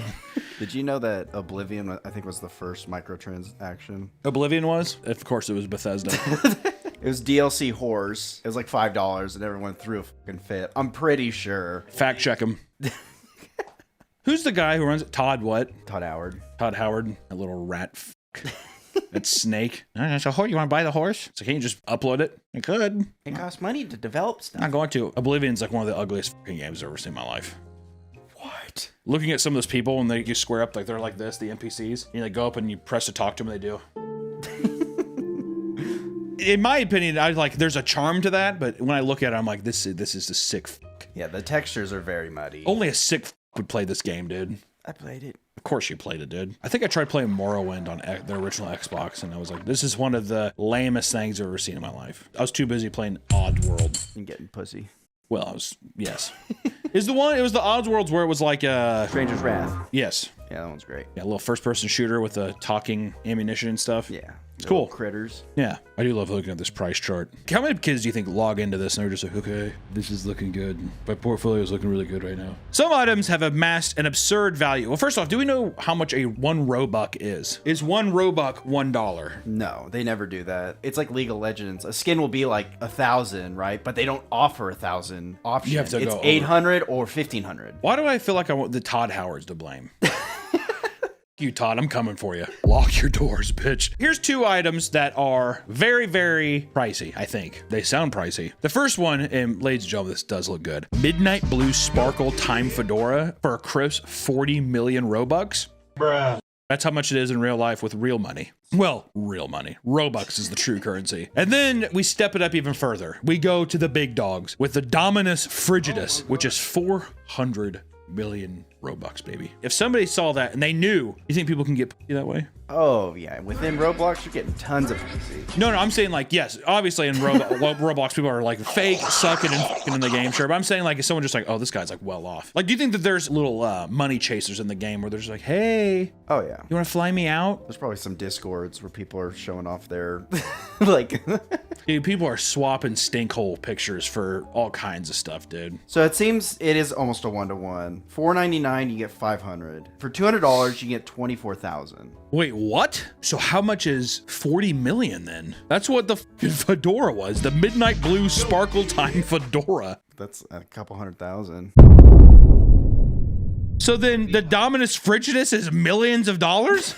In real life currency? What? Those are the Robux wells. Well, no wonder Saudi then. Prince. Well, no wonder then, because of course Roblox makes sure to take 30% cut of all transactions users make in game. That's like some Steam shit. How much does Steam take? Like if you upload your game, oh yeah, it's 30%. That's crazy. It's the platform. It's the biggest PC platform. Dude, okay, so we're gonna take half. Oh, that's almost half of your fucking like.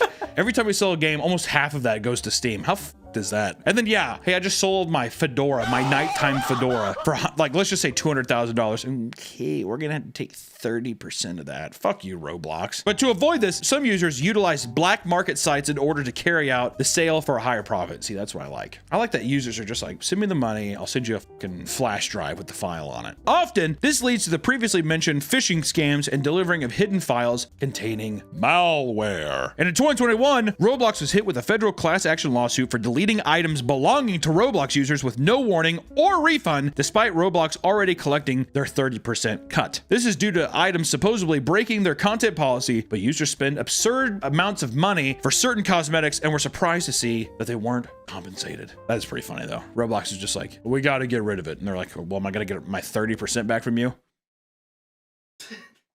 It's like a Roblox guy, he just like runs away. I like to think too that the Roblox people only interact with its community through Roblox characters, but it's not just in-game items. Even big companies are pushing real-life brands in-game to its users. Is there Pizza Hut in Roblox? There was, I don't know if this was brand sponsored, but there was a McDonald's one where you just sit there and people come in and you take orders and you like go in the back and you just like pretend you're making something and then you like hand them. It's so odd, man. It has to tap into some kind of part of your brain where you're just like, oh, this is just totally relaxing to me. Yeah. I don't know how, but I wish I could get there. It's like the farm simulators too. Oh, dude. Well, yeah, the farm simulator, I think it's because it's satisfying. Because if you see the crops and then you mow them over, it's like, ooh, that's, you know, it's the same as like the power washer thing. It's like it's like a tick. I have to clean it or whatever. It's satisfying at first. Dude, I started getting headaches playing that game because you'd sit there and be like, where the f is the last part I didn't do? So you're like spraying everything. I felt like a schizophrenic dude. But more and more massive brands are creating high budget Roblox games that essentially act act as playable advertisements. Games like Chipotle Burrito Builder.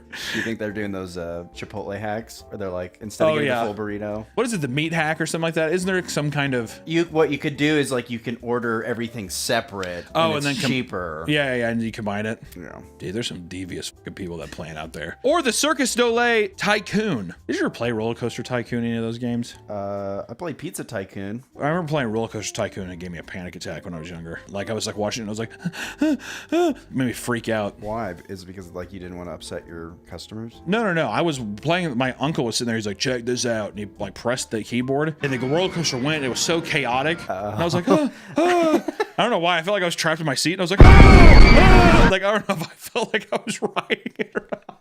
My dad came in, he was like, what the f is going on? Or Spotify Island. You can't forget Vans World. And last but certainly not least, the Hyundai Mobility Adventure. I like how there's 8-year-olds just like, yeah, my mom has the Hyundai Sonata. It fucking rips. I fucking love that Sonata. And many feel that it's potentially harmful to have children interacting with Roblox experiences that are solely focused on pushing their brand. While a child only briefly looks at a TV commercial, some may sit and play games like McDonald's Land Tycoon for hours on end. Dude, you're being advertised to every single. This video is sponsored by Magic Spoon, reinventing your childhood one bite at a time. Magic Spoon is a perfect fit for a variety of diets because it is high protein and has no sugar. And while you're feeling good about what you're eating, Magic Spoon also has the flavors you loved growing up, like fruity, cocoa, peanut butter. And all these tasty flavors are loaded with 13 to 14 grams of protein and are completely gluten-free. Magic Spoon also has treats. These protein bars are crispy, crunchy, and guilt-free. They are the perfect snack to have in the morning and after a workout, featuring the flavors of marshmallow, chocolate, peanut butter, double chocolate, blueberry muffin. Each bar has 12 grams of protein and only 1 gram of sugar and 2 grams of carbs. Plus, Magic Spoon has just added their brand new granola. Try honey almond or peanut butter for breakfast and get 13 grams of protein. Why don't you treat yourself? Use my code PAPAMeat or click the link in the description to try Magic Spoon treats or granola today and get $5 off. You can also find Magic Spoon on Amazon or in your nearest grocery store. And Magic Spoon is so confident that you like their product, it is backed with 100% happiness guarantee online. So if you don't like it, for any reason at all, they'll refund your money, no questions asked. So click the link in the description or go to magicspoon.com/papameat or scan the QR code on screen for $5 off today. Thank you to Magic Spoon for sponsoring this video, and back to the video. Second. According to a postdoctoral research associate in psychology at the University of Liverpool, quote, exposure to unhealthy food marketing and traditional advert games is associated with greater preferences for and more positive attitudes towards marketed unhealthy foods and brands, and also greater subsequent consumption of these foods. Fuck off. Yeah. Blah, blah, blah. So if he watches McDonald's, he's probably gonna want McDonald's. That's weird. A kid wants cheeseburgers and fries. He was a celery man before. He loved baby spinach, but now he just wants chocolate milk. I don't know, dude. These fucking stupid ass scientists. Ultimately, Roblox was pushed to update their advertising guidelines as a result, but many still take issue with the fact that there are so many advertisements-based Roblox experiences, which right now, ladies and gentlemen, there's over 500. Listen, I think it's part of the meme too, though. I don't think people are going in and doing the McDonald's thing because they're just like, I just love McDonald's. I think it's kind of part of the meme. Also, it's something you know. Yeah, they know what a McDonald's is and they want to like participate in it, or yeah, they've seen videos of other people doing it. Yeah, it's all a part about like the cultural stuff. Like if there's probably some TikTok that blew up that had like a Roblox McDonald's thing, it's gonna pop off. But Nick, goddammit, that's not the only exploitation, right? It doesn't stop there. Roblox advertises that young game developers on the platform are able to make a living creating Roblox experiences by joining the Developer Exchange program, provided that they are at least 13 years old. Thank you, Roblox. How old are you? I'm 12. Yeah, you need to be 13 to get paid out by us, actually. Essentially, people create experiences and enable in-games perks that cost Robux. When players purchase them, they can receive a smaller portion of the sale in Robux that can be converted to real dollars. Is essentially the fucking pyramid scheme that's at play here. And there are many high-quality Roblox experiences that feel refined enough to be their own video game outside of the platform. Games like Roblox Frontlines, a shooter game that looks straight out of the modern Call of Duty style game. I will say this, it's pretty fucking impressive. Yeah, that actually looks good. It looks sick. I've seen clips of it and I was always like, oh, what the fuck is this? But never played it yet, but it looks good. Roblox Doors, a multiplayer horror game inspired by Spooky's Jump Scare Mansion. Oh yeah, hey, that's Albino Moose Games. Don't they do Spookies? Sheena? Am I high? No, she does Spooky's Jump Yeah. Mansion. Yeah, shout out Sheena. Albino Moose Games at Spookies. Rainbow Friends, a massively popular multiplayer horror game where players are trapped in an amusement park and have to complete tasks while avoiding monsters, aka Poppy Playtime Friday Nights at Freddy's meme. It's insane the amount of experience variety you'll find on Roblox, from shooters to horror games to VR chat rooms. It's like a never-ending ocean of content, which is also why I think it makes it so appealing to friend groups or like young kids. It's just like you hop in for a second, hop out. It's like an endless variety. You'll go from a game that looks like a modern next-gen console release next to an obstacle course where you have to scream in order to jump. And this is actually, I love this one. So many good games where I'm like, if you were with your friends when you were younger, this would be sick. For every successful Roblox experience, however, there are far more stories of experiences that failed to take off. A YouTuber named People Make Games made a viral video that heavily criticized the way that Roblox's ecosystem directly exploits young game developers trying to make a name for themselves. It turns out that Roblox takes 30% of all profits made from your Roblox experience. Hardworking game devs are not taking home that remaining 70%. With a conversion rate of 0.0035, a developer exchanging 100,000 Robux makes a measly $350. You know, it's kind of like, it reminds me of Machinima. Yeah. Back in the day. Getting all those people to make like fucking Call of Duty clips, doing 360 no scopes or throwing the tomahawk at the beginning of the map and clipping that. And then it's like, this video got crazy numbers. And then they send you a check for like $300. But if you're a kid, you're like, no way! Keep in mind, you also need a premium Roblox monthly subscription to even access this feature. So you gotta pay to get paid, all right? You also need to hit a minimum of 30,000 Robux before you can cash out, which seems to encourage less successful creators to eventually give up on making a profit, opting to just spend the Robux in-game instead. So basically you have to make an absurd amount, and if you don't, then you're like, ah, fuck it, I'll just like, I'm gonna play the game anyways, I might as well spend it. So then Roblox gets to... Very nice. I wonder what's in here. Does it talk about who's made the most money off Roblox? If there's any information on that, put them up here. What's their net worth? How much do they make? The fuck? There's gotta be some people who know how to like game the system or something like that, but it's Roblox, baby. It's cutthroat. For people that want to pay extra to promote their game, they must purchase another unique currency known as ad credits that cost 285 Robux each. I love how it just never goes outside the Robux currency. All right, well, you'll have to buy another credit with our own credit. I bet you after a while, they're gonna be like, no USD, only Bitcoin. I bet you anything that's what happens here pretty soon, dude. You need to purchase a minimum of 10 at a time, and when you do, then you enter a sort of bidding war with other creators to have your game advertised in the best/most viable spots. So not only do you have to buy a minimum of 10 of them, but now you also, you're just like, God, I hope it gets a good spot. Please get a good spot. Essentially, Roblox maximizes profits by creating a very difficult and often unsustainable dev ecosystem that has resulted in many creators becoming burned out at a very young age. Newsflash, get a normal fucking job, dude. How about you don't build games in Roblox? I'm burnt out. Go outside. You're a child. If you were like a 40-year-old and you're like, this is all I have, I'd be like, well, buddy, I don't know. This is the fucking ship you swam in on. But I'd like, I don't know if you're a kid and you're like, I burnt out, Bob. I did a break. It's like, off, dude. Some of these experiences end up having giant teams as they need more and more designers to maintain their popularity and elevate things. This often leads devs outside the Roblox community and to game dev Discord groups, sometimes even signing contracts to work for people who may very well be children as well. There's no way the money can be worth it. You're having a child sign an employment agreement? Word? Come on, they're at least 13. Are you at least 13? Yeah. Like, no camera. All right, I believe you. Show me your ID. All right, we do need the help maintaining Poppy's Playtime Roblox edition. For many young, up-and-coming game devs, this can result in unfair business practices. The claims of child exploitation began escalating to the point where Turkey had banned Roblox outright. This resulted in groups of children protesting the streets of Turkey, chanting, "Roblox, come back." Roblox, come back. Roblox!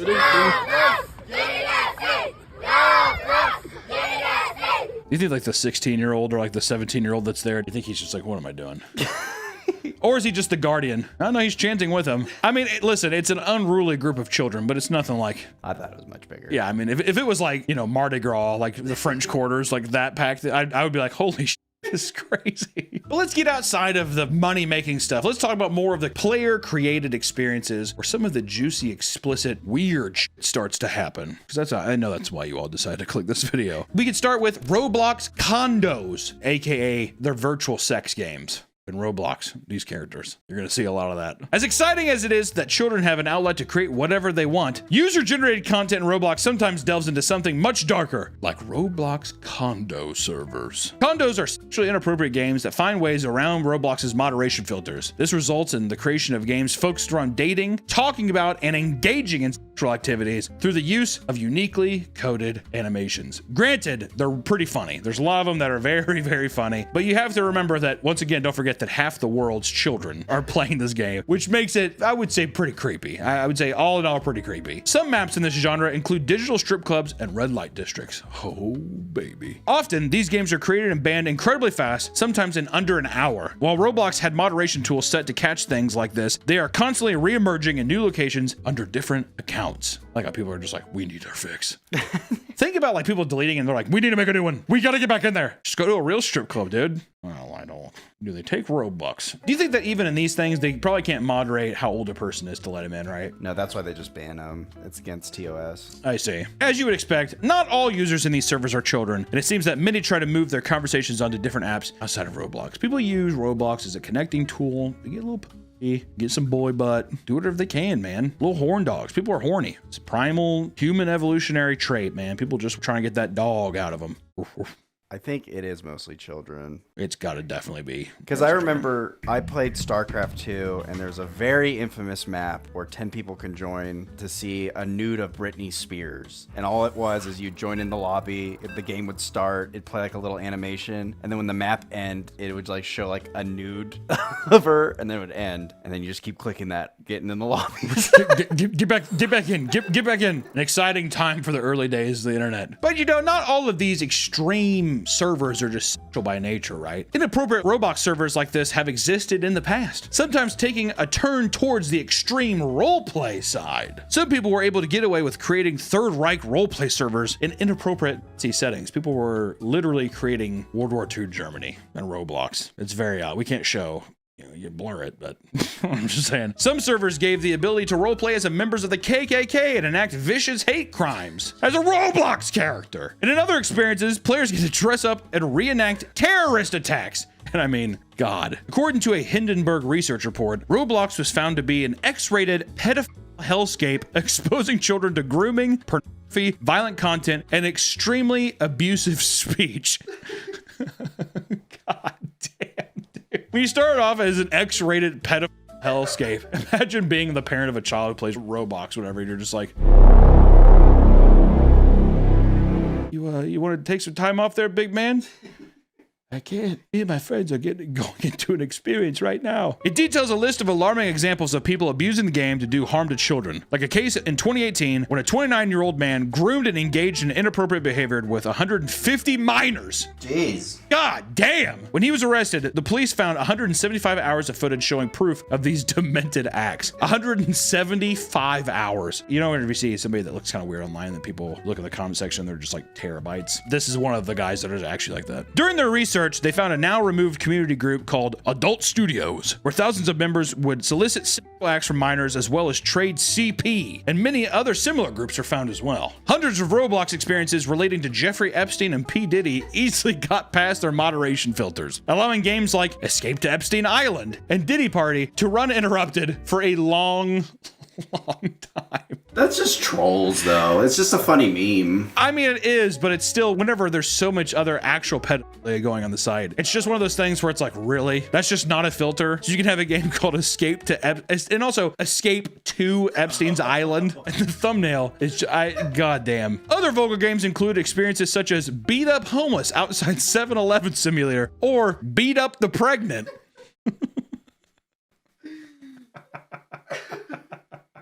Children are the most cruel, just unbelievably evil people on the planet. They just have no filter, so they're just like, yeah, I'm beating up the homeless outside of 7-Eleven. But me and my friends are gonna log on to Beat Up the Pregnant Women server. And your mom's just like, okay, and just shuts the door. But unfortunately, many play Roblox with much more sinister intentions. Didn't we just get done talking about files? Many play Roblox not just to talk with people online in sinister ways, right? For all the kind of weird stuff that we just talked about. But some people want to take it a step further and take the people from the Roblox experience into real life. life. Like a 38-year-old man who's given a child's address over Roblox, so he comes over with his fly down only to get confronted by their mother. And according to him, he just wanted to do some Minecraft stuff together. You think you finna come in my house and play with my 12-year-old? No, bro. Say we can do Minecraft and stuff. It looks like a fucking To Catch a Predator episode. It's haunting. It's like a 5-year-old is like, you know this man? He's like, yeah. Why are you sending this grown man our address? He your friend. How old are you? 38. 38? Yeah. Do you know how old? Dude, how old are you? I'm 38. What were you gonna do with a 12-year-old? I don't know. What's crazy is when I was 8, 10, 12 years old, I wanted to talk to older people because I thought they were cool. But now as an adult, I see that's like wildly inappropriate. Oh, yeah. I'm trying to think if I was 10, 11, 12, whatever. I don't think I've ever been like, how old are you? The guy's like 40. And I'm like, oh, you're cool. I'm usually just like prehistoric bitch. You don't know shit about this, dude. I'm young. You're old. You're gonna die soon. You know that? That's the heartless thing. So you might have been somebody to give your address out on Roblox. Come hang out with me. Come on. My door code is this. Beep. My mom and dad go to bed at 10 o'clock. My mom and dad are gonna be in Cancun for 3 weeks. I'm gonna be here all alone. They keep calling me Kevin McAllister. Dude, what are we? Is this the rest of this just file shit? There's one sad story to end on. Of course. You know, in some instances, not everything's sexual, dude. Sometimes it's something as cool as a woman convincing a child to kill another infant. You know, Roblox is awesome. Such as 36-year-old Tara Alexis Sykes, who was arrested in 2024 for aggravated child abuse. This began on Roblox, where the woman had been conversating with her 10-year-old daughter. It seems that the daughter was no longer living with Sykes, instead staying with 2 temporary guardians. Sykes began giving her instructions on how to kill both of her guardians, quote, by cutting their throats with a knife while they slept and burning their house by dosing bed sheets in aerosol spray and setting them on fire. Now imagine that, but it's 2 Roblox characters standing in front of each other, okay? This extended to her 2-month-old infant as well, where she requested that she kill him by either drowning, burning, or dropping him. How fucking sadistic do you have to be to tell, like, a fucking child this? The young girl was terrified of her mother and felt that disobeying her would somehow lead to her being killed. Because of this, she exited the room to pick up her 2-month-old infant before dropping her to the floor. The baby was rushed to the hospital and found to have a skull fracture, and Sykes was arrested. I'm hoping the child is fine, besides the brain damage. You know, we were going to do this video. I thought that we were just going to be looking at funny clips of voice chats and stuff, but Roblox is a very scary place and you should stay away from Roblox. If you're a child, get off Roblox, please. I'm sure that there's good spots on Roblox. It's not that the whole thing is fucking terrible, of course, but... Me and my buddies, we play Roblox. We have our own little server. We all met on Roblox in the McDonald's experience. I don't know what you do in your free time. All I know is I feel like Roblox has become too big for its own good. Too many kids on. I'd say just wipe it. I think if what? I think get rid of it. Destroy it. No. I think get rid of it, dude. You have Minecraft. I feel like Minecraft exists. You don't need all other stuff. It's different because you can change your character and you can do funny animations, funny sounds. There's a lot to it. It's complex. Yeah, there's evil people everywhere. There's evil people everywhere. That's true. But I think whenever half of the world's population of children, half of America's population, the world. I don't know, dude. This shit left a sour taste in my mouth. God damn, man. You want to get on my server and I can show you around my penthouse suite? Okay, let's go. All right, yeah, let's do it. How you doing? How you doing? Come on in and sit on down. Today we're going to be talking about the One Piece trailer, the live-action adaptation.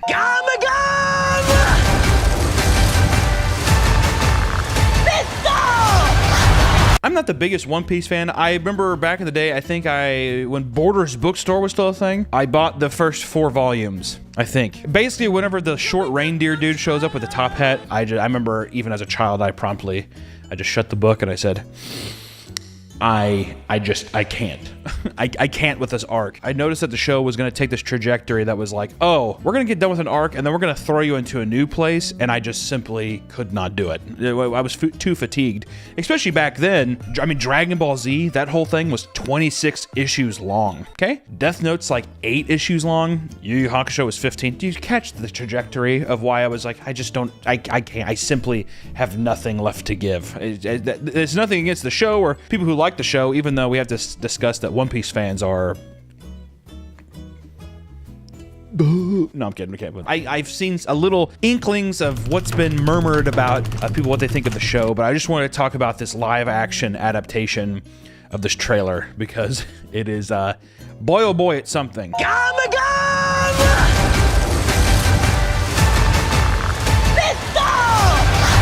Which, first off, I just want to start with the pros. Or actually, I guess I should say, if you don't even know what One Piece is. One Piece is a never-ending story about pirates.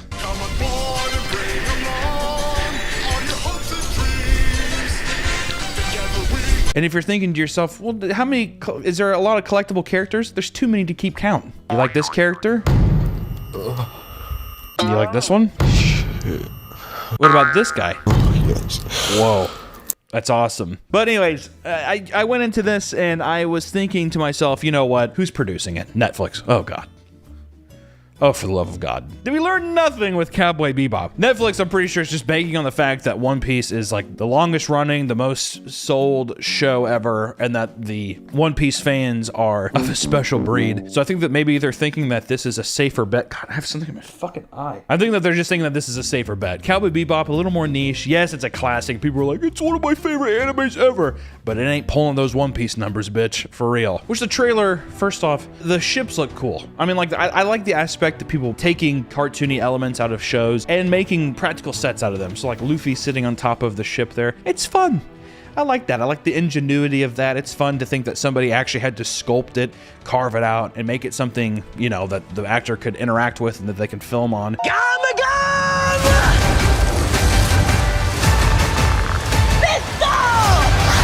And then you kind of get the polar opposite where it feels like a Bollywood film where the character is so crystallized and so sharp, but then they do an intense, like a super intense blur in the background, which I'm pretty sure means it's like they're just filming on a green screen. A lot of Bollywood films do this, but I think to keep the focus on the character and not the 3D environment, they just blur the shit out of it. So it kind of looks like you're almost looking at the background, like squinting. And I don't know if that's also them trying to capture the idea of like, oh, this is like the manga where it's like the characters up in the forefront and the background doesn't really matter. It's less about the set dressing and more about trying to like bring in visualized representation of these comic panels. Manga panels, sorry. Don't want to upset people. Another thing too, Luffy's voice. What is that? Together, we'd make a pretty good team. I'm sensing a little bit of tension amongst the crew. All great fighters call out their finishing moves.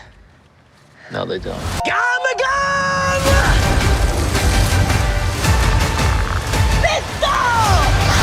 What are we doing with that? But then my friend showed me this part of the show, and the voice actor, I'm pretty sure it's the same voice actor that did Ash in Pokemon. Hey, wait! Do skeletons poop? Do skeletons poop? How anybody could sit through 1,000 episodes of that, I simply don't understand. Listening to that one clip, it almost broke me. Just that one clip of that voice. You wanna be in my pirate crew? Oh my god, I'm gonna be the Pirate King. That's crazy. The most popular character to ever exist goes to Luffy.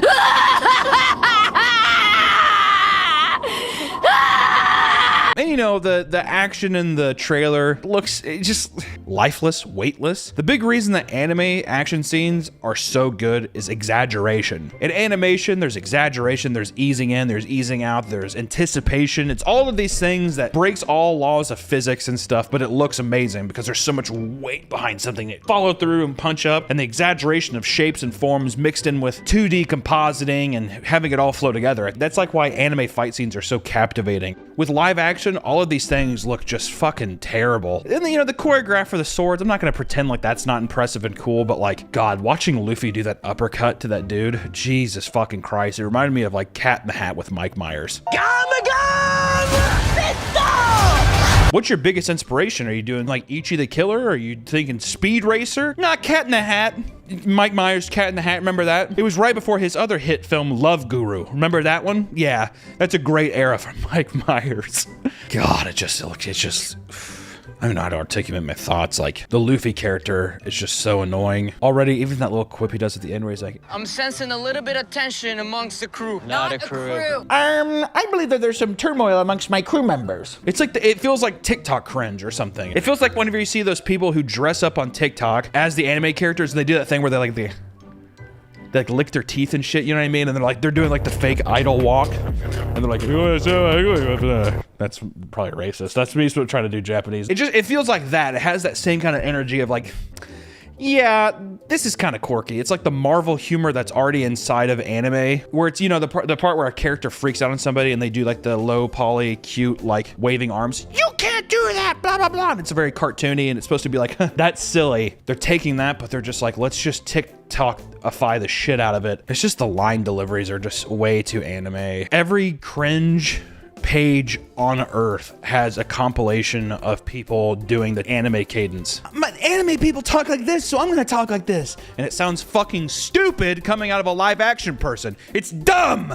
And this is gonna be dumb! It's gonna be shitty! And the thing too is that they're going to take this thing, which I don't even care about One Piece, but it's the aspect of like, you're gonna take this thing, it's gonna look shitty, and you know it's gonna look like shit. People behind the camera are like, this is cringe, I'm filming cringe, and it still gets released, only for you to fucking completely scrap it later on. What's the point? And you know, I always say this shit too, where I'm like, you know, I'm hopeful. I'm hopeful that it's cool. We'll see. But bro, I mean, like, even if it wasn't the other things, even if it wasn't the Bollywood, like, super blurred out shit, the fucking, like, cringe dialogue between the characters, bro, the fucking scene with the clown. And I don't care how accurate it is to the comics. Do you see how cringe that looks in a live action format? They're like, well, it looks just like this panel. It doesn't look good in real life. It's bad. It looks so bad. They're just sitting there like, it looks just like the manga. It looks shitty. Looks so cringe. Almost fucking rolled over. I almost had a heart attack, not from obesity. It's from the cringe.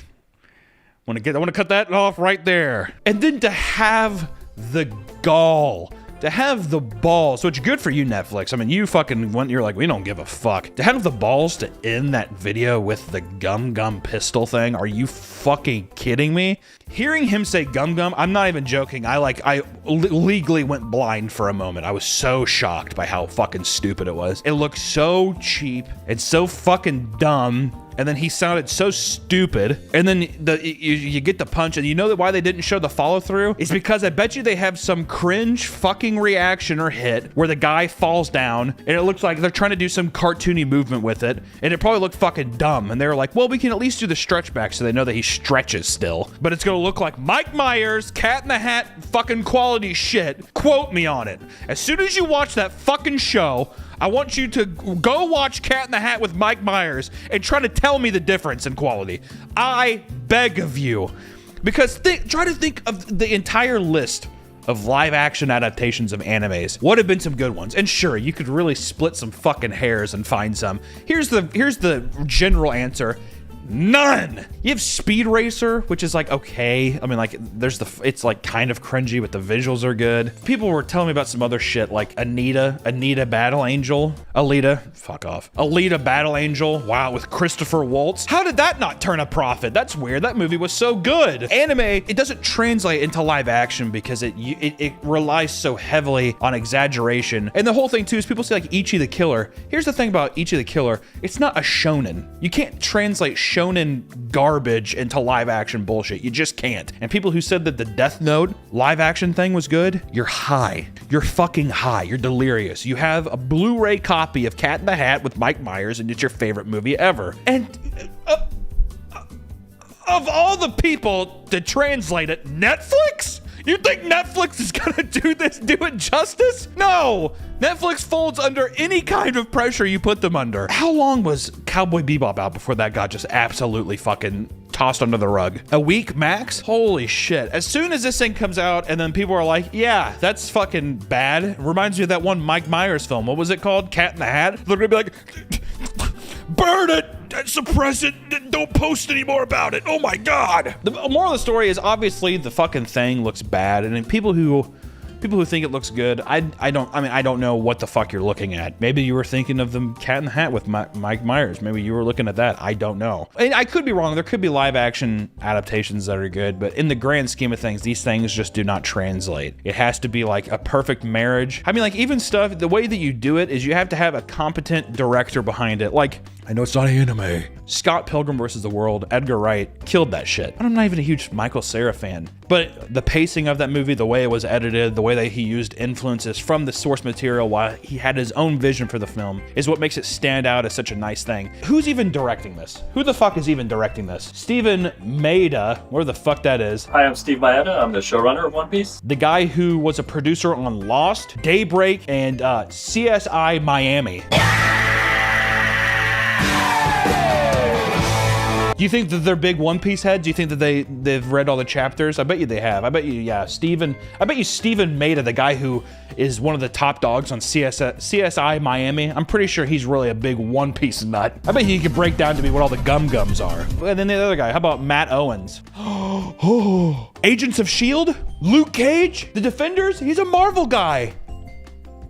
No wonder the Marvel quips are, this is a perfect marriage. Never mind, it's gonna be gold. I don't know. I just was sitting there. I can formally predict that one. I'm gonna drop my jokes now. No more joking around.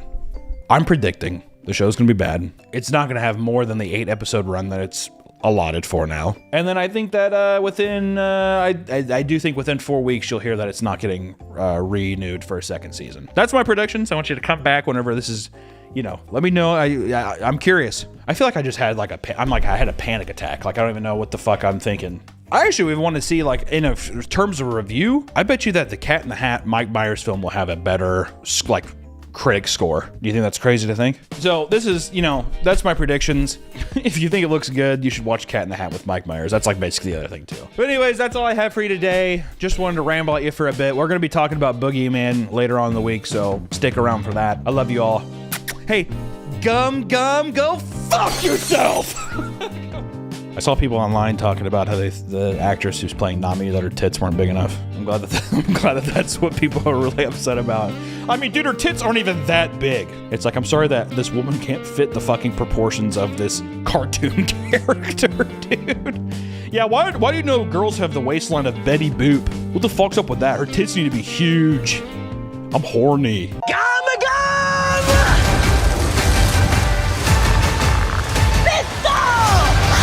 Welcome back to the Papa Meat channel. How you doing? How you doing? Coming in sundown because today we're going to be talking about mosh pits. Roll the B-roll.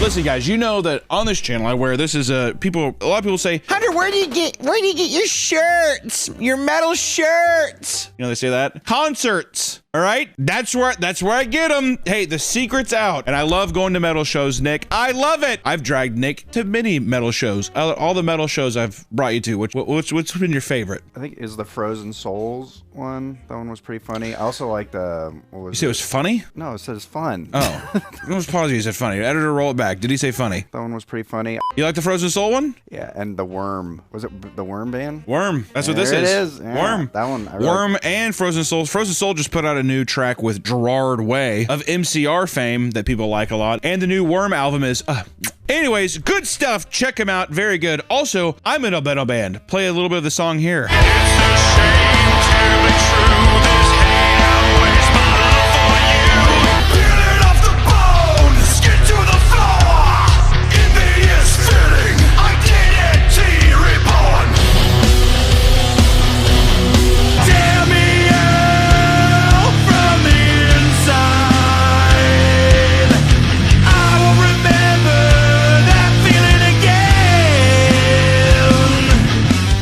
that something you like? Go juice up my my Spotify number so I can flex on bitches. Am I right? Music is enjoyed by all human beings, all walks of life, right? And is a creative outlet for billions of people, if not every single human being. Every human is affected by music in some way. I think a lot of people also they look at their music and they're like, I'm not really into music, and all they do is listen to game soundtracks. That's still music. It's still music. I don't traditionally like a lot of music. And you're like listening to the Final Fantasy soundtrack. It's still fucking music. You like scores. Who cares? That's music. You don't like Doja Cat. You don't have to. You don't have to like anything you don't want. It doesn't matter. Regardless of genre, there are specific songs that get people moving more than others, right? For me, when I was a little boy, the first song that really got me going was Fade to Black by Metallica. I would cry. I'd get goosebumps. Did you really cry? Oh, all the time. I thought I found it so beautiful. I loved it. I'd be sitting there. What do you think of my dad? Yeah. It's very sad. Most high-intensity music, such as rap, metal, and EDM, can spike adrenaline levels, leading to formation of mosh pits. Mosh pits have evolved not just from metal now, but it's in EDM, it's in, rap, all kinds of people. There's mosh pits everywhere now. Wherever the youth is, mosh pits will follow. At Coachella, Hans Zimmer played there, and they were moshing to the Pirates of the Caribbean soundtrack. And I was being a poor sport because it was a long day, my feet hurt, it was the last day of Coachella, and I was like, sit down! Sit down! If you haven't seen or participated in one, a mosh pit is it's just a giant circle where people basically kind of smash into they just smash into each other and they kind of shove each other around. It's pretty much that. But there is different degrees to moshing. That isn't the only kind of mosh pits there are, and we will be getting into that. There are slight variations, but in certain music scenes, you are guaranteed to find one at every concert besides country. They don't mosh at country? I don't believe they mosh at country. I think that they just throw beer at each other. That's a big thing. Or they like to throw phones. That's one thing I've seen at a lot of country shows is they throw phones at the singer, and the singer does, you tell that fat to leave. And all people do, and they throw beer. Caroline. And then people are throwing beer and stuff. Here we go, do-si-do. Come on down. Sounds fun. Cadillac, blackjack. This video is sponsored by Helix Sleep, and it's the perfect time to reset and refresh your sleep space. And it all starts with investing in a brand new mattress. 1 in 3 adults do not get the right amount of sleep they need per night. Sleep is so important for your health, and lack of it raises your risk of obesity, depression, and heart disease. Not me, man. That's why I use Helix. It's important you get your rest, and nothing feels as good as waking up to your mattress that's made for you. So many of us are getting it wrong from the start. Good sleep starts with a better mattress. Helix has 20 unique mattresses, all set to serve a specific purpose. I like the lava mattress that gives me the ability to control lava. Or I like the ghost mattress, which lets me talk to ghosts. So how do you know which one is right for you? Helix has you fill out a quick sleep quiz to establish what kind of sleeper you are and your specific needs. Isaiah. Do you think that they're referencing that it's just like you have to have your sleeping self take this quiz to know exactly what kind of sleeper you are? I think the way you do ads is outstanding. Every person is different, but whatever the need, Helix Sleep has the right mattress for you. The quiz they have you take is very quick, and your answers lead to your dream mattress. Ever since I made the switch to a Helix Sleep mattress, my mood and my energy have been way up. It serves my particular needs, and it lets me get deep, restful sleep each night. Oh God, I've been sleeping like a rock. I'm getting more work done each day and looking forward to sleeping in my mattress each night. Ooh, I'm giddy. I can't wait. I can't wait to dive into my Helix mattress each night. I wake up, I haven't had such a productive day, and I can't wait to dive in. Helix Sleep provides proven better sleep with 82% of their participants in their Whisper sleep study. They saw an increase in their deep sleep cycle when using their mattresses. And if you're still not sure, Helix Sleep has a 120-night sleep trial to test the mattress to ensure you love it. Plus, all your Helix mattresses come with a lifetime warranty. If you're not in the market for a new mattress right now, but wish you could improve your sleeping experience, Helix offers the perfect solution with their Comfort Adjust Cooling Pillow. You can adjust the pillow to your preferred firmness and height. And the pillow is made with premium memory foam, allowing it to retain its shape over time.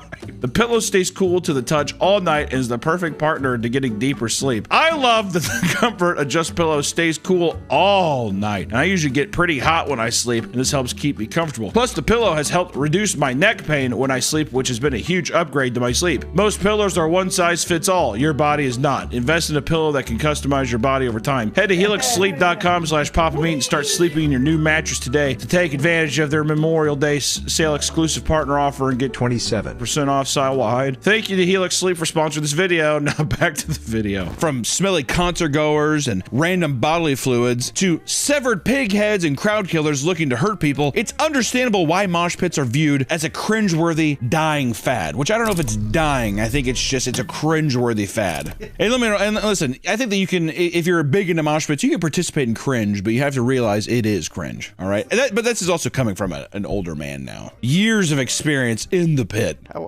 What's too old to mosh? Like if you're like 65? 28. 28? No.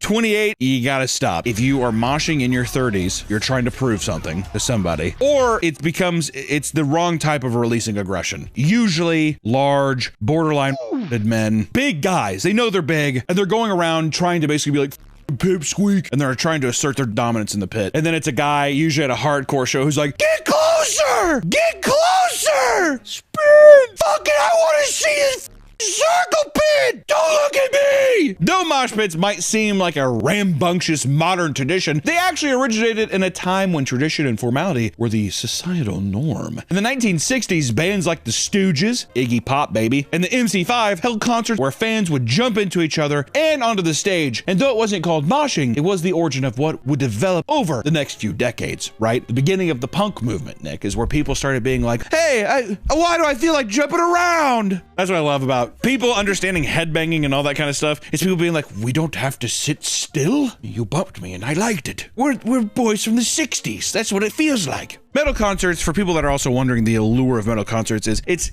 not all of them, especially now because metal is, all the biggest acts are so aged now that the fans are also aged. That's why this new young crowds with hardcore is so popular right now with the youth that the shows are almost worth going just because you actually get to see young people enjoying something together versus, I mean, if I went to go see Slayer, it's going to be every 54-year-old guy just standing there like, Slayer. That's all it is. I'm trying to grind up the girl in front of them. No, not at all. There's almost no women.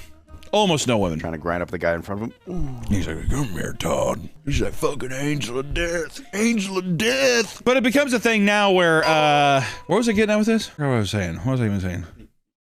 Why the fuck would I go there? Man, my mind is total shit. Why the fuck did I say that? I don't know. What was the last thing I said? A new genre of music called British punk would develop in the 1970s, and as it became more popular, so did the term moshing. Also, newsflash, guys, am I getting all of music history right? Probably not. I'm not gonna get into this fucking debate. The Ramones, they were the first. Off. I don't know. By the late 80s, heavy metal bands were all the rage, borrowing many aspects from earlier underground punk movements and bringing them into the mainstream, introducing the everyday concert goer to the world of mosh pits. Basically, as soon as the 80s came around, Black Sabbath had already originated in terms of the metal scene, and then everything just became an offset, a split. From there, the dance style continued to grow in popularity as the 90s and 2000s saw the rise of grunge and EDM. The 90s saw the rise of grunge, and the 2000s saw the rise of EDM, which, what was once seen as an underground, rebellious way to party at concerts is now practiced by millions of people worldwide at all kinds of concerts. This was also written by a 46-year-old woman. There you go. I mean, I don't know. What's a rebellious way? People have been moshing for a long time. Who cares? People still do it. What's crazy is people like to drink alcohol at concerts and listen to aggressive music. Severely borderline redneck guys drinking Miller Lite at a concert, listening to Lamb of God, result in people getting in physical altercations in a mosh pit. Who would have thought? It doesn't matter the genre as long as there is a steady beat, people will mosh to it. That I don't necessarily know. Oh, you'll mosh to anything. Really? Yeah. Pirates of the Caribbean. Oh, that's true. That's true. Oh, I was gonna say, people looking up at the stage, whatever. I went to see. That's what it was.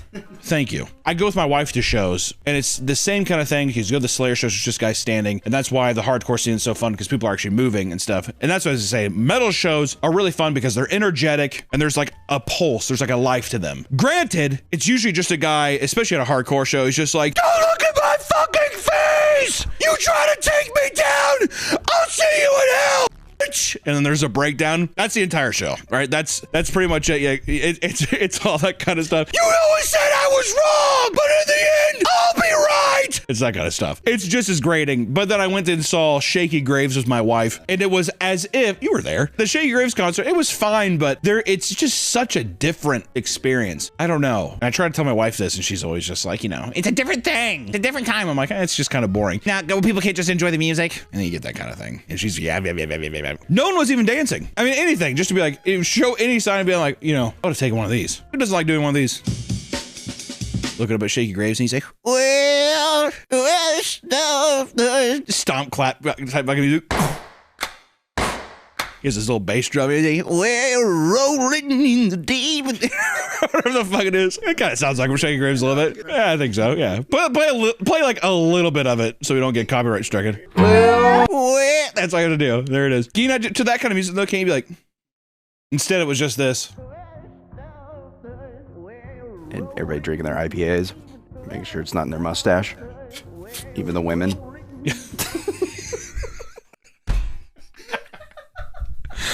On more than one occasion, people have been shocked to find fans moshing to Hey There Delilah in even classical symphonies. That's a meme, though. That's a meme. We're memeing. The video doesn't matter either, as people will mosh anywhere there's music. In 2013, the band Live Without hosted a show inside a local Denny's that was shutting down. Though the show was small, there was still enough people to mosh in the dining area. Which I will say, I did not know the band's name, but that's like one of the most infamous clips of all time. What the f is up, Denny's? It's fucking sick. Have you never seen that? Oh, it's one of the best ever. It's become a thing now where that started a precedence for people to like go to like IHOPs or anywhere now, and then they do, you know, what the f up, IHOP? It'll be that kind of thing. 6 years later, a California punk band known as Wacko booked the restaurant banquet room for what they claimed was a small dinner. When the band arrived, they filled the entire restaurant with fans. By the end of the night, the mosh pit had caused over $1,800 in damage to lights and furniture inside, and they were forced to pay for the damage after the concert ended, which I'm not going to blame a mosh pit. I'm going to blame the fucking band for being like, hey, can we come in for a dinner? And then they play. Also, how do you let them set that up? Speakers and everything? Like, guys, if I was working there and I'm like, it's been a 9-hour shift, I don't fucking care. I'm leaving. So it begs the question, if people are no longer moshing only to intense music, then why do people mosh? Why on earth would people mosh? Well, some use mosh pits to release emotional stress through symbolic aggression. Once again, we're trying to approach this like a thesis paper. I don't know why. You know why people mosh? Because they're stupid and they're aggressive, they're high, they're drunk. Many have stated that the adrenaline and controlled chaos of mosh pits give them a sort of high that drains them of any negative feelings. These feelings are also boosted by the sense of primal community that mosh pits provide. Even though people are being pushed around, they usually want everyone to leave happy and healthy. I don't know if that's true. I don't think that's true at all. I think there's dickheads out there. It doesn't matter. There's definitely people that just want to hurt people. However, sometimes it's really not that deep, and people do it simply because it's fun and it breaks societal norms. Those societal norms. So I do it to break societal norms. Who says that? Who actually said that? Why did we put that in there? To break societal norms. Yeah, fucking right. A guy going to a dying fetus show wants to do a mosh pit to break that societal norm. No, I think he's just probably slow in the head. Big pit move, I jump inside. Push me, I push you back. That's every mosh pitter. This place is lit. That's every metal fan. God damn, this place is off the charts. Hold my bush light, I'm going in. Thank God I broke those societal norms. Some even argue that mosh pits help combat the male loneliness epidemic by giving men a safe space for physical violence while also teaching them restraint and awareness of others. I'm getting lost. Uh-oh. It's all falling apart, Nick. Though it might all seem like fun and games, there are still rules to the pit. Mosh pit etiquette is expected of everyone. The number one rule of the mosh pit is that if someone goes down, you gotta pick him up. This helps prevent people from being trampled as the crowd continues moving. AKA, big old boy, big old girl, they take a tumble, you gotta get them up. Or, it's usually the extremes. That's what I've always found every time. Tiny person goes into a pit, gonna get rolled over. Gonna get absolutely rolled over, gotta help him back up. Somebody standing, me, a lot of times, standing there, I'm a big boy, get off balance, and I fall down, you gotta help me up, I'm too big. Big Nick, what, ripped his... Oh my God, and then yeah, Big Nick, who's on Meaty Magic, the channel, he's tore his ACL twice. At shows. One time he was just standing. Somebody just fell into the back of his leg and he tore his ACL. But he was not even moshing. Nick, tell us how it went. First time I was walking playing disc golf, and I tore my Achilles. That was about 6 years ago. Then I went to the, I think, 20th year anniversary Chiodos show, and Amir was playing, and I was standing still, and someone fell into me, and my leg blew up. So it's pretty cool. Pretty badass. Yeah, let's just say I'm a bit of a war veteran. Thank God he was breaking those societal norms, right? Yeah, by standing. Yeah, by standing. Beyond this, mosh pits may vary from the type of swinging allowed to the clothes you can wear. That's because there are so many different variations of mosh pit moves. Online, you can find thousands of people doing the Wall of Death, which is when artists split the crowd in half and have them smash into each other, usually when the beat drops. It's also almost always pathetic. It looks cool in a big setting. It's also usually people just doing and diving in. I've never been in a part of a Wall of Death where I haven't just been like, where the cringe almost kills me. Because always, it takes so long, to split up the fuck up. There's nothing worse than a show being like, split it up! Split it up! And they do whatever, and they sit there and he's like, who'd I say 3? I want everyone to lose their fucking minds! It's like a pirate metal band. Arg! 2! 3! And they all just kind of go in there and it's just like, yo ho ho, right hate, whatever, some fucking, what are the bands? Band's called like Ailstrom. Oh my God. I fucking can't stand pirate metal, dude. My God. Yodi leader, hey, whatever. They're all like going together. I've left shows once they do it. Oh my God. As soon as they start splitting it up, I'm like, I'm getting the fuck out of here. What, I mean. It's pathetic when it doesn't work. They're like, do it again. I ain't gonna start the song till we get this. You're like, get me the out of this show, dude. Some other more niche moves include the slingshot, in which someone picks up another dancer and throws them, or there is the pig pile, which is the one person is chosen at random and shoved to the ground, and from there, the entire pit dog pile on top of them while squealing. I've never heard of that, and I'm almost positive they made that up just for this video. I have never once saw someone push someone to the ground and jump on top of them and everyone squeals. I have never seen that. I've never heard of that. Must be going to lame shows then. I fucking guess so. I guess so. I've seen people open magic cards in a pit. I've seen people do the butter churner in the center of a circle pit. I've seen that. We should do the pig squeal the next time we go to I'm going to Death Clock. I'm going to Death Clock and Monomar tonight. I'll let you know. Maybe there's a video footage of it. I don't know. Mosh pits are still very popular. However, they have been slowly dying out due to a number of reasons. It's not true. A big contributor to the decline of mosh pit culture, not happening, is the rise in ticket prices. Who cares? Where are we under the assumption that mosh pit culture? Also, what does that mean that it's in the decline? It's all over the place. It's at every show. There is no decline. Fans argue that by policing mosh pits, you ruin the chaos that draws people in, which makes the mosh zones pointless. But maybe that's a good thing? We're never gonna get them to write another metal document ever again. We're never gonna do it. Amidst the chaos, it is common for people to bring random objects into the pit to add to the mayhem. At a metal show in Queens, fans were told to split the pit in half so a guy could drive his motorcycle inside and loudly rev it to the beat of the song, which is so funny, and I have to imagine has happened so much. Normally, people throw beer bottles or empty cups, but as one small heavy metal show in Houston, someone thought it would be a good idea to throw body parts into the crowd. What does that mean? While fans mosh, someone threw in a decapitated pig's head and covered everyone in the pit with blood and entrail. Well, I think that was Mayhem. Mayhem used to do that. They'd take a dead pig head, or they'd do a dead pig. They'd take a severed pig head and throw it in the crowd. But it was like fucking late 80s, early 90s in Norway. So of course people were like, oh my God, what is happening? This is crazy. Whoa! It's like the most peaceful, scenic place on earth. And still little boys are like, I hate how awful I feel. They throw it out. That's black metal as a whole. It's kind of like therapy for... I guess. It sounds like a bunch of edgy douchebags, in my opinion. Granted, love a lot of stuff. 99% of them, horrible people. I mean, the worst people. Love the music, horrible people. It's truly crazy what people will bring into the pit. Truly crazy. But the thing most metal and punk fans forget is deodorant.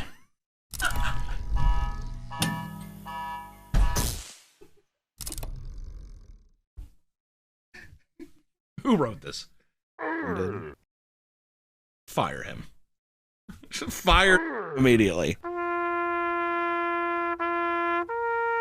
Among mosh pit aficionados, there is heated debate over which bands or groups have the smelliest fans. They're all putrid, disgusting.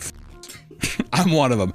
You've ever been to a show? I'm wet all the time. It's hot. I smell like shit. I'm disgusting. I'm probably drinking Crown Apple and Cokes the entire time. I smell it, man. I tell you what, when we left that Avalanche game, that one woman, it was that dungeon crawler Carl night. That might have been the smelliest person I've ever smelled in my life. I'm not even joking. At the Avalanche game we went to. Was she in front of us? Yeah. Well, we were walking out. Oh. You know what I'm talking about? I don't know if you. Big girl. That was, well, we don't need to say that, but we can cut that out. But I will say that that dungeon crawler Carl. I'm gonna tell you. You know, after that game, I didn't look up a single thing about it. It's everywhere. I've seen it everywhere. Yeah, and a lot of people complaining about it, saying it was the writing sucks. You know, to me, the author was there. I mean, 80% of the people that were at that game were there because they're like, oh, he's here, and he was gonna sign books. To me, good for you, man. You know, that's just the thing too. People love you till they hate you, or it's too popular. The writing's not as good. Why don't you go fucking put a bullet in your? Sounds like a bunch of jealous little toads. I saw a lot of girls with it, and then you saw like a bunch of guys who you could tell they did not know what it was. So they're like. There's also on the flight back, people had books. Oh man, it's everywhere. I saw it at the airport, bookstore. I mean, it was everywhere. Everyone's read that book. If you're watching this video and you've read that book, sound off. Right? No, I actually want to know. I have to know if you've read the book. And what'd you think of it? Did you like it? That was like, what's funny, that review said like the story and characters were good, but the prose is just boring. What does prose mean? It's the way it's written. So it's like the way the sentence is written. Well, how would that be bad? How would you decipher that as bad? Well, like compare Shakespeare to like Cormac McCarthy. Different prose, different writing styles. I had sex with a 16-year-old girl. For real. Shakespeare's just like, me wife be 13.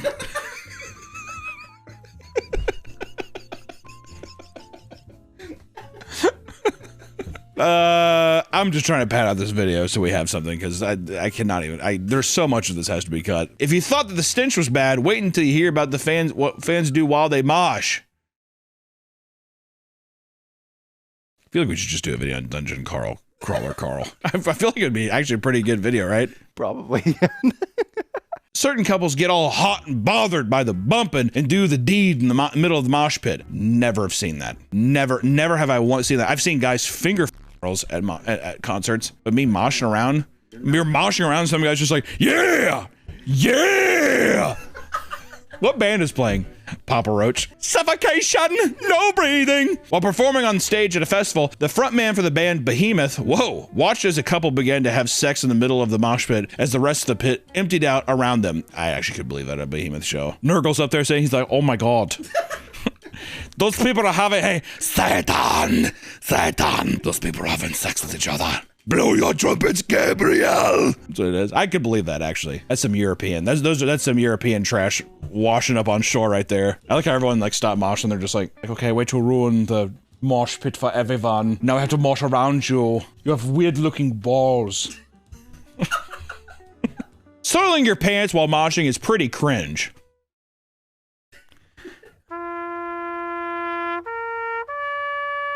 Out of everything that we've had so far, mosh pits and people wanting to participate in the mosh pits, there's really nothing more cringy than being at a show and wanting to mosh is when a band tries to instigate a mosh only for it to fall completely flat on its face. Online, you can find entire compilations of bands and DJs pathetically begging their fans to get hype and start moshing. We were just at a show recently where a guy, I won't say the band, but the band was like, move closer! Open this shit up! And like nobody was vibing with the band. And he's like, you guys are pussies! Pussy scene! Goes to the whole side, just calling the crowd pussies, and he's just like, you guys suck! He's saying that to the crowd. And at the end, he's like, hey, seriously, thank you guys so much. We got merch in the back. You guys have been great. You guys have been a great crowd. We got merch in the back. So be sure to pick up some merch. Thank you guys. See you next time. The worst part is he said it like 3 or 4 times per song. Oh yeah, it's excessively during like a 30-minute set or something. I mean, like he at least said it 20 times, at least, a minimum, bare minimum. Sometimes it's not the crowd's fault for not wanting to mosh, as many non-metal or punk bands try to get their crowds to mosh, but nobody listens because it's a folk or pop concert, right? You go to a Machine Gun Kelly concert, you're gonna mosh? No. How did you end up there, and who could possibly kidnap you to have you wind up there?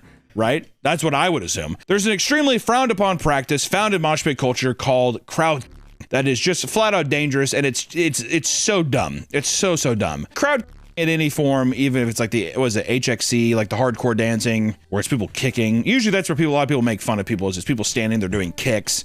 They're flailing their arms, standing there in a circle. You know, there's this, I remember when I was younger, I used to watch this Lamb of God live show from like their very first, it was, they did this, it was Black Label on YouTube. I remember I was like, holy shit, the song is so heavy. And then it cuts to the crowd and it's people just standing and flailing their arms. And I could not have felt more embarrassed that I was like watching this, or I was like, I'm enjoying this. I was like, I'm the same as them, is what it felt like, right? The crowd are the absolute worst. Essentially, crowd is when someone or a group of people pick a person and choose to purposely beat them or hurt them while in the pit. That being said, a little more generalized, usually it's one guy, and usually what happens is, we said earlier, a mosh pit is a circle. We'll go on the edges of the circle and just be throwing elbows at people that are just standing there. There's really no other reason besides, I'm just trying to hurt somebody. And it's the fucking lamest thing. I've seen kids get hit by this, women get hit by it. Kind of funny. Got that. But people are getting punched in the face. They're not even looking. That's another thing, is they'll just be sitting there looking to ban, and then boom, they get hit in the face. Not cool. Not only has this led to serious injuries inside the pit, but innocent bystanders standing on the edge can also get caught up in it. Those are the people. There's no other. Everyone is an innocent bystander, by the way. Those who participate in crowd killing enjoy flexing their injuries online to show how messed up they got. I wonder if these people are pick-me girls. I wonder if these people are desperately looking for attention and wanting someone to be like, dude, you're gnarly. Yeah, I wish somebody would talk to me. Man, I wish I could use a hug. A big reason crowd killing is so controversial is that it can be used to justify beating up women under the guise of pit activity, right? Well, I don't mean to just hit women and kids, man. I'm fucking all riled up. Hailstorms on stage. Dude, 3 Days Grace is on stage. I'm fucking crowd killing. Listen, guys, mosh pits are pretty cringe. Right? That doesn't necessarily mean that they're all bad. I mean, when you're young, it's nice to be in a physical environment and a communal environment, like at a metal show. One of the first metal mosh pits I ever was in, called Black Dahlia Murder on the Death Lorate tour, 2009. In the first mosh pit, got my ass beat, but it was fun. It isn't like some weird thing, but it was like this communal thing of like this aggressive nature of getting your, it was nice. It's a nice thing. As you get older, you realize that it's like, I'm too old. I don't recover as much from this kind of stuff. The idea is to go in and hurt people. It's about like, it's just feeling the music, and it's like a different form. It's like a fucking extremely dumb version of dancing, basically. Doesn't necessarily mean that it's the worst thing ever, but my God, it is cringe. I mean, it's just, there's no ifs, ands, or buts about it, but that doesn't mean it's bad. So if you are going to participate in a mosh pit, watch out, because there's always this is for, actually, you know what, here's a message for people that if you're a selfish piece of shit that's going to a show and you're gonna be like, yeah, I got a couple beers in me, I'm gonna go to the mosh pit. Why don't you reevaluate everything you've ever thought? All right, because maybe that type of fun isn't fun for everybody else. All right, I probably sound like an old curmudgeon-y old man. Nick did this in just a little bit. I'm just saying, I don't know. Listen, guys, enjoy mosh pits while you can, but don't fucking involve people that don't want to be a part of it. All right, you can't force that on anybody. Can I at least say that? Am I still a curmudgeon? All right, there you go. Hopefully you enjoyed this fucking video. Bye. That was the worst video we've ever done. Welcome back to the Papa Meat channel. How you doing? How you doing? Come on in and sit on down, because today we're diving back into Goosebumps. Oh, you know I love me some Goosebumps episodes. And coincidentally, we're talking about the Goosebumps icon himself, Slappy. That guy.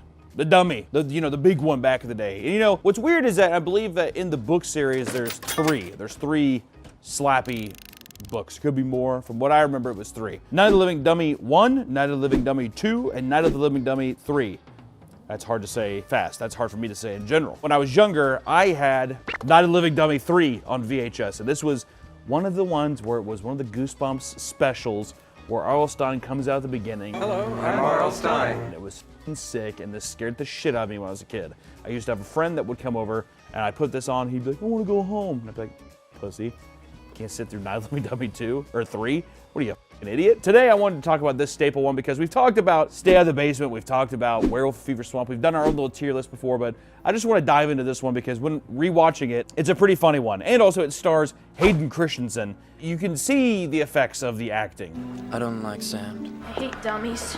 You could smell the Star Wars kind of oozing out of him. Does anyone remember the movie Jumper? I do. No, you don't, dude. It's one of my favorites. Hayden Christensen. Oh, What a hunk. One of your favorite movies is Jumper? Yeah. What's wrong with that?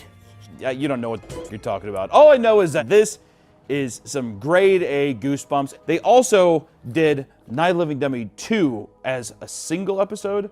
So Night of the Living Dummy 3 is, it's broken up into 2 episodes, and this is just 1 episode. And then they never even f***ed with the first one. If you're wondering what they did with the first one, I have no idea. I have to look on the internet.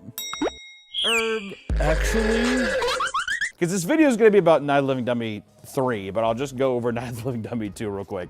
This one. It's very, very, very fast. And I want to say that I think that the Slappy Dummy, I think it looks rad. Night of the Living Dummy, it has like elements of, there's that Twilight Zone episode that people say R.L. Stine ripped off, whatever. There's also Child's Play.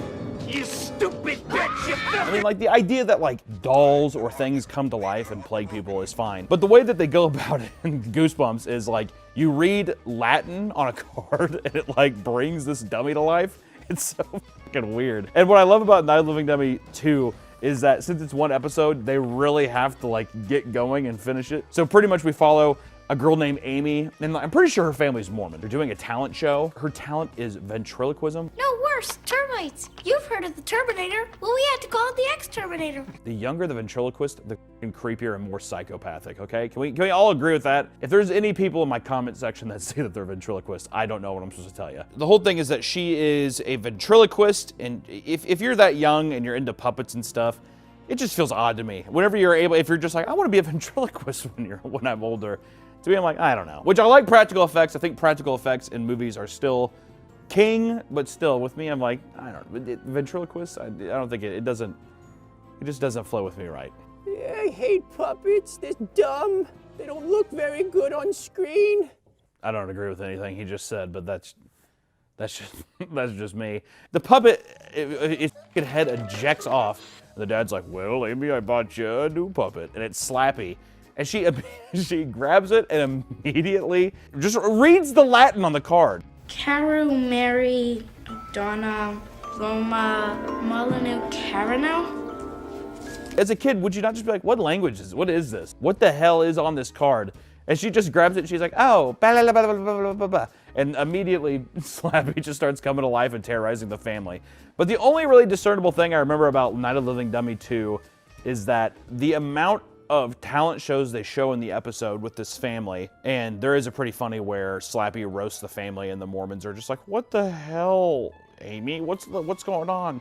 And she's like, it's not me. And it's like so clearly not her voice. And how about that mother of yours? She went to a store and asked the clerk if he had anything her size, and he told her to try the freight elevator. Amy, that's not very nice. But it's not me, it's him. But pretty much the whole episode accumulates to find out very quickly that the people believe her that the dummy is alive, right? It starts terrorizing the kids. They run around. It accumulates to an ending when Amy finds out that, oh, I can just overpower the dummy because I'm a living being and this is a wooden puppet. Slappy gets thrown against a wall and his face explodes and he queefs out some green dust. It turns out that like her puppet before did it, and he has like a goofy voice. He's like, gosh, well, I guess you're fucking dead. You're gonna die. Today's video is sponsored by Z-Biotics. Let me tell you, if there's a surefire way to wake up very refreshed after a night of drinking, it's with Z-Biotics. Z-Biotics pre-alcohol probiotic drink is the world's first genetically engineered probiotic. It was invented by PhD scientists to tackle rough mornings after drinking. Here's how it works. When you drink, alcohol gets converted into a toxic byproduct in the gut. It's this byproduct, not dehydration, that's to blame for your rough next day. Z-Biotics produces an enzyme to break this byproduct down. Oh, what? That's awesome! But just remember to make Z-Biotics your first drink of the night. Drink responsibly, and you'll feel your best tomorrow. Which, I'll be honest, I was on the fence about Z-Biotics at first, okay? But I brought some friends over. Drinks were flowing. But thank God I reached for Z-Biotics first, and I woke up the next morning and I felt great. Try it for yourself and go to zbiotics.com/PapaMeat to get 15% off your first order when you use Papa Meat at checkout. Z-Biotics is backed with 100% money-back guarantee, so if you're unsatisfied for any reason, they'll refund your money, no questions asked. Remember to head to zbiotics.com/PapaMeat and use the code PapaMeat at checkout for 15% off. Thank you to Z-Biotics for sponsoring this video, and back to the video. Night of the Living Dummy 3. It really steps up the fucking bar. All new characters. It follows our protagonists, Trina, Daniel, and their cousin Zane, which, yes, Hayden Christensen is Zane. So there you go. It's pretty good. But it opens with R.L. Stine talking to a dummy of himself, and it's unsettling. They even get the mole right and everything. Hello, I'm R.L. Stine. I write the Goosebumps books. I love the R.L. Stine intros. It's like a fucking big nostalgia blanket that's just draped over my fat body. It feels so right, and it feels like I'm just a little child again. It's amazing. The story begins. And the episode starts with the girl sleeping as a man drags a giant box up the stairs. There's some nice little creepy wind chime shots here. But I mean, to be fair, they set up it's a nice framing of a man just dragging a big box up some stairs. Which, you know, we've seen the box before in Night of the Living Dummy 2. We know that it's Slappy's box, but still as a kid, it's a bit frightening. It's a bit scary, especially to put yourself in the shoes of the girl, and she's just waking up like, what is that sound? What's happening? And the girl goes and investigates the attic, and she pulls the sheet off to reveal a dumb-looking dummy. I would use an R word, not a hard R. I would just use an R word. She basically is like going around. She's like, Daniel, I know it's you. Just stop it, okay? And then her brother comes up and just says a pretty good line. I heard someone talking up here, so I decided to come up and check it out. What's going on? I'm your brother, Daniel. I heard some bumping in the hallway. Was that you? And she's like, wait, if you're here, then what's... And it ends up being their dad pops out from the back, and you find out that the dad's a ventriloquist. Oh, yeah?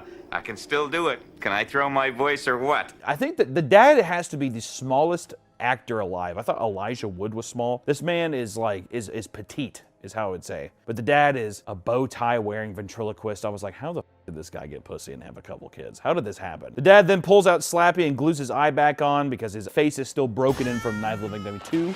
As he's gluing it, he tells them that cousin Zane is coming over. Zane? Is that a real name? Zayn Malik from One Direction.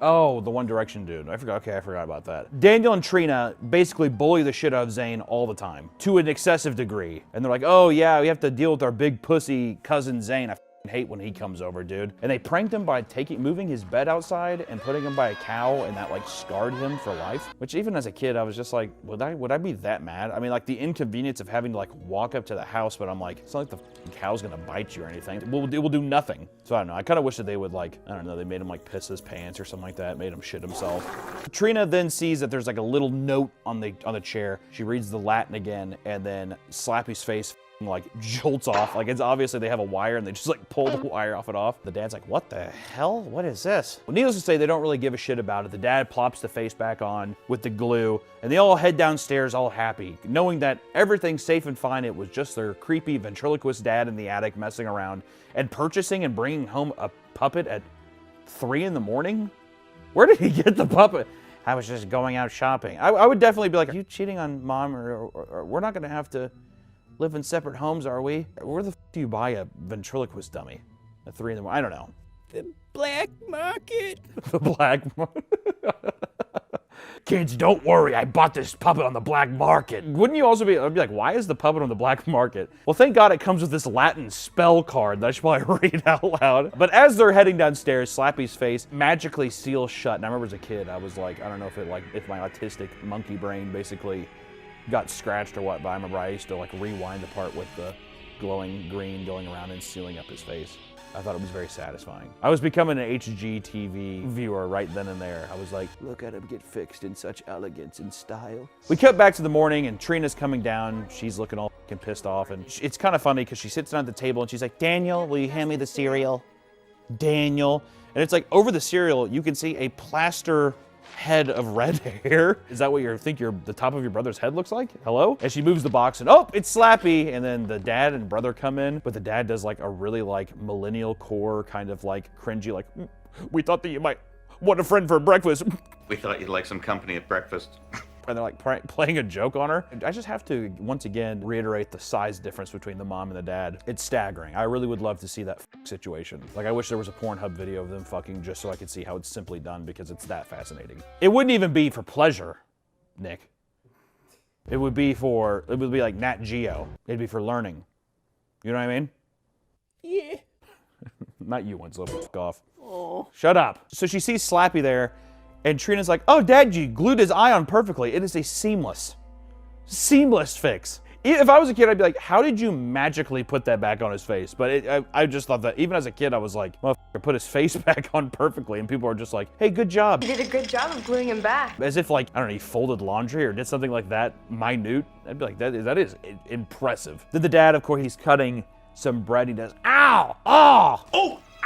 And we zoom in on Slappy's maniacal face, and then the dad does like a nice thumb trick. This is the second practical joke, and it's 7:45 in the morning. I would be exhausted. Luckily, Zane arrives and spices up the whole situation. He arrives and basically he's talking to his dad. He's just like, If you wanted to torture me, couldn't you just find something a bit more humane? If you wanted to torture me, why don't you just send me to Guantanamo Bay and have them break my thumbs? Why don't you whip my back, Dad? I would rather have you whip my back until I bled raw. The casting of Zane's dad could not have been more perfect. That's what dads need to look like in movies. I'm tired of all these sexy twink dads where everybody just wants to f the dad the whole time, like a Pedro Pascal kind of guy.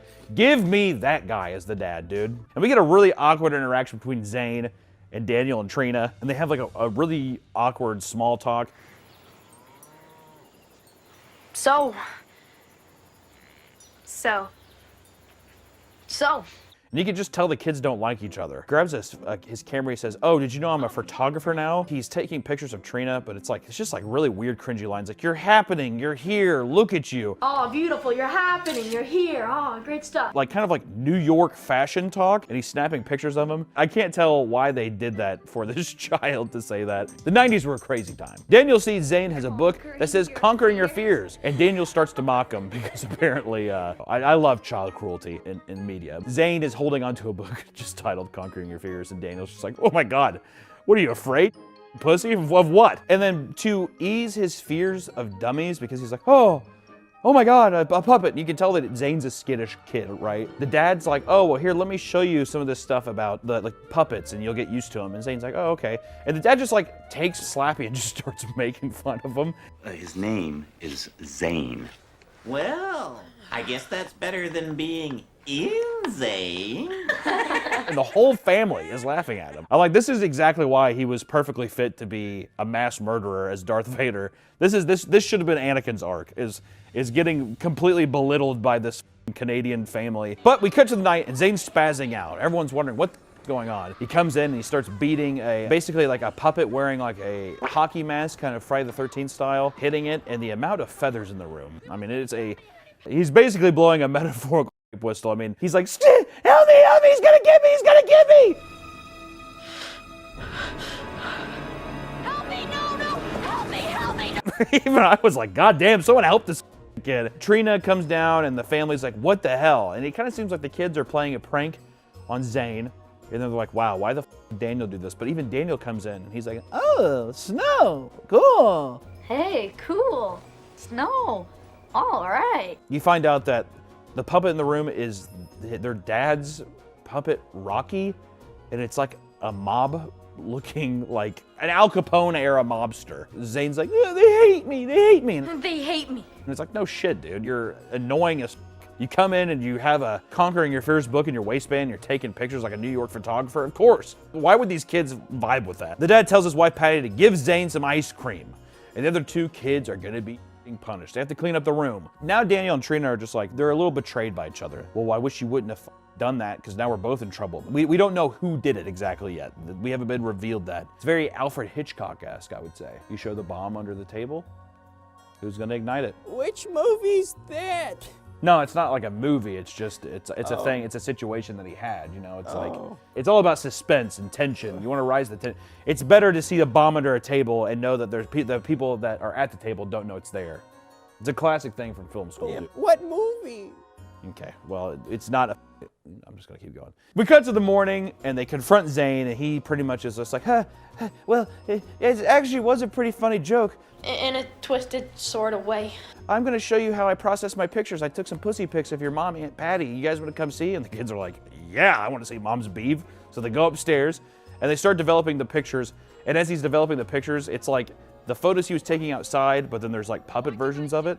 So this little motherfucker can't catch a break. And he's like, why are you doing this? And he just like He like runs downstairs again. Like, the dad's like, I know what's gonna help this kid. I'm gonna show him the puppet again that I belittled him with earlier. The mom's like, are you sure about this? And the size difference between these two people is unbelievable. I can't get past it. It's a roadblock, I swear to God. He starts talking to him and Slappy kicks Zane. He kicked me. And even the dad's just like, what are you talking about? This kid's a psycho. He gets kicked by Slappy, and it's like, even the dad's like, well, I didn't do that. So I think you're being a little over dramatic. I feel like I would like probably pull my kids over to the side and be like, he's a bit of a...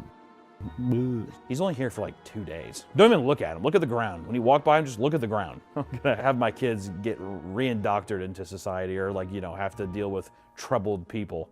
If you see somebody who's different than you, look to the ground and don't look at them. It's funny too, because Aunt Patty's like, what are you doing? Exactly, the Aunt Patty, she's just like, why would you do that? And the dad's like, what are you talking about? She's like, well, why don't we just have dinner? I made this dinner. And you go into the dinner and it's like all trashed by dummies. Oh no!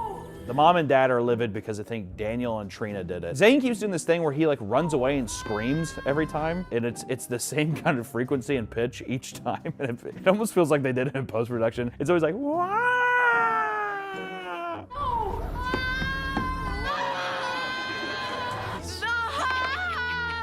Which the dad then is just like, well, I don't think that you guys are gonna go to summer camp because you guys are being f***ing nuisances. And they're like, that's not fair, Dad. That's bullshit. And he's like, whatever. They're getting the ultimate punishment by not being able to go to summer camp because it's the 90s and that's all you have. Cut to night and the sister is sleeping. She hears something and goes upstairs to find Daniel hiding behind a couch. And they start sitting there and they're like, he's like, I knew it, you did it. And she's like, no, I knew you did it. And they're both sitting there talking to each other. And then Zane comes upstairs and he's just like saying his whole plan out loud. I think we'll put you in the shower and we'll hang you outside my bedroom window. After this trip, Trina and Daniel will never mess with me again. I can't believe people thought I was afraid of this stuff. And they thought I was afraid of you? No one's gonna mess with me again. I am actually not afraid. I have been doing these plans. Everybody is stupid and I am Zane. Trina does like a really cringy, even as a kid, I used to cringe really hard because she does, Zane's been a naughty boy. Looks like Zane's been a naughty boy. What? I used to hate that shit. Drive me insane. But you pretty much find out that Zane has been faking this the whole time. It's a good twist, I'll be honest. It's a good character twist. You think he's a pussy, turns out he's the guy doing it the whole time. Even as a kid, I was like, is it Slappy doing this? You know what I mean? But no, it ends up being Zane. And they run downstairs and they're gonna go tell their parents. And he's like, no, come on guys, please, please. And as they do that, we get our first problem. We have Slappy walk towards and he's like, so you wanna be a wise guy, Zane? But it's just either a child or a little person in a very bad mask that does not match the puppet that well. And also, I couldn't unsee it as well, is that it's even human hands, but they're just doing this the whole time. So he's like, so you want to be a wise guy, Zane? So you want to be a wise guy? And you know the editing is gonna it's gonna get real wonky really fast.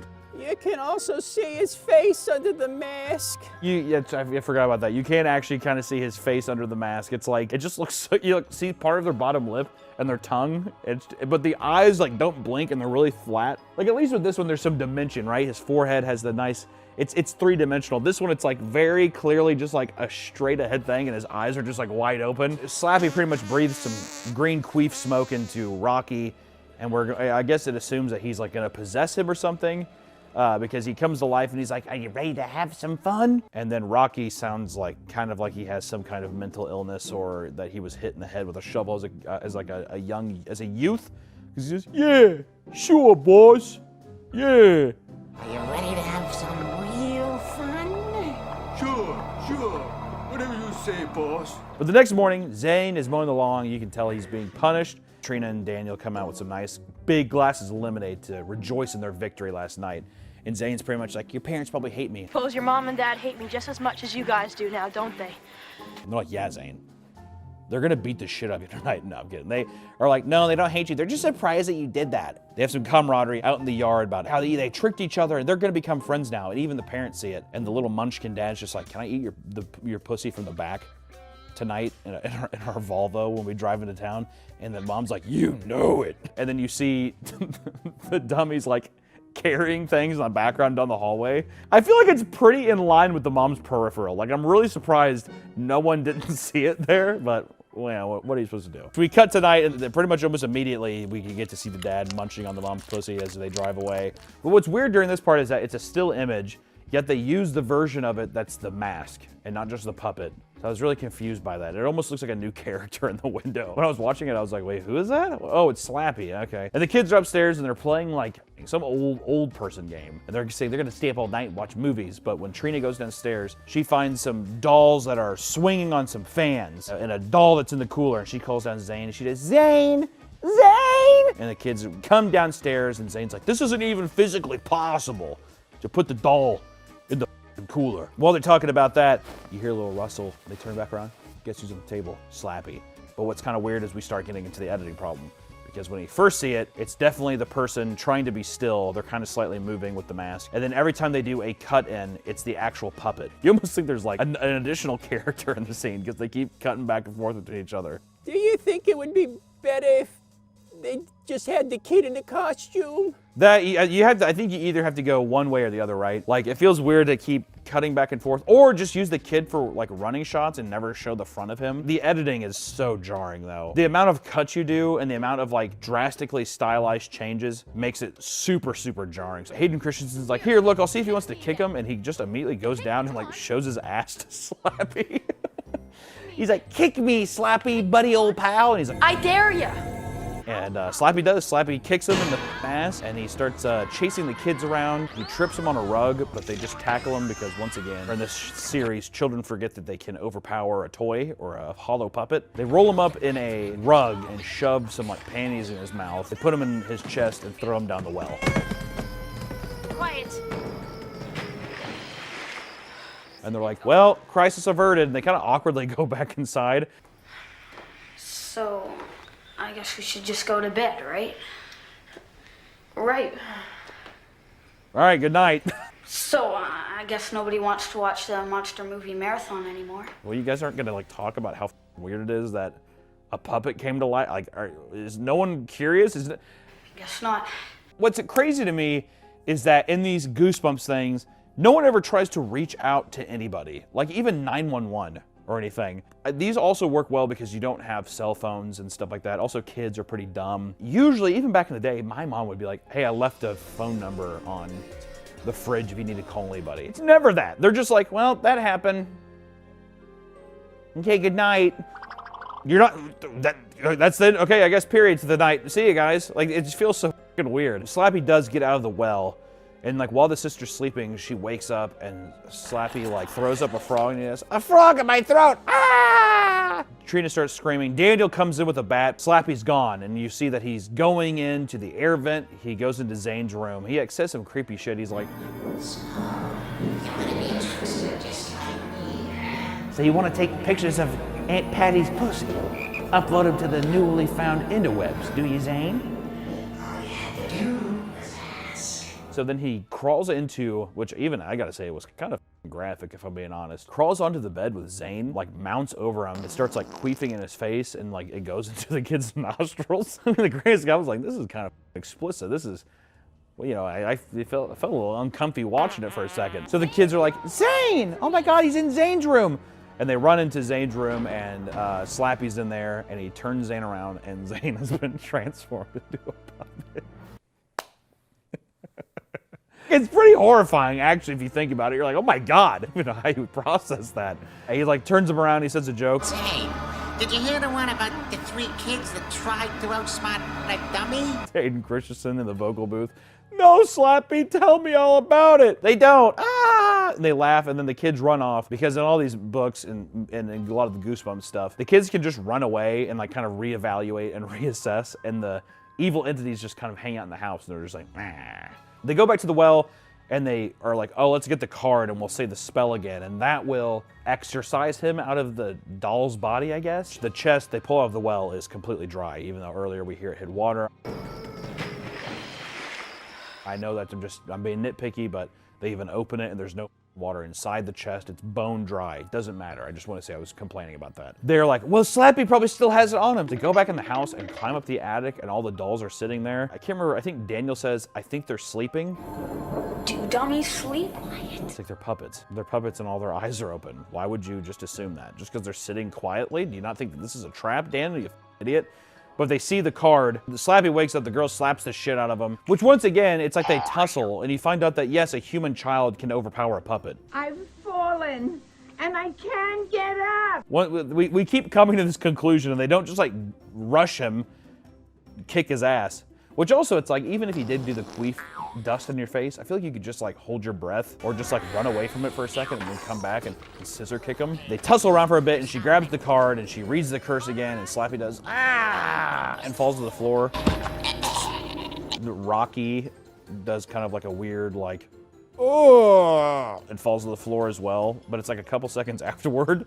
So it feels very obvious that even he didn't know what was going on there. He's like, oh, I should probably fall down too. Oh, no.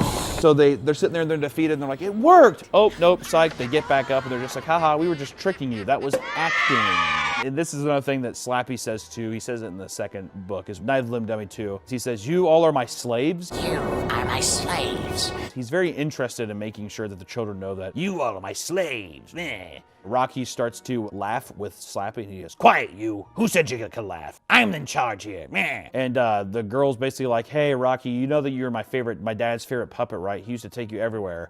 Rocky, you don't need to be anybody's slave. And Rocky looks around. He looks like he's experiencing life for the first time, which makes sense since he's a puppet, but it's just, there's like not a thought going on behind those eyes. Like, and with his voice, it just makes him seem so mentally unwell. But anyways, he's like, you're right. And he starts tussling with Slappy. And he keeps saying shit like, never disrespect the family. Never go against the family. And there's a lot of interesting sound effects too. He's like, all right, tackling him and stuff. And they drape what is pretty much a weightless puppet over his shoulder. Throws him out the window, and Slappy holds onto the gutter, right? He's holding onto the gutter outside the house on this roof. It's so epic. Oh God, it's so good. He leans back up with the regular puppet. He does. Don't you get it? I'm invincible! A bolt of lightning doesn't hit Slappy, all right? It hits the house. A metal point on the tip of the house travels all the way down the gutter system, and then it gets to Slappy, and he explodes. And his scream is like reverberated and echoed, so he's like, ah! And he gets some like cool like MTV Headbangers Ball, like his face is burning on the ground. He's like, ugh. It cuts to the next day. The parents, I don't even think, know what happened. We really actually liked having you around. We thought you were a pussy idiot, but actually we like you a lot. He's like, oh, well, maybe next time you can come to my house. Maybe next time you could come over to my house. Yeah, we'd like that. See you, Zane. And as he's walking in, his head does a full 180 and he does, I'll be seeing you real soon, cousins. The dad is right there. So I feel like, why would you be like, his head! His head! And the dad would be like, oh my God, Zane! No, the dad's just like, everything's normal here. And his head turns back around and gets in. Which, to be fair, that being the ending, and then it cuts and it's some interesting little wind chimes again, like, the terror still continues. It's pretty rad. And of course, you cut back to R.L. Stine. Did you like that? Well, I hope you have a good rest of the evening, everybody. And then his hands go up, and then a voice goes, have a spooky evening. His little puppet does like a very pedophile kind of laugh. I had no other way of describing it. And that's the story. It's weird to think that he is the face of the franchise. I still think that like the Haunted Mask is probably the best one in terms of like stories. I mean, you know me, dude. Stay out of the basement. That's my game. Werewolf of Fever Swamp. That's my jam. Haunted Mask, probably legitimately the creepiest one with the best story. But even this one has its own charm. It's interesting to think that he is like the spokesperson. He is the face of the series. Even in like remakes and adaptations, he's always like kind of a central figure in all of them, which is just kind of odd. I don't know. It's a very simple idea, but remember just being very afraid of this episode as a kid. Even the set, like the giant house and everything, the well, it's just all these little intricacies that are very nice. And I really don't think that you can beat the practicals of it too. Of just like the puppets and stuff. And even their extremely pathetic attempt of like making him more mobile. Night of the Living Dummy 2, where he was very stationary and it was kind of awkward because he never really seemed that threatening. But at least in this one, they had a child or a little person running around as him, and they gave it a good college try. So for a 90s piece of schlock and a little piece of nostalgia, I think it's fun. It kind of takes me back to like the Scholastic Book Fair and stuff, so it's always a good time. I love Goosebumps, dude. I'll never stop talking about Goosebumps. I love it. We'll have to do the Haunted Mask sometime. What about the new 2023 series on Hulu? It was terrible. Oh. With Justin Long. I remember they kept using all those promotional commercials with Justin Long, and he keeps like looking up like with a Kubrick stare smile. So cringy.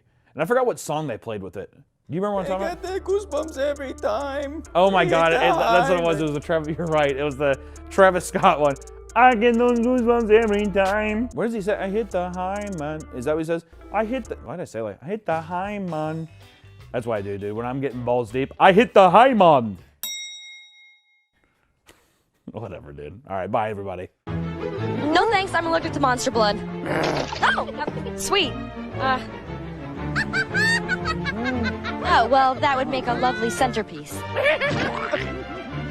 Oh, nothing like rats and sauerkraut. No, I usually don't kiss giant hamsters on the first date.